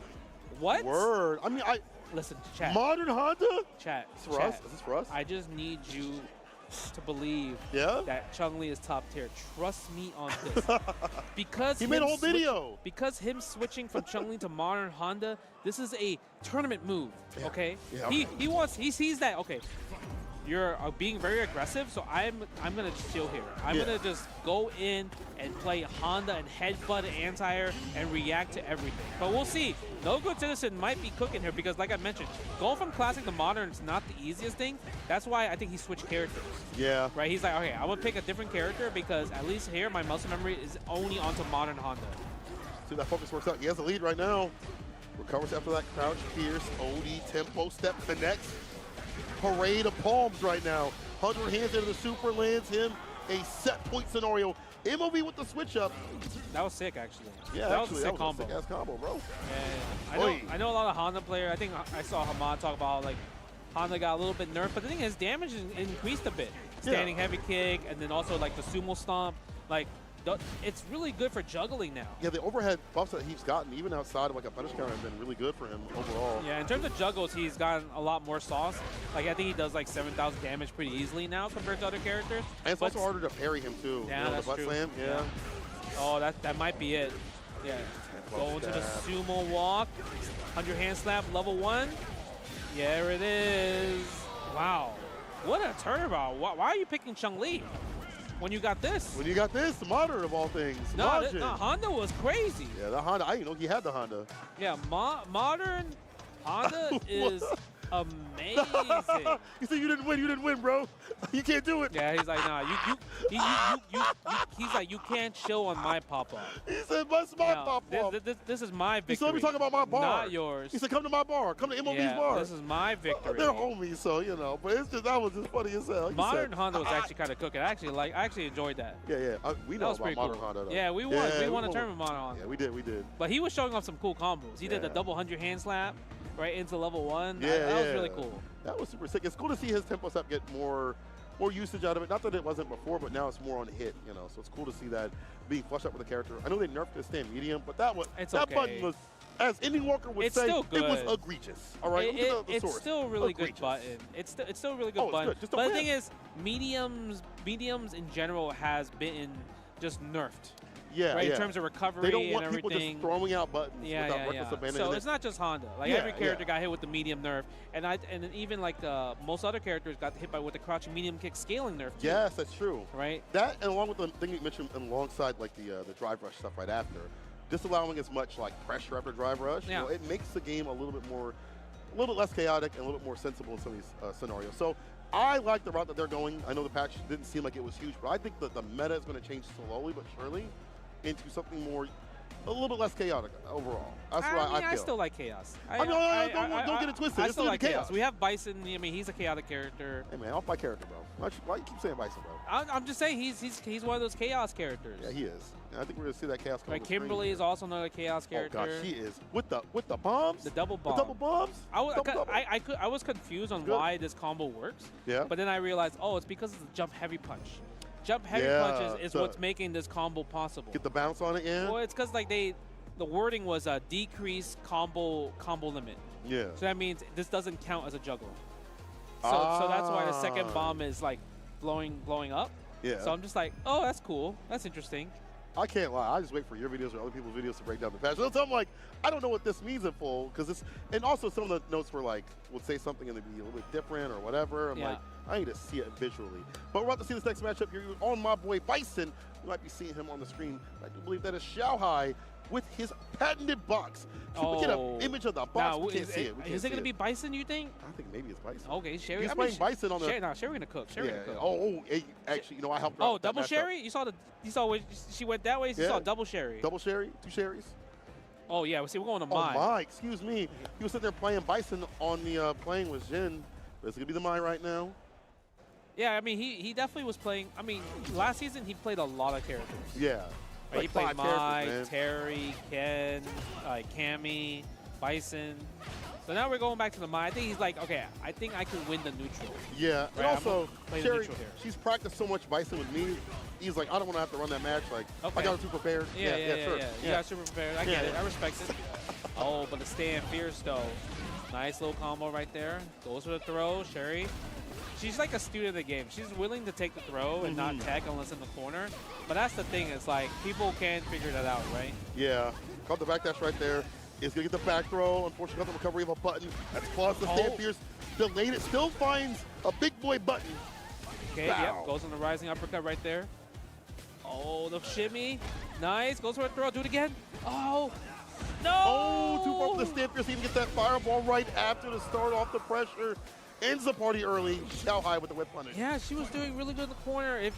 I know if she did the stand heavy punch, if it hit, she would obviously went into like drive rush and plus frame scenario. Yeah, right? Extend it, you know, keep the pressure on. Uh-oh, that's a little sweet spot with that stand heavy punch.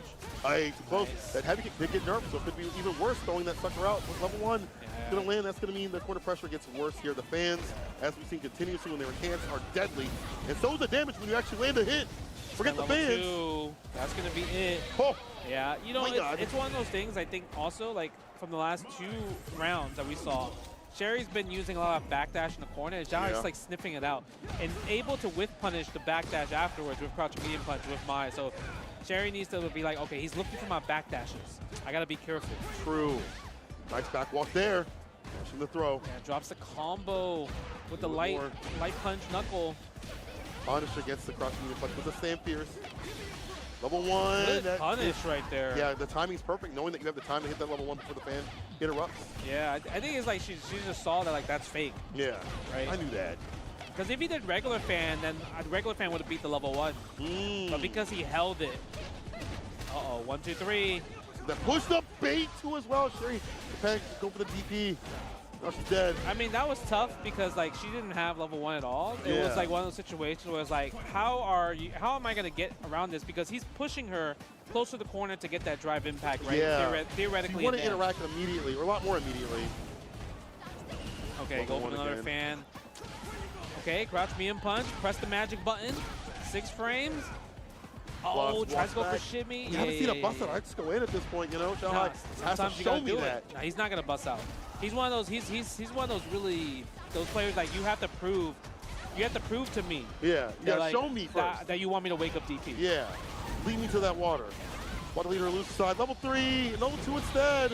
Go watching the cutscene. Xiaohai moving on, but Sherry didn't do too bad. She's like being able to keep up in the corner. No, I think she played really good. It's one of those things where it's always that one decision. Yeah. Because the first round, she had him in the corner. She was literally like 1 button drive rush away from a like guess for game scenario. Yeah. Right. But then it's like another thing is that Xiaohai was able to just control the neutral because the amount of years experience that he has when it comes to just fundamentals and everything like that. I think that's the tough part. But Sherry had a lot of good hits. Obviously, crouch medium punch was like kind of like the one that was giving her those opportunities. Yeah. But it comes down to like, yes, like throw, strike, shimmy. And I think Xiaohai is more willing to take the throw compared to just getting like shimmied, right? Other players, especially me, with like the tech, press a button, get blown up. Xiaohai moving on.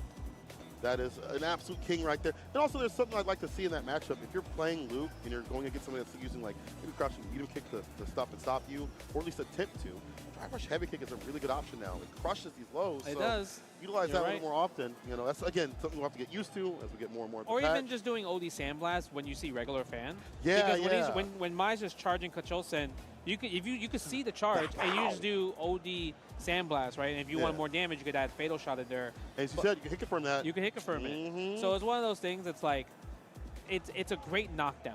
Right? Yeah. It's a great way to just knock somebody down, because then you get the dash afterwards, and then close the gap from literally from almost full screen away. Right. Give yourself that momentum chance. Give the opportunity to find that opening. Now, we've mentioned there's a lot of top-level players out here, absolute champions. We're going to get that on the screen, bro. We're about to get this real soon. I'm going to spoil it right now. I see Oil King and Mizuwa. This would be a top 8, top 16 minimum in other tournaments. We're getting it right now on the first day. I'm telling you, man. Losers, these round salty one as hell. These round one pools is no joke. I know a lot of people think about round one pools. They're like, oh, these are free. Right. It's like, hard match will come round 2. But the round one pools are definitely very, very hard. Nasty out here, bro. Definitely. Nasty. Let's send it over them. Let's go. Let's go. Let me get this matchup here. Oil King, Evo Japan champion. Mizuwa, one of the best and most aggressive camis in the business. Did so much work over at Street Fighter League. Has some standout moments in some of the CPTs as well. Is he still playing Cami? Yes. Okay. Yeah, he nasty with it. Okay, because I remember he also played Chun-Li as well too. Like, he plays both those characters. Yeah, pretty he well. used to. And but okay, Cami, yeah, because Chun-Li does really good against Rashid, just in general. The footsie game is really good. OD Fireball as well against his fireballs. But Cami also, I think she still does pretty well. Maybe not as well as Chun-Li, but dive kicks are hard for him to anti-air, even normally. Yeah. Find the spacing properly to whiff punish when they do whiff is hard. And Mizuwa presents a lot of options. Rail start DI against the fireball. There's actually no way that just happened. My man is playing like he in America. He know where he at. So I'm in Orlando, Florida. That was crazy, actually. Oh, I'm surprised he press crouch medium kick. Stand jab counter hit usually goes in the crouch medium punch. Yeah. Yes, OD Mixer. OD Mixer is definitely another move that I think got better as well too. Or is it medium punch Mixer? No, yeah, OD. Yeah, OD Mixer got a lot better for more consistent when it comes to anti-air. It is, but it loses the ability to bust through armored options like DIs and stuff like that, which is okay. The third hit misses according to the change logs. Well, that hit right there on the wake up. Will King locking a bar does not get the space that he'd like to have. Jumping again. We're gonna attack the drive gauge a little bit. Stay down. No whirlwind shot for you. Interruptions, the dive kick nice and deep. Counter conversion, stagger step so the hits connect. And Mizuwa, Pharrell's own. Yeah, that one. I feel like that one's a little bit tough. And when we're talking about Cami, I think when it comes to Cami, she feels like she's in the same place. Yeah, yeah. Even though they nerfed the heavy punch target combo and everything, she's still really, really good. She doesn't really need it. But the really cool change that I hope we get to see is the light punch spin knuckle. Yes. Spin knuckle buff where you increase the combos. I think that's really cool too. You get good Oki off of it too as well from what I hear. Big bait, big reward. Easy bait of it. Oil. There's something about Cami players that anytime they wake up ODDP, most people know it's coming. Yeah, yeah. You can kind of feel. You feel it. Antsy. I think it's because of season 1 they used a side switch, right? Yeah, so now it's like people are drained. The corner, yeah. Oh yeah, you're right. Even more so trying to look out for that option. The overhead's able to hit. Down and out. We almost have level 2 again. I think maybe 2 more throws we'll get level 2. You can tech. Also get some bar at the bottom. Oh yeah, that's true. Nice, the footsie game. Nice anti-air with the cannon spike. That's been no OD gauge. Drops the dive kick, miss input from Mizuwa's side. Gets hit by the meaty. Oh yeah, go for the stand jab. We challenge an OD cannon spike again. But you can't activate level 2 there. Because obviously level 3 is a factor from Cami. Nice with punish though. It's our knockdown in the back throw as well. Oh, look at this. They're playing so neutral because they're like, man, I don't want to lose the first game. They're not trying to get hit, but any hit right now is going to kill. Yeah, it's going to be absolutely cooked and smoked. The Oil King is open off. He tries to go for a jump back. Gonna push forward, hold forward. I don't know if I agree with this level 2 right here, but it worked out. He did get the hit. He's in the offense situation right here. But nice! Oh, he didn't drive rush after that. He got killed. You will hear off the crouching medium punch. Counter conversion finds the mark, but as you mentioned, gonna mess up any sort of gap. Would have been a level 3 immediately. I was scared for Oil King right there. Had me glitch like I had something bad to eat. It was an intense. That was an intense walk around. Yeah. Back and forth, back and forth. That level 2 use for utility instead of like, I got my damage access. I mean, you have to do it sometimes. Yeah, that was definitely a level 2 that was spent that's like, you know what? I need a break. I need a break, yeah. I need a mental break. Yeah, give me a second. Okay, go for the oh yeah. Perfect parry. Stand me and punch starter. That's correct. Reverse crouch fear, Tyler plus, TK dive kick, burglar. I caught him with the crouching medium punch, nice and close, and a toss right after. Yeah, the crouching medium punch is so sneaky because it kind of like lingers a little bit. Yeah. And so it's like if you late tech, the crouching medium punch is like just frame traps you. It's every time. Look at this, the back and forth. Oh, no whiff punish right there. We'll get the low forward though. That might be the first time we've seen a counter conversion off the crouching light punch from Royal King. Finally landing himself a significant push towards the corner, but as soon as I say that, we out of there. Nice. Oh, but could have done crouching jab stand light kick instead, and we're gonna get super Rashid kick. Is that enough? Not enough. Nah, you are burnt out though. Mitsuha, take advantage of this, and you did. Are we gonna react to super Rashid kick or not? Text the throw. You can't even afford the DI. What a trade. What a trade, man. Royal King, set point. 2-0 Mizuha. Yep. Oh, overhead. Down and out. Whirlwind shot? No, just run. Catches it with low forward. It's hard when knowing he's going to go in. And Mizuha can't go for like the die kick pressure because Royal King's been too far the distance. Nice and meaty overhead. No vegan option. Down and out. Oh, it's all salads. And not yet. We're going to get that plus frame. Steel turn. More steel turns? Yes, more. Man, that's so risky. Oh, if that throw would have hit, I'd have lost my stuff. Oh, but the level 2 will save you from being minus. Careful now. Overhead and the robbery, the TK type kick. Royal King. Are you kidding me? That TK Sky High was actually that was one of those things where you save it for like the win. Yeah. At the very last moment. You don't use it in like round start or mid. You like use it for like, oh, this is gonna kill. Oh, this man T1. No, that is A1. Royal King. A1, yes. Not the A1. Premium.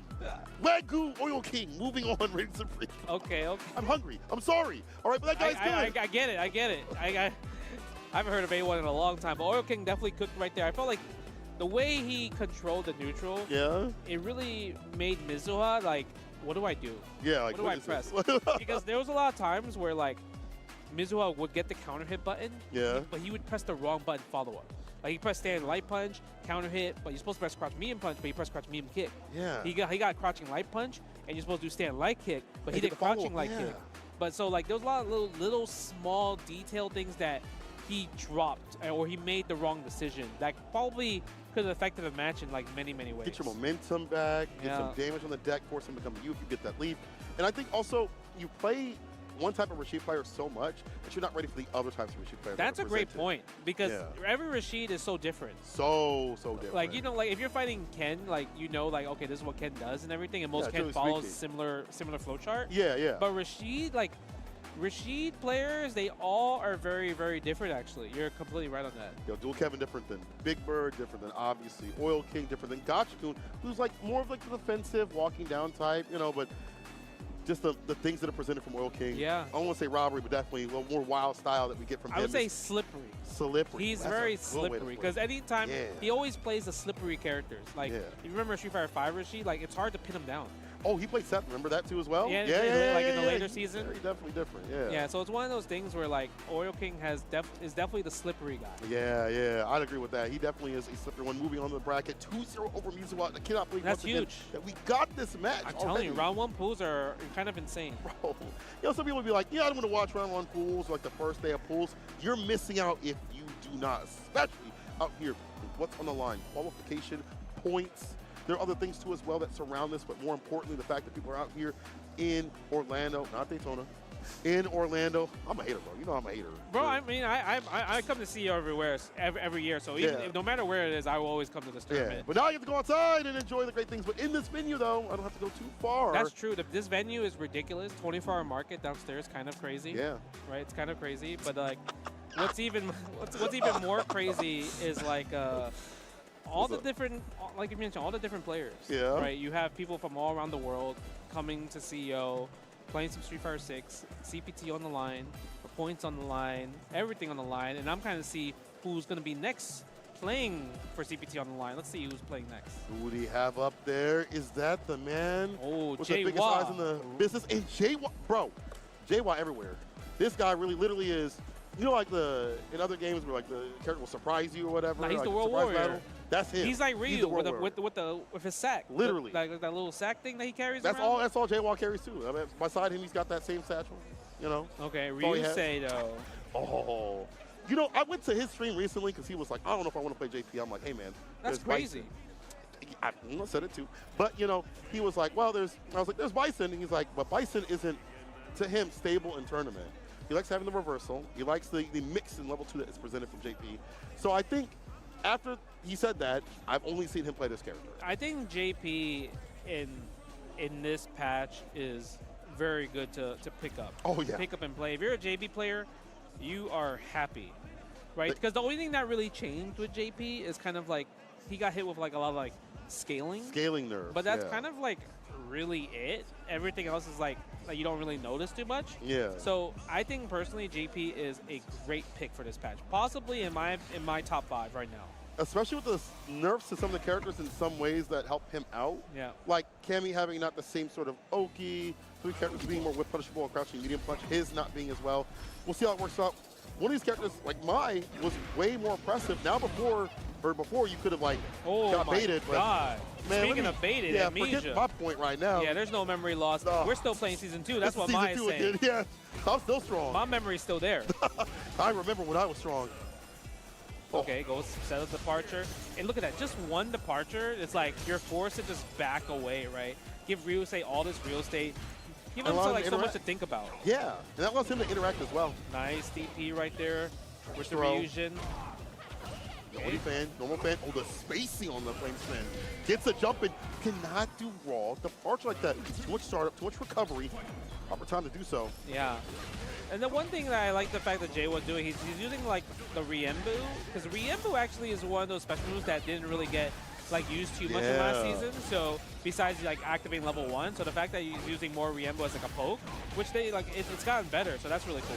Space it out right. Spend level 1. Oh man. No, not dead though. Sand jab. Let's build some meter for the next round. That Jay was saying, yo, he is abusing some standing heavy punch fan. Bro, oh, he can still win this actually. With the impact. He's not dead though, but this is a gamble. 2 interactions. What are you going to go for? Spend level 1. Okay, we're going for it. We're going for it. Oh. We're going for it. Spend it again.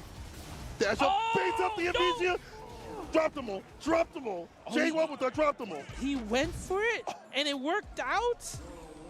Wow. Bro, okay, Jaywa. Were you saying, I'll turn on the commentary and be like, what do I do now? Hit him with the hit him with the stomping bomb. Stomping bomber. That's right. I was like, what does Vicious say? Help me. Help me. I gave Vicious over there, actually. Yeah, that was actually... Oh, man. That was a sick comeback. Yo, that was That comeback fire. is actually... Because he literally had 1 pixel of life left. Yeah, he could have died to any hit, a trade, DI, whatever. Anything would have worked out, but just...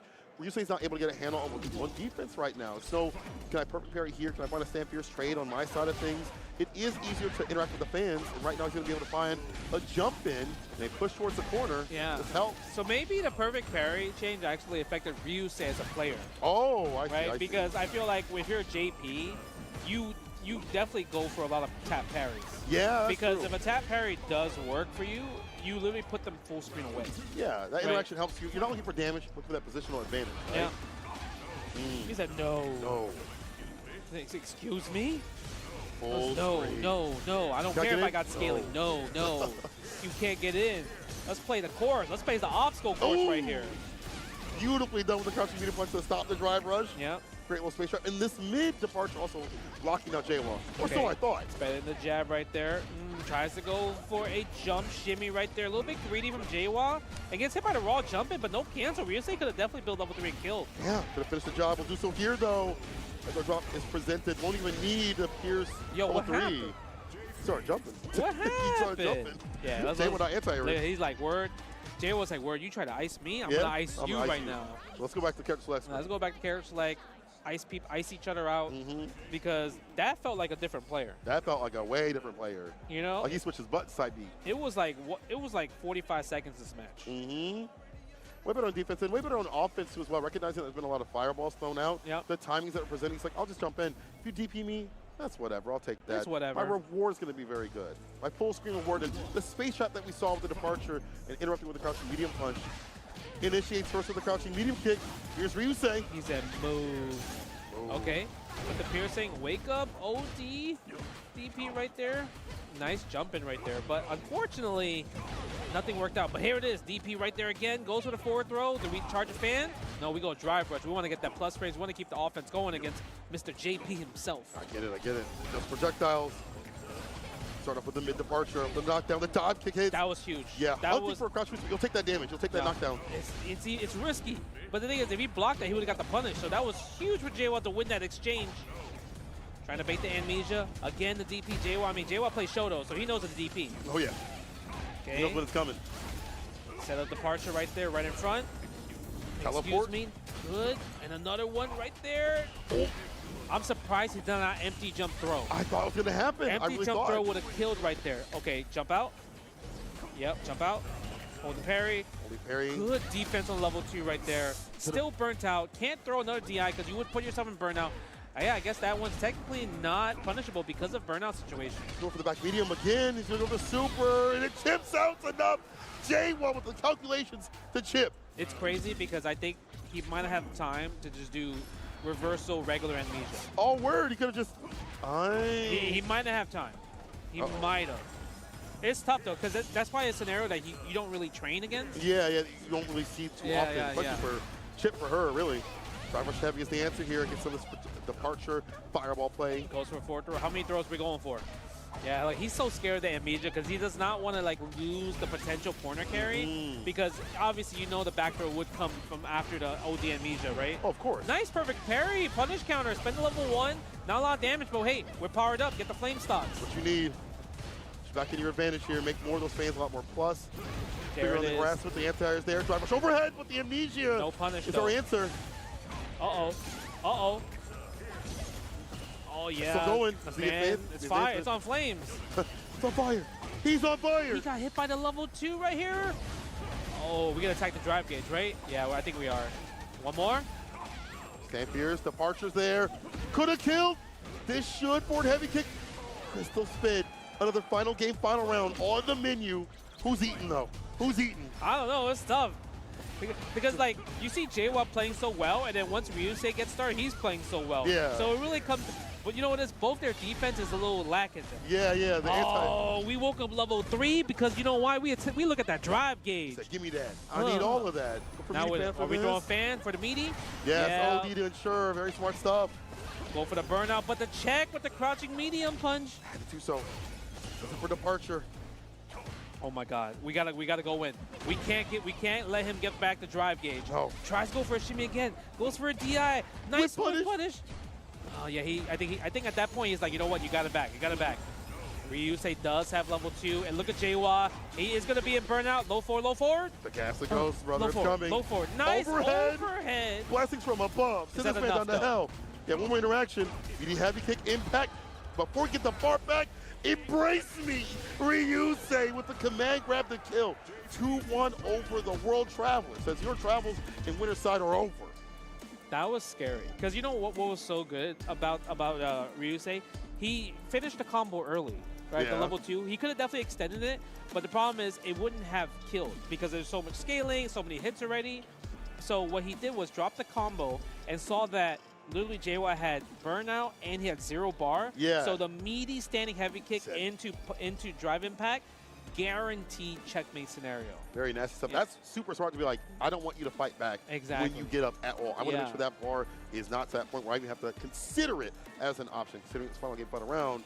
Very smart option right there. Ryusei clutching it out, looking way different than what he did. Tournament player. That was a tournament player decision. I feel like most other people would just finish the combo as a JP. They'd be like, oh crap, you got bar? Oh no. Yeah, right. You know? Set the departure up and everything, but he just kept it simple as like, yeah, I just need to drive impact you, and then get a meaty. Then that's it. GG's, right? Seconds. That is so But JWoww, I felt like was playing super good. Yeah, he was. And I thought like all he had to do, like it was just one decision away. Okay. Because he went for the shimmy, like the neutral jump shimmy, right? If he just did forward throw and then put him in the corner, because Mai's forward throw throws you so far. It's such a big distance. It's really big distance.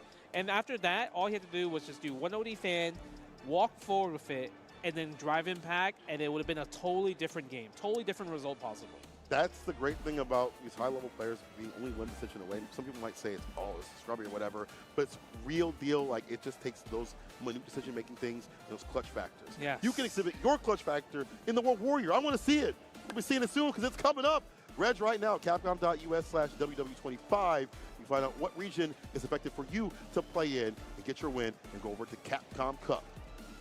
Man, Capcom Cup is coming. Obviously, like you mentioned, there's so many regions ready to play in these World Warriors. And we saw so many amazing stories, like Blas last year. He qualified from World Warrior, and he was Mr. Second Place with that Ryu, beating these champions, beating these legends, 3-0, 3-0. So you might be the next Blas, to be honest. You could be with the World Warriors. And look at the prize pool, right? Just because there's World Warriors doesn't mean there's no prize pool. Look at that. First place up to $2,000, second place $1,500, third place $1,000, fourth $700, fifth to sixth $500, seventh, eighth $300. So even if you don't make Capcom Cup, gain that first place and everything, second to eighth, you still get something. You still get for participation reward and everything. And plus, experience. Experience is such a huge factor when it comes to Street Fighter 6. And once again, you use that money at a 10-0 shop. In fact, if you're here, you can grab some. And if you're not, scan that QR code. There's a lot of good designs. I actually got the Cherry Blossom Turbo one today. Oh, you got good taste. I got the Ryu one. Oh, you got the Ryu one? Yeah, oh, I got the Cherry Blossom Ryu. The Akuma Heaven is actually amazing. That one is fire. Like, I might have to go back and go pick one of those up. So, yeah, go scan the QR code. Don't pick up that one in particular, though, because I'm going to grab that. Okay, maybe you're going to grab that? I think I want to grab the CEO Tag Team Showtime one. Oh, yeah, that one's really cool because obviously CEO is like a wrestling theme. So having like just R. Mika and Nadeshiko, that's actually pretty cool. But don't forget, these are Capcom licensed for use by Tenno. More designs available online. Scan that QR code for merch.tenno/GG.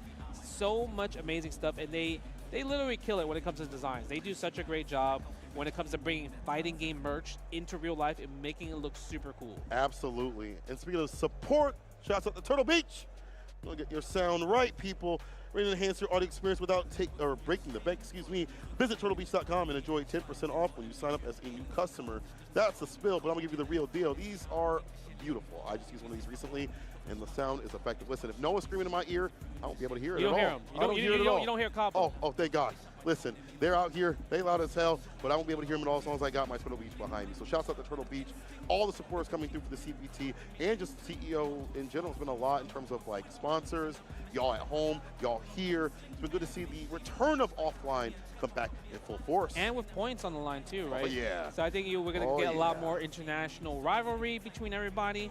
And Street Fighter 6, I mean, that last match was crazy. All the matches actually have been so fire, especially with, like, you know, round one pools having so many killers, right? It's really hard to kind of see, like, if you looked at in-cross knockouts like Twitter, it's like, man, there's going to be a lot of potential upsets. A lot of people starting in round 2 in losers. Yeah. And it's just only day one. This is day one, the second block when it comes to Street Fighter 6.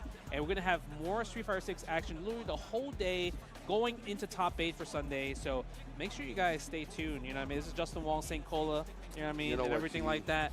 And we'll see you soon, man. All right? Don't go anywhere. See you soon.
This is gonna be a match to remember. Fight!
Red Bull gives you wings.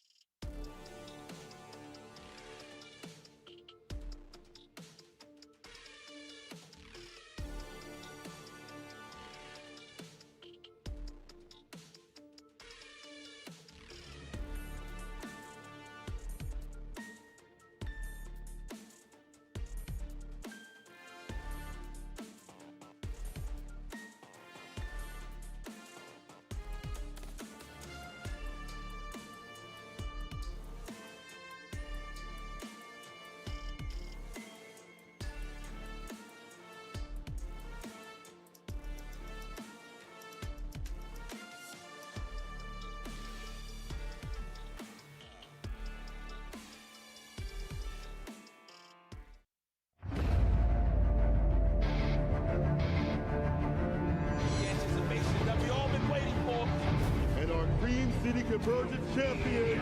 And he gets the freak! The freaking queen! What a long road that was ahead of him. Welcome to the Capcom Cup! And there it is! Punk gets his retribution! John has wake up, OD! Dragon Punch and Kusanagi! The trophy, along with a ticket to Capcom Cup, and Shuto now books his place to Capcom Cup. It's no one the prodigy!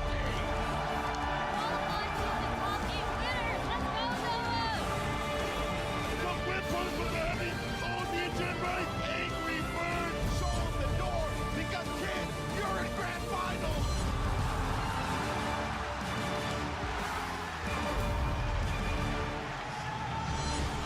Who would have thought? Welcome back to CEO 2025, 15 years of greatness. We're back here in Orlando. We're back on Capcom Fighters, and I am back next to my hermano, Mr. IFC Yipes. What a pleasure and an honor it is to be on the desk once again, sir. How you been doing? You already kicked it off this morning, bright and early. Listen, I'm going to be very honest with you. It's just great to be back in Orlando. That was pretty much the creme of the creme I was talking about this whole time. We back at its glory days of CEO, and you can see that with everybody traveling and coming back outside. This point system, Logan. We're back into the glory days of Capcom Pro Tour, exactly the point system, and my word, I have not seen this many international names at a major together under one roof in a long while. It's a beautiful thing to see. They were talking about the attendance at Combo Breaker. Well, boy, if you look at you know, some of the seeded players here. That list goes long. It's like Chris Jericho's list of 1,004 holds. Okay. That thing, I could read that all day. And we have got some real icons, some legends, and some shining new stars coming up for you in C block. That's right, 5 blocks, and we've got the likes of, let me go through this. Talk to me. Mena RD, one of the greatest of all time. Yes, sir. Say it louder. Like that. Taquido, one of the greatest of all time. We heard that one before, and that's true. Blaz, very much likely to become one of the greatest of all time. We've got the likes of Phenom here. We've got John Takeuchi, Aqua, JB. We've got Hibiki. Game Ins come over from Belgium. We've got Idom in the run-ins as well. I'm not sure how he's going to be getting on this season. But, boy, the list is very long. We've got Gamma. Crime's here. Oh, my word. I've just got down the list, and Crime, I'm hyped for that. Young Bucks is here to represent. You thought Blaz was dangerous. Okay, Crime is here. My Ken boys know what is about to happen. I hope we get to see him on stream as well. 3 Eyes repping for the Young Guns in the USA as well, out of Wisconsin. That Guile is very dangerous. We've got a lot of players here, bro. Going to be a great block. Can I see the Mena pool real quick? Let me just see. I want to see his tracks. I mean, we was looking. Shout out to Sherry Jennings and then Cross, of course. They have a nice little lineup where you can see the exact pools that they in. Oh, yeah, I got that, bro. Don't you worry. I saved all that. You know I appreciate that. I appreciate on that. job. But you can have a look at the bracket right there, and you can look at it right at home as well. Start GG. Of course, CEO's in the front page, and we are in the C brackets right now as Yipes uses his reading spectacles to get going. But right now, we are ready for our first match as we look to the stage. And who have we got stepping up? We have got Milk and Frigid. Let's go, Milk. Never spoiled. We're on with no expiration date over here. We're here forever. As long as you keep refrigerated. That's right. Versus Frigid, am I right? Am I correct? That's correct. That's it, all right. Well, look, I looked at the brackets, man, and it looks like there could be some heartbreakers. I think I've already seen the first match that I want to see highlighted. Hopefully they're on the same side, but Aqua Mena on the same side, Squall. But that's here nor there. Let's move forward here. How you feel about the quality of life changes? Well, you know what? It's been out for a couple weeks now, right? I'm still here to learn. Me too. I'm sure we are going to say a lot of things that are not entirely 100% accurate, but boy, there's a lot to absorb. And one of the things that I'm most excited about is seeing these players turn up and display what they have learned, what they've picked up in their short time with Season 3 as we progress on our journey, of course, towards Capcom Cup. Well, speaking of quality of life changes, you already seen it. The double bombs from Kimberly. That's going to be a doozy. The fact that they don't go away and they're still out there, it's everybody's nightmare when it comes to who has a reversal. That's almost like a Marvel incoming mix-up now. You've got to take the high-low, and even if you guess right there, you still got to take another mix after that. You can't match the reversal, you know, because she gets a big, big punish when you land on the second can that's still out there. Correct. Okay, the slide classic. Let's go, never spoiled. Milk. Trying to get that counter hit. And I think this lady as well, the strongest woman in the world, Chun-Li, is looking very, very positive as well at the moment. Yeah, more combo extenders, I believe. Well, more consistent combos. Obviously, air EX legs. You can lead into a fireball now. Fireball super, excuse me. Yeah, she's got great lows. Of course, the perfect parry changes really help her. She's able to still engage in a very strong ground game. Let's go, Kimberly. No, man, no matter how many changes we get, we still going to open people up.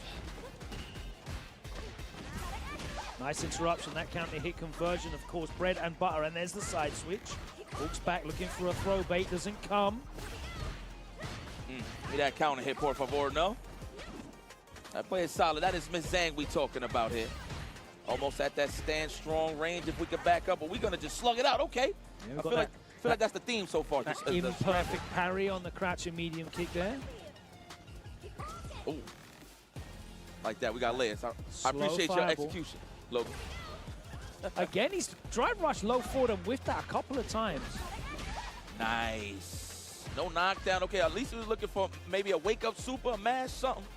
Definitely messed up the stance into an overhead, I believe. Nice block on that overhead, and there's the interruption. But doesn't get a full conversion off of it. That could have been the kill. Again, Frigid with the blocks. No blocks done infinite. You gotta be easy. No. 2+. Damn. Running it in. The open palm plasma for the finish. I see you, Frigid. Okay, shake it off. Looks like it's your first game of the day, possibly.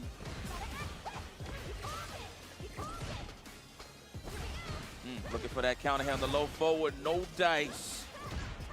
Nice punish on the landing frames and spends. 2 of those bars, off we go. Let me see, this is a throw. Survey says no. Ooh, get reopened up. Expecting the low, right? The whiff low. That is the mix. There's the conditioning tool. Ooh! A perfect.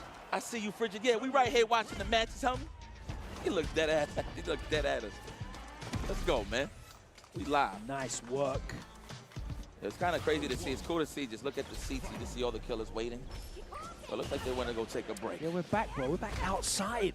No? Let's go, man. We're back in the right city in Florida as well. It's a wonderful time. We're enjoying ourselves here, being back at CEO, back on the Pro Tour.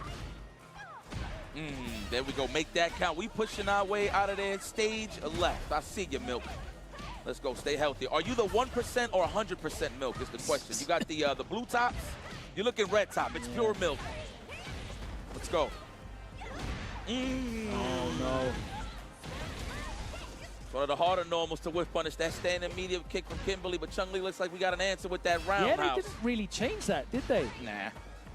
Maybe people are just getting a little more better, but... I know you're a little bit salty about that as a Bison player as well. That's fine. To be honest, in order to play proper footsies and like whiff punish games, you have to make sure that medium kick connects, right? Yeah. So it doesn't bother me. There was a couple of things actually I didn't even realize that Bison had when we was playing before the patch. I didn't know there was that much active frames on the stand jack. I didn't know. I didn't even know. All buttons have a purpose for me. Let's go. Scoop. All right. What a way to hover over the fireball. That's sneaky there. Counter poke, I'm pretty sure, with the stand strong. Met with the standing medium kick.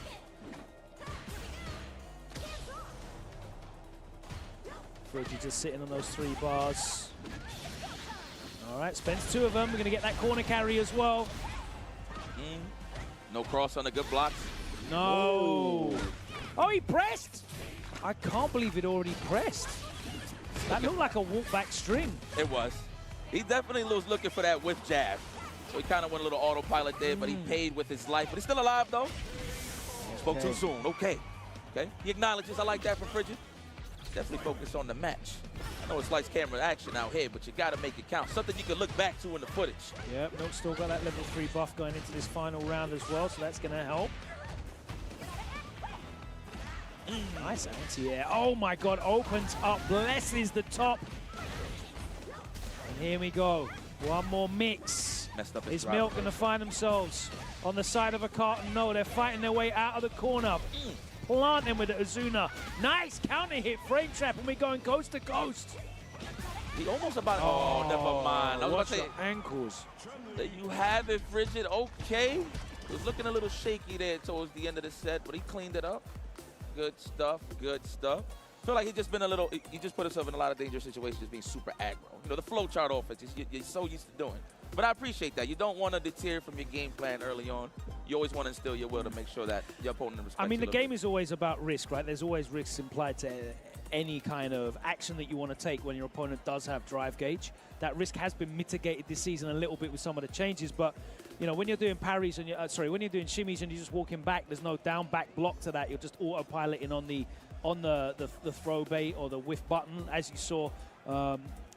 You know, Frigid doing there, but at the end, Milk did exactly the same thing and got punished for it with the wake-up low forward, and that was enough for Milk to close it out and take the win. It was exciting back-and-forth stuff. 2 characters that I think we're going to see plenty of as well. We haven't seen much Chun-Li in general, right? There's not a lot of people still using Chun, but I think she's being very slept on. Kimberly coming into more popularity towards the tail end of last season as people were unlocking the power that she had, and of course, you know, getting that real level 1 as a true reversal certainly helps her become more viable, and I think we're going to see more and more Kimberly as well. And she's a character that I really do enjoy seeing. Yeah, it's the flavor that we need, man. You know, obviously we got the neutral heavy, wait for the time to strike, and then just go for the maul in terms of the offense with the drive rush. But Kimberly gives you a different look when it comes to mix-ups, for sure. I mean, in a 2 out of 3 setting, that's one character you don't want to bump into, so definitely be very well prepared on the defensive end. Absolutely, and we've been very well prepared here coming into CEO. As I said, we've been taking a look at some of the big names that we're moving through the pools and looking at some of the more local talent as we open up these 5 pools in the C Wave. Lots of big international names to come this weekend, but we have got a lot of players that have traveled from all across the United States and, you know, North America, South America, Central America in general. Here, the attraction of, you know, CEO being back in Orlando, being back as part of a Pro Tour that awards points as well. It means that we've attracted players internationally here as well. So, you know, definitely great to see that, the abundance of players. We had players traveling last year. Of course, I think you mentioned it on your first spot, that there can only be one. The winner takes it all, you know, to quote ABBA. But now, we're in it for points. There's reward. And if you manage to be consistent, you know, if you've got that sponsor that's backing you, sending you out to all of these events around the world, you might be one of those final 6. We're going to take a look at that leaderboard a little bit later on throughout this block and remind you of how that looks with 3 events deep now. Yeah. So things are starting to shape up. There's a lot more to come. It's going to be an exciting season. I love that storylines, Yipes. We like that. Yes, yes. I mean, look, I'm all about the little sports season when it comes to, like, really kicking back and seeing the competition that you got to deal with, even though you're in a comfortable spot in terms of the seed of how many points you got, whatever the case is. But you can really assess what you really want to pick in terms of tournaments. So I kind of like that. Question right What's up, now. brother? You mentioned sports, and it just triggered my mind. Come on, man. Are the Pacers the worst team to ever make it to the NBA Finals? Oh, and I hear you in the back, Shy. I know. Oh, man. All right, so first and foremost, I'm pretty upset that, you know, Knicks didn't make it. But the thing that got me more upset was it's mostly the Midwesterners. They was hitting me with the, listen, whatever happens, please try not to let these guys pass through the Pacers. It was the Bulls fans and all that. I'm not going to say no names, but we lost. But I'll tell you what, if they finish the job, I'll be very happy for them. Because they beat us, they made it, you know, and they've been our rivals. I mean, unfortunately in 2000 it happened to us again. Do we really have to go down memory lane here? Just ask. Battle's ready. Thank you so much. From my native New Yorker as well. Shy, are you a Knicks fan? Thank you. I just wanted to make sure. So Knicks and 8. All right, got Bweed and Blaze. Damn. Both out of the U.S. Let's go. Bweed versus Blaze. Oh, you know how to grind my gears. Oh, yeah. Oh, let's go. I hope somebody gets just as salty as me on this stage right now. We got Aki versus the JP, the accountant. Looks like he is dabbling in some spiritual chakras with the Younks and all that. All right, this is actually in Mena's path. So let's go. If Mena continues to win his first match, he could play the winner of this one. Mena, man. Another 2 characters that I think are winners in the balance patch just by kind of cruising through. Let me ask you a serious question, brother. Yes, sir. Do you feel like it is necessary for Mena to stay on top of things and enter these tournaments, though he qualified? I think it's good for business. That's all right. All right, that's all I needed to hear. Like, my guy. I think it's good for visibility. I think it's good for the scene. There you go. Okay. I want to see the best players in the world. Like, we've got JP on the screen. I want Kakaru to be at all these events, bro. Like, don't be the champion, don't be qualified, and then just go into hiding. I want to see everybody out. Outside, everyone outside. You know, a reason for people to attend, a reason for people to tune in and lock in. More big names, more exciting matchups. That's what I want.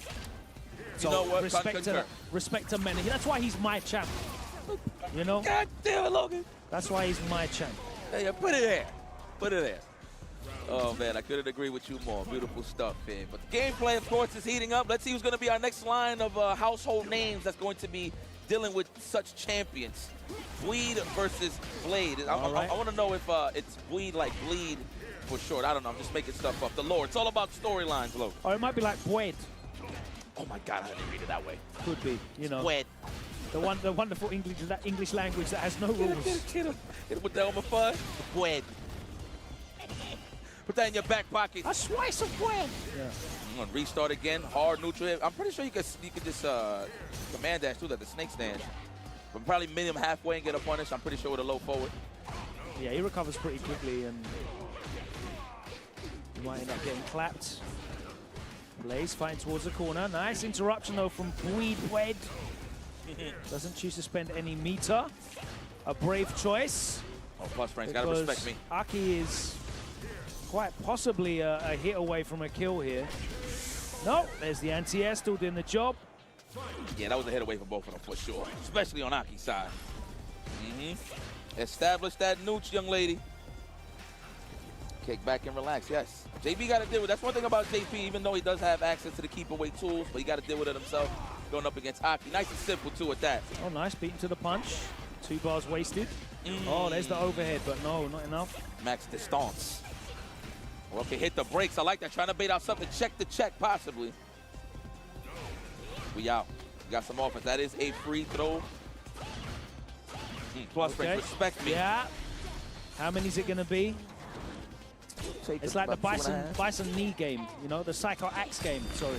Okay. Oh, it's open. Right here. Rough, rugged. Nice. Nice, there we go. There's the drive rush behind. Counter hit. Blaze. C'est blasé versus Fwed. Ooh, good check. That's what I like to say. And he was walking forward, so he was definitely looking out for that one. His eyes are open for all possibilities on offense. Roto Z. Throwback. I see it clear now, and it's spicy. Okay. I see. Nice anti-air again. So reliable now that they've reverted those changes back. Oh, great starter as well. Big damage incoming, and we're going to lay the poison once again for the next open up. The pretzel straight from Auntie Anne's. Sneaky overhead incoming, I promise you. Real silent. Look. Next drive rush? Nah, not even. Doesn't even need to. Just wait for an opening. Ooh, why not? You do have low life, so I agree with that from Blaze. Yeah, and that's nice as well, because if you get them to flinch with the DI back, you're dead. Yep. Oh, nice. Yeah, you can't neutral jump there. That was a horrible situation to be in. Nice and slow. Okay. Didn't convert from that, but that's all right. Didn't actually block low after the drive parry. You still have to block high-low there in recovery. You know, so interesting, you know, we got quality life changes. You know, I was saying this early in the broadcast. You kind of see perfect parries less, but although I feel like as the game continues on and getting used to it, you'll see it more consistently. Well, then it's going to become a situation of, like, do you know what the strings are? Do you know where to expect it? 80%, 75-80% of things are mostly going to be able to be perfect parried standing, but it means that your defense needs to be active, right? You can't just be down back and you know, those are going to be coming out more often. The overhead, another overhead, double overheads here. When all men. And level 3 is going to close it out unless there is a drop of epic proportions, but there isn't going to be one. Blaze closes it out. And yeah, I feel like characters like, you know, Elena are perfect for Season 3. You know, she's a high-low, so many high-low mix-up opportunities, resets in the middle of combos with the roll, you know, into the links. And she's got a lot of pressure tools, a lot of frame kills where, you know, you can identify whether it's going to be high-low based on the frame kills that she has, but she's got a lot of situations that she makes you guess as well. And I think how parry is now, where you can't just tap parry and still be down back in for your life, you have to commit to that. Stand up, get the correct one, because obviously if you parry something imperfectly, you don't really get any benefit from it in terms of frames. You're just getting that drive gauge benefit. And so I like the changes a lot in that regard. You know, you're not going to see the variance of things just turning around massively. I wake up, tap parry in the corner, back throw or side switch into, you know, you've won neutral and put me all the way here, but now, you know, I'm in charge. I'm the captain now. So I like it a lot. I really like these changes. You're right. You know, the variance is there. The parries are not as prevalent from what I've seen anyway. I've been trying to watch a lot of replays to like absorb the information. For sure. That's what I'm basing it on, more online games, if anything. But no, I can agree with you there. Like, as more of these new characters release, hopefully they got more of a mix-up play where you're actually forced to use these mechanics. So I can agree with you. Viper, who knows, man? And I think it rewards people putting the work in and going, right, okay, this is the string. These are the options. Here's where there's a high-low mix-up. Here's where the cancel is going to be into a special that only hits mid or high. That knowledge will empower you to choose the correct option. Like, even simple things at the moment. Like, people don't have the muscle memory to do things like stand parry Blanca ball or E-Honda headbutt, for example, which obviously you have to stand parry to get the perfect parry.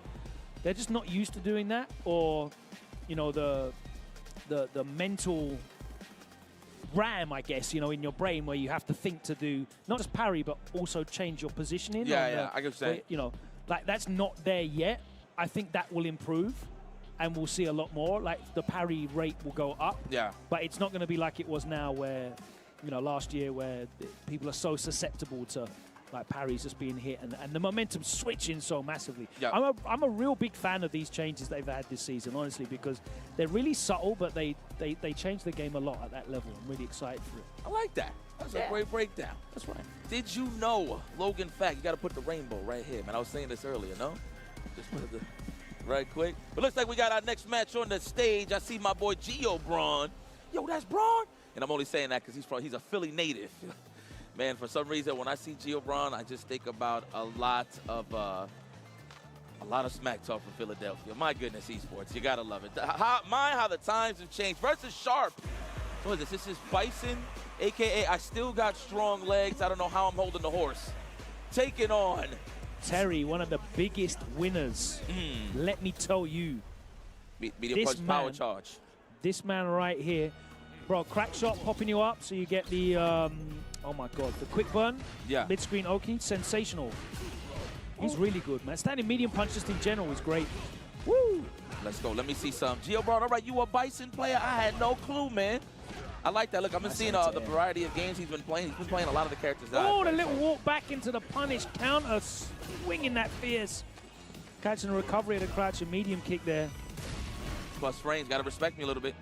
The best space out too with Bison. He whiffing a lot, bro. I can feel the breeze from here. Nice anti-air. Oh, okay, didn't flinch. All right, the knuckleless knuckle. That's what we do here. A knuckle sandwich. All right, I like that. Take your turn back slowly but surely, putting him in that burnout state. Wow, of course. Okay, air reset, but he wasn't ready with the triple lights. Enough is enough, says Gio Braun. Okay. I respect your character choices, man. Okay, from Spider-Man all the way to Bison, right on, buddy. Target combo. The jumping. Jump. Okay, still has Oki, so respect to all my Bison players. They said you don't really get the true Okis no more from light punch and medium punch back fist, but the Pierce one is still there. Yeah, and OD as well. So pretty sweet. We still got what we need. That's the end that has to be it. There we go. Okay, no, we ain't gonna use it, all right? I definitely would have prioritized that drive gauge, but we do have the bomb in place, so I get it. Oh my word, dash up, cross up. Oh, that's one of the buffs right there. You gotta love it. He needed that. I ain't going front. Jab, it's a light psycho crushes. Yes. There you go.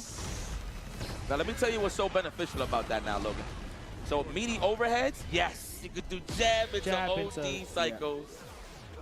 We gotta love it. And also, in the corner when you do the full fierce, you can cancel that into the light cycle crusher and then cancel that into the super as well. And the damage increase, it almost puts him back to where he was. Just about, don't say it out loud. But he's there. Oh, shake my hand. That was a heater right there. That was a pitch. Whiff. Nice. Needs to space those burn knuckles out a little bit better. Should come into the scissor kick there. He would have got the conversion. We in throw loop city. Woo! Out we go. Rising tackle gets him out of the corner. Another big whiff here, and Sharp is swinging for the fences. Okay. Okay, Gio Braun, walk him down. Don't be scared to use that low forward either. I notice a lot of Bisons, including myself, they don't really like to use low forward as much. That is like his best tool to clip the walk backwards, man. Nobody want to take a scissor kick, I promise. Not when it's perfectly placed, that space at least. Let's go. Get up in there, no tech, the closest of fierce. And it was a drive rush, so it was definitely potent on the block stun side of things. Wow. Ow. 2 boots, straight from the moon. Can I get another throw? No. Giuseppe Zanotti's in the club. There we go, the hell attack. Look at this gamer here. No, sir. Still got my it. word.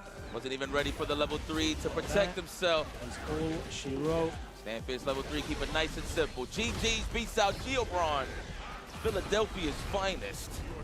In the building. If you remember, I don't know, Logan, you've been around. If you heard the lines, see you later. It goes hand in hand with that man right there, Gio Braun, ladies and gentlemen. I would hit the the clap sound effect if I had it. But all right, Sharp, that side, man. You be close. There you go. Right on.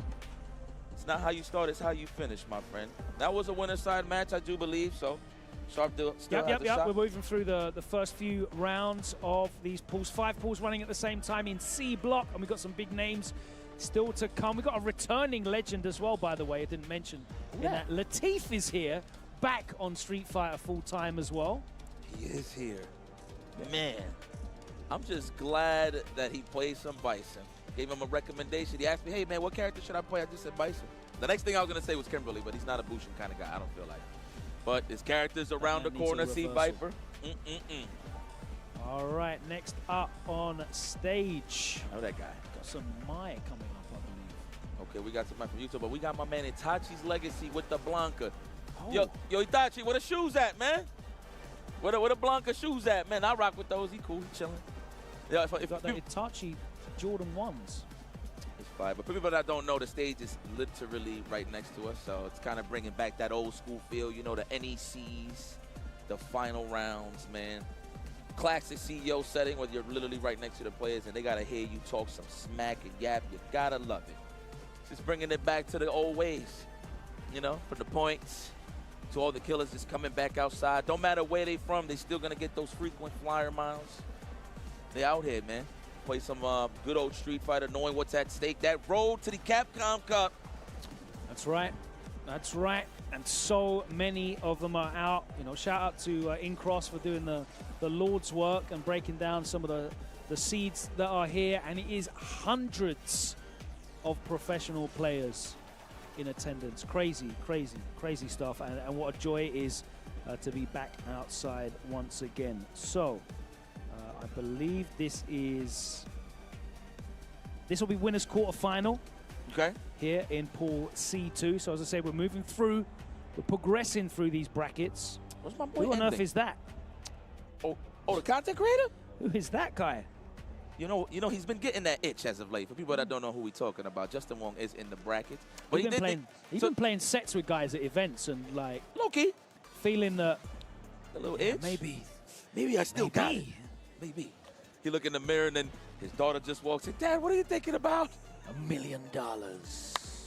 Like, you imagine the kid comes in, you don't got a shot, Dad. I hope he does come back, though. That would be pretty fire. But now, I think he's been busy with a lot of content stuff, so, like, he's DQ'd himself from other games. But we don't got no content creators on the stage, ladies and gentlemen. We got 2 killers ready to get some of these points at hand. So we got Yuto, who has flown in from Japan. Crazy. Using Mai mostly, but there's still a character select, so that is not confirmed for this set. And Itachi's Legacy, I always remember as an Ibuki player. He had that. Yeah, likes himself some mix-ups, so 100%. Here we are with the Blanca. Fair change going up against mine. I like the fact that there's no proximity guard anymore on the fans. You can walk away from it in peace without putting yourself in danger with a parry and then backdashing, so you can kind of get red on that man trying to escape. So it's pretty cool on that. I concur with that change. Love it. Offensively, no, I don't know what she really got, but she still is the same old for what I'm seeing. I haven't seen nothing real drastic. Besides that, of course, that was probably the biggest change. Here we go, Blanca. Man, I like that. That's what I like to see, the classic look, man. I've been seeing the no neck, all back, stomach, Blanca, you know what I'm talking about? Oh, the doll. The doll. Yeah. The plushie. There you go. Right on. He said, whoa. Oh, anti-air, okay. Wow, just get straight lifted. Flip the tables. Blanca got about some to get lifted again. Too. You could actually combo the command throw now. That's kind of crazy. And that builds a lot of meter. Yeah. I mean, I don't think it's like a massive change in terms of situational advantage or damage, but it's a nice bit of meter gain for him. Yeah, let's give him something. Okay, Yuto. Say, hold that fan for me on the house. Oh, my word. That was clean. He ducked straight under that and was ready. Flip the tables. Like Prime Mayweather ducked under and just popped up. And Itachi's Legacy closing out round number 1. Let me tell you something. These couple of trips that he had recently, man, he went to the Cup to watch. You know what I'm saying? He's been with, he knows Mena personally, so they was out there just chilling with Bob. He's had a lot of quality time to play some good competition, so I wouldn't be surprised if he makes it far, man. He's really good. Let's go. Try to hold up, possibly. Maybe the up back Blanca ball, possibly. Yuto on the prowl on the offense, trying to get the open up. No dice, says Itachi. Let go of me. Ready with a punish into the level 2, so he's going to get a nice... No? Yeah, nice situation there instead. I figured he throw the toy out there. Messed up on the delay a little bit, or the walk back. Was still in range of the throw and puts himself in danger with that reversal. Big gamble led to a big punish. Yuto ties a round up.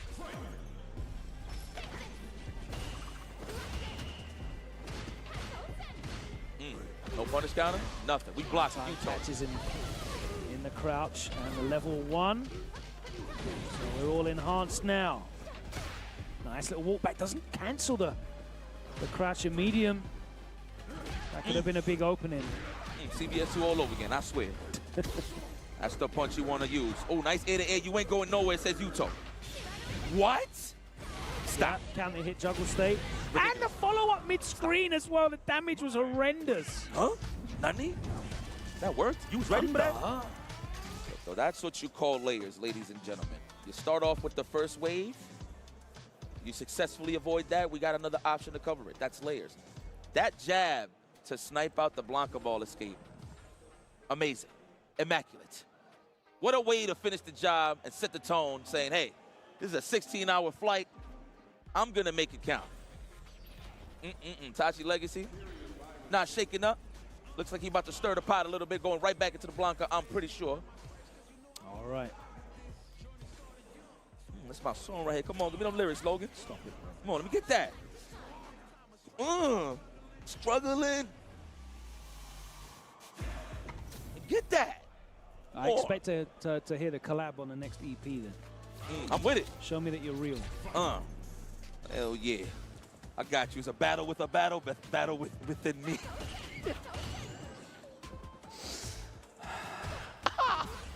Oh, gets caught standing. Where are you trying to walk to? Oh my word, all of that. Hasn't got the level 1 yet though. No, absolutely not. Though we slowly but surely building that meter, I'm sure Itachi's Legacy is salivating for a level 2 right now. That's why you see the big buttons for the big meter game. Oh, almost. Too far away. Woo. I'm sure he had a next conversion with the level 1 instead that time. That was a beautiful check, by the way, on that drive rush. With a roundhouse at that. Okay. Bit disrespectful. I like the long-winded strings just to bring back a little bit of that drive gauge. I'm with it. Take a throw. That's it. Now this is your chance to get the hell up out of there and make sure you get comfortable. Nice. There we go. Yes. Kept himself alive. Took the throw. Very smart decision. Had the life to take that one throw, and he knew that would reset the situation. Great read on the slide going underneath the OD fans. That's a placeholder now. Now it's in Yuto's head. You got to be careful how you throw those fans. Nice. Again gets caught standing and then straight into the level 1, of course. Ooh. Okay. Almost made a pay. Nice check. Out of the corner as well. Sneaks that in. Yuto. Oh, no. Put himself in a dangerous state. Not against mine. As long as he don't get clipped and get carried to the corner, he should be all right. Movement down. Not ready for the overhead. The 2-in-1, I like to call it. That overhead beats the latex. It's so fast, you don't know if it's coming as an overhead. If you try to hold up, you get clipped. It's pretty good. 3-in-1, actually. Plus frames, let's abuse that real quick. Drop combos, though. Not on the grand stage, baby. Trying to snipe no out. Proximity guard doesn't help you when you're in the corner. That's true. That's you a ain't fact. walking back anywhere. And there we go, one of the best in the business. Are we going to get out of it? Obviously, we got corner carries. Get out the corner. Nice. Side switch. Oh, looking for the shimmy. You dirty bastard, you. Wow. Just lets it rip. And that, ladies and gentlemen, is going to be the level 3. Yuto with a walk back. Is able to get the hit and close it out against Itachi's Legacy. We don't even get to see the end of the animation because he wants to make sure that his controller is fully disconnected. I'm a firm believer of shimmy setups, right? You saw he tried to set it up there after the level 2 install. Let him rise, dash up, and try to go for a neutral jump to punish the throw bait. But I gotta be honest, in order for you to really establish a mix-up like that and be successful for the big damage, you gotta go for the throws. You gotta go for the throws, man.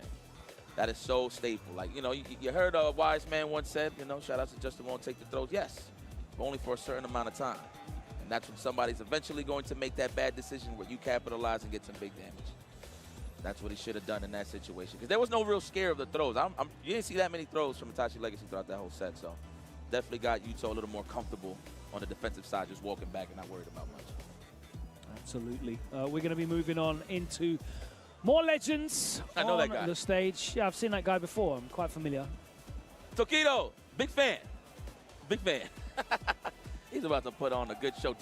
I said this earlier with Sherry. They got this fire reject poster letting them know that everybody's coming through. Yeah, the social media game is on point. Fire. Give that man or woman a raise. Because literally, these guys are in town. The whole reject crew is here. They came in like the A-team. Seriously. Go check it out. Go follow them on the Twitter so you know what we're talking about. Just so you can be engaging with us. Yeah, it's great to see, you know, that level of support. Yeah. Once again with these players. Of course, the majority of that coming off the back of Street Fighter League Japan exploded, right, in the last couple of years. The level of support and interest with Street Fighter League Japan. Some of these teams are getting massive, massive backing. You know, being able to do these live viewing parties that are selling out as well for regular season fixtures. They're not even playoff viewing parties. It's an amazing position for them to be in. And having organizations that are backing the players in the way that the Reject have been. And they got a mad roster as well. Yeah, man, team tournaments, brother. You know, we've been preaching it for years. We love the team format, so it's great to see that it's reached that level, that we get in teams. We get in franchises, if you will. There you go, dynasties. So let's see. Well, you know, if you talk about dynasties, this man is certainly, you know, in possession of his own very, very, very well-curated dynasty across multiple titles for decades. Tokido, one of the most consistent competitors. You see all those rocks on Tokido's face? He had to unplug from the mountain that he's in. Rushmore. Tokido. My goodness. What can we say? Is he on yours? Yes. I got a name up there which I will not be mentioning on the broadcast, but if you watch my videos and stuff like that, you know who's some of my top list. Ryan Hart is up there. Yeah? Yeah, he's in my list. Is this all fighting games or just Street Fighter? All fighting games. Okay. Yeah. Yeah, oh yeah, Tokido's, oh yeah, he's in there. Oh yeah. Oh yeah. But we can make just so straight up Street Fighter. Two more spots. You've only got two, Ryan and Tokido. You've got 2 more spots on your roster. Justin Wong is up there. Damn. There's a couple of names. We'll talk about it over dinner. 1 more spot. I'll get that out of you before the end of this. I got you. All right, Tokido still rocking that very tight leather jacket costume. Nice check, triple lights. You know, this is a perfect opportunity for Stearns to say, like, you know what? I've watched the videos a couple of times. I'm pretty sure he uses Tokido as reference. It's either a task of, do I want to really whoop him, or do I want to show him how nice I really am? Well, it kind of leads to whooping him regardless, right? But, Tokido, we talking about the Ken Masters. Drive rush counter hit stand fierce into overhead combo. That is a lot of frame advantage. Yo, did you see how he didn't get the level 3, bro, on the EX Gen Rise on Daigo? You know that? That's actually nuts. Useless information. But hey, we're here. Tokido being stirred. Oh, wow, just completely stuffed the late DP. Must have been a failed input. So it was counter hit. And you go. With good old Jinrai. I like the push out scenario there with the stand fierce fireball in range. Mind you, got to be real point blank for that to work. Yeah, that actually whipped. Shades of Street Fighter 5 there. Okay. A bit too predictable with his drive rush pressure. True. There you go. Play at your ranges. Man, they are swinging. Ooh! Nice conversion. Level 1. You spend the 2 there, bro. You spend the 2 and you make sure. You got to make sure. This man's a legend. Yeah, you got to kill him. Level 1, because he's got level 3 and that's 50% health, bro. Like, put this man in the dirt. Put him in the dirt. Put him under that carpet. That is a punish if I ever seen one. Tokido on the prowl. Oh, yeah, okay. That's a quality of life change, too. You still get a setup, though. I know the frame kills like double jab, overhead. I think it is a triple. I'm not too sure. But you get the meaty overhead, nonetheless, when that setup. Oh, Mr. Stand strong. The chain, how could you? Nice. Doing really well converting these max range low forwards after counter hits and punish counters. Stearns. Yeah. Oh my God, almost got the perfect parry. I felt it. He was trying to snipe it out. You have to. All right. Not going to burn out either. But what's he going to take afterwards? There we go. That's a run step kick or fireball. What? We're going to set it up. Woo! Not even better. Drive rush crouch fist. I could have led it to level 1. Not going to front, but hey, we ain't going to question Tokido. This guy knows what he's doing. I like that setup, by the way. You see that usually like on a knockdown mid-screen, but it's to catch like the delay techniques and stuff off the crouching face into the roundhouse gen run. Yeah. Love that setup. Big damage on the drive. Nice whiff punish there, though, from Stearns. Stearns has been actually, putting on a show. Definitely making a good account for himself. Empty jump into the lights. What a frame trap that is. Ready with the jump out of the corner. Get back in there. I like that. Keep Judo that pressure roll. going. There we go. We're going to get a combo this time.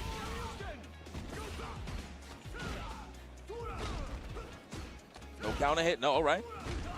We still got throw loops here. Don't be fooled, but we got to time it a little better. Yeah, and I mean, this is just a guess, right? After the dash, it's just a guess. So there. Stearns had enough, decided, oh my word, the spacing, sublime. Preemptively thrown out. And getting clipped by that low forward. Tokido, set point now. That big toe went under the bridge, Logan. That stand fierce. Let me tell you something. Tokido respects that button well, so he will be with punishing that accordingly. Very nice. Nice. Okay, Stern. Walking back. He always gets pockets of like getting the momentum started first, the Tokido, so he definitely needs to build on that. Nice. We're going for Oki. Meaty throw, of course, the double dash. Delayed. Respecting the wake up. Okay. Okay. Both itching to whip punish for the stand roundhouse. I smell it. There it is. Into the punch, the counter hit there. Yeah, come into it early. Screen. Ooh, the delay off the crouch strong, and then we're getting that cash out for the win. I don't even think we need a survey for this, actually. Barely, but it finished the job. Yeah, crouch strong was the starter, so the scaling didn't kick in. Correct. That is correct. Tokido, winner! This guy's a legend. He's pretty good. We're not worthy. We're not worthy. I like that movie. Wayne's We're not worthy. We're not scum. Yeah. Credit to Tokido, man. One of the legends in the game. Whoa, we outside. Point systems and all that. Tokido. Wait, he won the big Asia tournament, right? That was the Asian Champions. But that was for EWC. Yeah. Okay. Never mind. So we still out here trying to get on the rise. It's a different circuit, bro. I love it. I mean, it still coincides a little bit, but you know what? We got two different arenas. Yeah, we still get like the, the superhero crossover. There you go. Like the cinematic universe of competitive Street Fighter. But yes, he has shown that he is more than capable of winning a major. Is he going to win this weekend? He could very well do so. But that is our first section of matches. Let's take a look at some of the important messaging we have for you right now, because of course the Pro Tour is open. And we have seen already some of the incredible names that have joined the Pantheon. We mentioned Blaz, definitely one of the best examples through the path of the World Warrior. You could be the very next to take your place at Capcom Cup. Your journey starts on the World Warrior circuit. The season starts next week, and registration is open for all of the events. No matter where you are in the world, there should be a World Warrior event for you. So head on over to capcom.us/WW25 for the schedule and more information, including what you can expect in those regional finals, pricing, and how to earn the coveted Capcom Cup 12 invitation. There you can see the prize pool. Very, very similar to a Premier, so well worth your time. If you're one of those players who's not able to make it out to one of these incredible offline experiences, World Warrior is designed for you, because no matter where you are, if you've got the skills, if you've got the talent, then you have the opportunity. One of the best additions to competitive Street Fighter ever. Thank you very much, Capcom, for this. World Warrior starts next week. Get online, head on over to capcom.us/WW25. You can find out how to sign up. Yes, man, and my goodness. Oh! Speaking of signing up, ladies and gentlemen, if you're not here at CEO, that is all right because we have plenty more CPT offlines happening across the world. Next up is Blink Respawn in the Dominican Republic. De lo mío, holla. The weekend of July 18th. Registration is open, so sign up and compete to win your ticket to Capcom Cup 12 in the land of the rising sun, Japan. Let me shed a tear. It's all right. We're going to make it happen, baby. Sajam Slam 5 is right around the corner. Watch some of your favorite creators and streamers learn from the pros and experts as they compete in Street Fighter 6 later this month. And I know that some of the talent that has put themselves forward to be part of Sajam Slam is incredible. Tune into the round robin matches that will kick off June 25th and 27th, and the team finals matches on June 29th on Twitch and YouTube, with all matches starting at 3 p.m. PDT. All the info there on your screen right now. Sajam Slam is back. Street Fighter 6 is on the menus. What's for dinner? And I got something for you on what's for dinner right here, Logan. If you want to eat like the rest of us, you got to know that victory is above everything. That is correct. You ready to level up your fighting gear and save? Visit VicTrixPro.com and enjoy 10% off when you sign up as a new customer. Obviously, we got the Pro KO leverless and the Pro FS Arcade fight stick. Let me tell you something. I got this bad boy right here. I actually bring it out tonight with my laptop, so I'm going to definitely get some casuals in. But yes, this is a fire piece of equipment. Let me tell you. And mind you, and if you're in the house and you got one of these bad boys, you can get some laser engraving. Well, you know what, old man? The future is right now, and I don't know what this thing is. Don't know about all of that. If you want to get your inputs in instantly, then you can pick up the Pro KO leverless as well. That's available right now. And both of these are in a beautiful brushed aluminium finish. So if you like your products to feel real premium, yeah, look, there you go. You're almost doing it. There you go. We're close to home with that one. Close to home. But this one, right, look at that. Look how thin that is. Man, put it in your back pocket. That's it. That's the era we in. I'm only, listen, I only bring it up about leverless because every time I want casuals and I want to borrow a stick, that's where it's at right now. Shout out to, yeah, it's hard to find an arcade stick these days at events. Shout out to Victrix as well. If you catch them at one of these offline events, they will laser engrave your controller for you, your Victrix controller for you. They've done this with the beautiful Capcom Pro Tour logo. As Yipes is Yipes is trying to mash out some extra damage on that hyper combo. You know? Where's the glove, bro? You know what? With age, you can just appreciate some good cocoa butter. you know that's why I don't use the glove no more. But man, got some callus though. You see, I've been working on my muscles. You know, try to at least. But there you go. The Dasani bottles have been out. Oh man, I got a story for you. But you're gonna hear that when we come back from this break. Stick around, don't go anywhere. CEO 2025 with more CPT action when we return.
gives you wings.